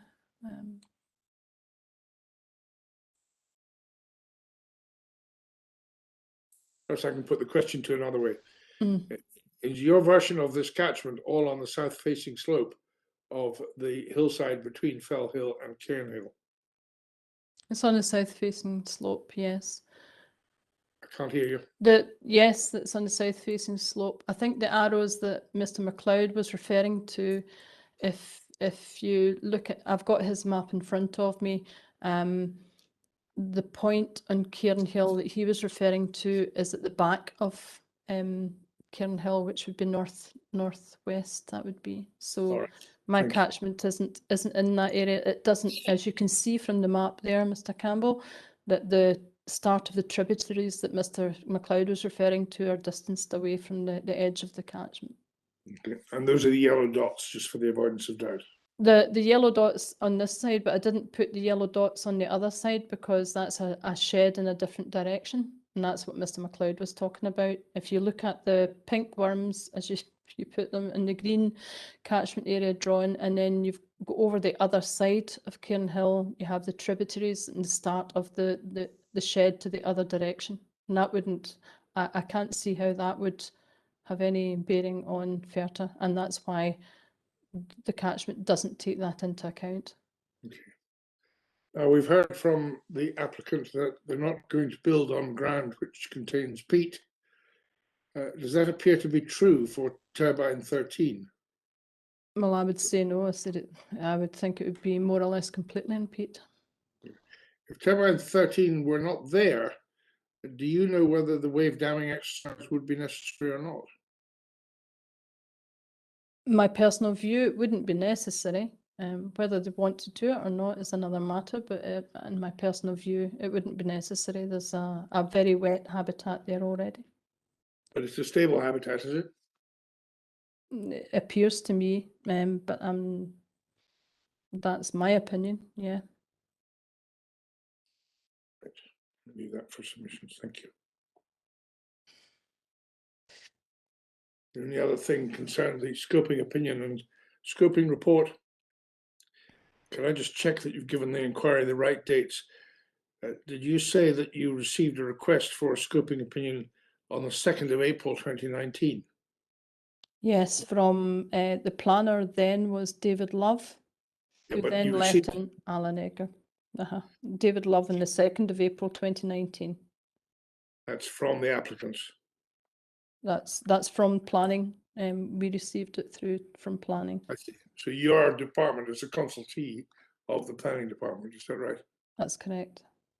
And then did you issue a scoping report, CD 1.5.3 on the 15th of April? I Or did, yes. The planning department do that? I issue it to the planning department. The planning department then issue it as part of their response, whether I would imagine it will be as part of a larger response. In the request for a scoping report, sorry, scoping opinion, how was the site delineated?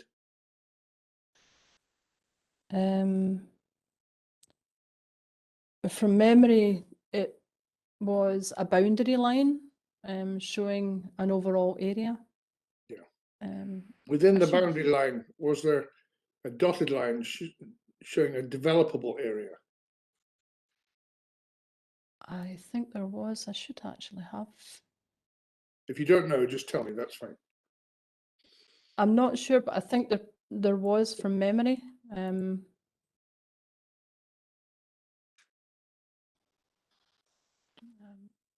Should have the document. Right.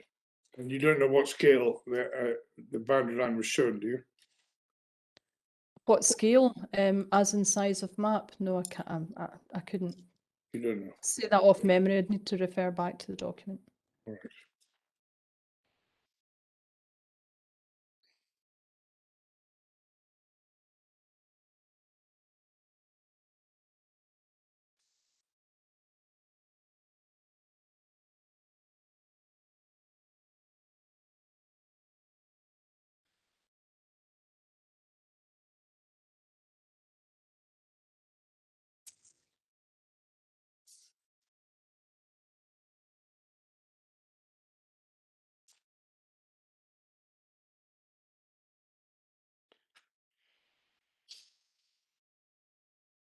Not sure I completely understood your answers to Mr. MacLeod in relation to the habitat management plan. What I have noted was that in your opinion, the habitat management plan is to be seen as a mitigation for peat disturbance. Now, I don't think I understand that completely. Could you help me understand it? What did you mean? The habitat management plan. Just bring this up actually.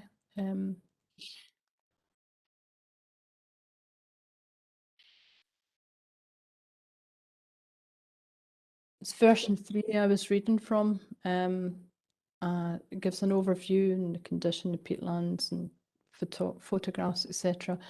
But further down in the actual document, I'll just get this for you, at 6.2.1, which is on page 8 of the version 3 document, drain damming. It states there are a number of drains across Unit A which would benefit, and we went into length about that with Mr. MacLeod. I won't go over that again. But in the second paragraph, it states quite clearly, SPR has developed a technique to successfully restore drained peatland habitats termed, in commas, wave damming, which has proven successful on a number of similar sites, in brackets, photos 5 and 6, in brackets. The method rapidly creates dams within existing drains to prevent water flow, which helps to stabilise the hydrology and support typical peatland forming species such as the sphagnum mosses. It goes on to say SPR initially tested this method at Blacklaw Wind Farm, where a comprehensive monitoring programme was set up to verify the technique, and the results proved to be successful in raising the water table. So then it goes on further down to discuss throughout the development of peatland restoration techniques, and that statement alone, the restoration of techniques of the peatland, the restoring peatland that's been damaged, basically. By what? That's my opinion. Damaged by what? Well, in this case, it would be the construction, the development construction, the introduction of quarrying to enable foundations for a turbine, the turbine itself, the hard standing, all the associated infrastructure, the access roads. So it's the construction that necessitates the peat restoration. Is that what you're saying? That's my opinion in this, unless I'm told otherwise. That's the opinion of the habitat management plan. Might not be the only reason, but it's certainly going to be required. If they take development into that area, it will be required to restore it. Okay. Thank you very much. I have no more questions. So thank you very much. I have no more questions for this witness. There is no other council witness for this topic. And accordingly, with Ms. Lobbin's evidence and the documents, that is the council's case for this section.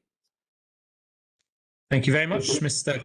Campbell. Now, Mr. Shaw, you've been waiting very patiently all day listening to that evidence. We're now at 13 minutes past 4. I'm tempted to continue on and hear your evidence as well now. If you're happy with that, the alternative would be trying to schedule it in on another day. Let's go ahead, and if I fall asleep, I'm sure you'll notice. So let's crack on. Let's crack on. I mean, I think we've heard that you're not going to receive any questions from the applicant, so that should save us some time. So you've submitted your recognition. The other witnesses have read their precognitions out in full, but given the time pressure, I'm happy to listen to it if you'd like to read it out, or if you'd just like to alternatively pick out and enlarge on certain sections or certain points, then I think that might be a quicker way of us proceeding. Yeah, well, I've read it, so I don't really need to read it again. If there's really just a couple of points, if I may. Yeah. On page 2, where I refer to the previous statement of good intent, Mark Hill, I think the applicant took exception. Mr. Shaw, could you perhaps sit a bit closer to your microphone? I'm sorry. Just slightly muffled. Thank you. Okay. Is that any better? Yes, that's better. Okay. Previous statements of good intent at Mark Hill. I think the applicant took a bit of exception to these comments and submitted a written response in which they said that there were actually the reports that I was referring to didn't exist. If I could just, you don't need to go to it, but if I could just draw your attention to SKS 2.3, which was a report prepared for SPR by JK Ecology, commenting on those matters. I don't really need to say any more than that, I think. The other point, I think, is really in the site visits, which are AP 2.2. We've looked at these in some significant detail. Mr. Lobban stopped short of Mr. MacLeod's suggestion that Mr. Ritchie hadn't done a proper job, but if you just look at the timings of those site visits, the first one appears, they all took place on the 5th of March. The first one appears to have commenced at Mark Farm at 10:35, and it's said to conclude at 12:35, but I think actually that should be 11:35, because otherwise the rest of the timings match. So he was there for possibly an hour. He then went to Charlotte Well at 11:52, and that's reasonably quick along that particular road. And he stayed from 11:52 to 12:10, so 20 minutes. His next point was here, where he didn't actually come past the gate, and he got here at 13:50 and left at 13:56. And so it goes on. If you look through all of them, I just don't think you can really call it a site visit. Quite frankly, I can't see that even a man of his undoubted professional abilities could possibly do anything useful in that time. Other than that, I think, I mean, I've heard so much over the last couple of days that I would really like to comment on, but as regards my recognition, I don't think there's anything more to say than what's already in there. Okay, thank you. You did get the chance to ask some questions of Mr. Ritchie, so that gave you some opportunity to comment on those matters. Yeah, I did, thank you, yes. I mean, I think my overriding impression from that discussion was that I never really got to the bottom of responsibility. He never really, well, he said he didn't know who was responsible if he made a mistake, but that implies that he is not, because if he had made a mistake in the past and he was responsible, then I think he would have known about it. So I'm kind of left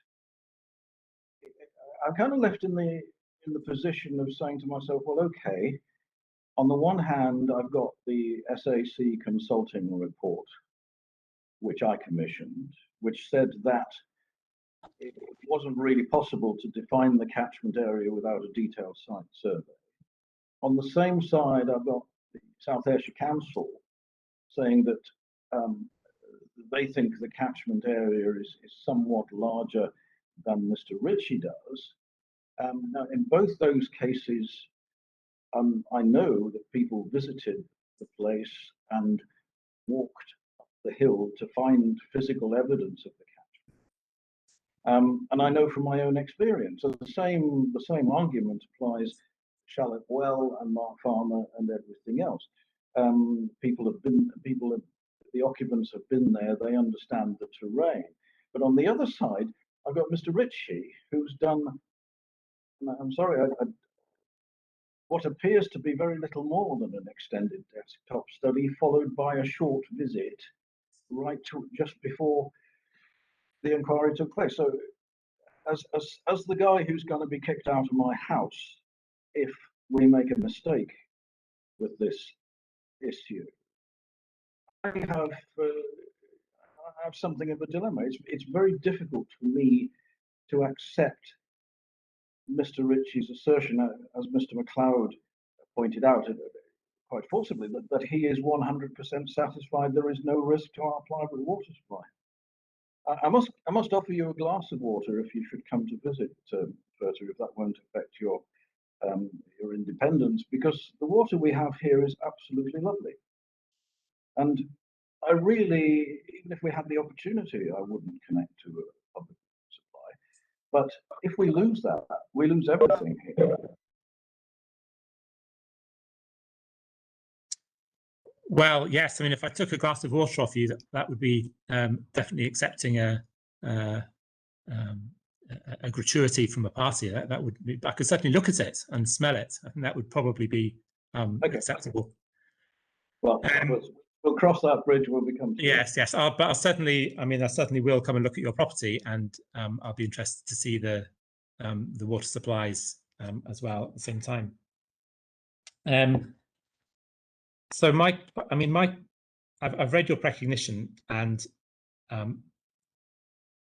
tell me if I've interpreted it wrongly, but it seems to me that you're not suggesting that you haven't identified that there will definitely be a problem here, but you're really saying there's inadequate information, or there's been inadequate investigation to prove that there won't be. Is that fair? Yes, I mean, I can give you an analogy. I don't fly any longer, but I used to quite a lot, commuting around Europe and Eastern Europe. When you climb in an airplane and the petrol gauges tell you that the tanks are full, that doesn't stop you actually having a look in the petrol tanks to make sure that they are in fact full. What we seem to have here is Mr. Ritchie having conducted a desktop survey that tells him everything is going to be all right. But that's not quite enough when you have such a serious potential downside. And the real concern, or the areas where you feel that the information is lacking, is about the nature of the water source for your property. So whether it's a deep aquifer or groundwater or spring fed, and what the catchment area is for your abstraction point. Yes, the latter very much so. Whether it's a deep, I'm pretty sure it's not a deep aquifer, but whether it's groundwater or surface water interests me not in the slightest. All I'm concerned about is that whatever work is undertaken doesn't spoil it all. Understood. Any final points you want to make, or that I have no further questions? But no, but take the comments I make about here as applying equally to my colleagues at Charlotte Well and Mark Farm. Yeah, there's one thing I should say to you, Mr. Hall, because I think it's quite important that I'm absolutely clear about this.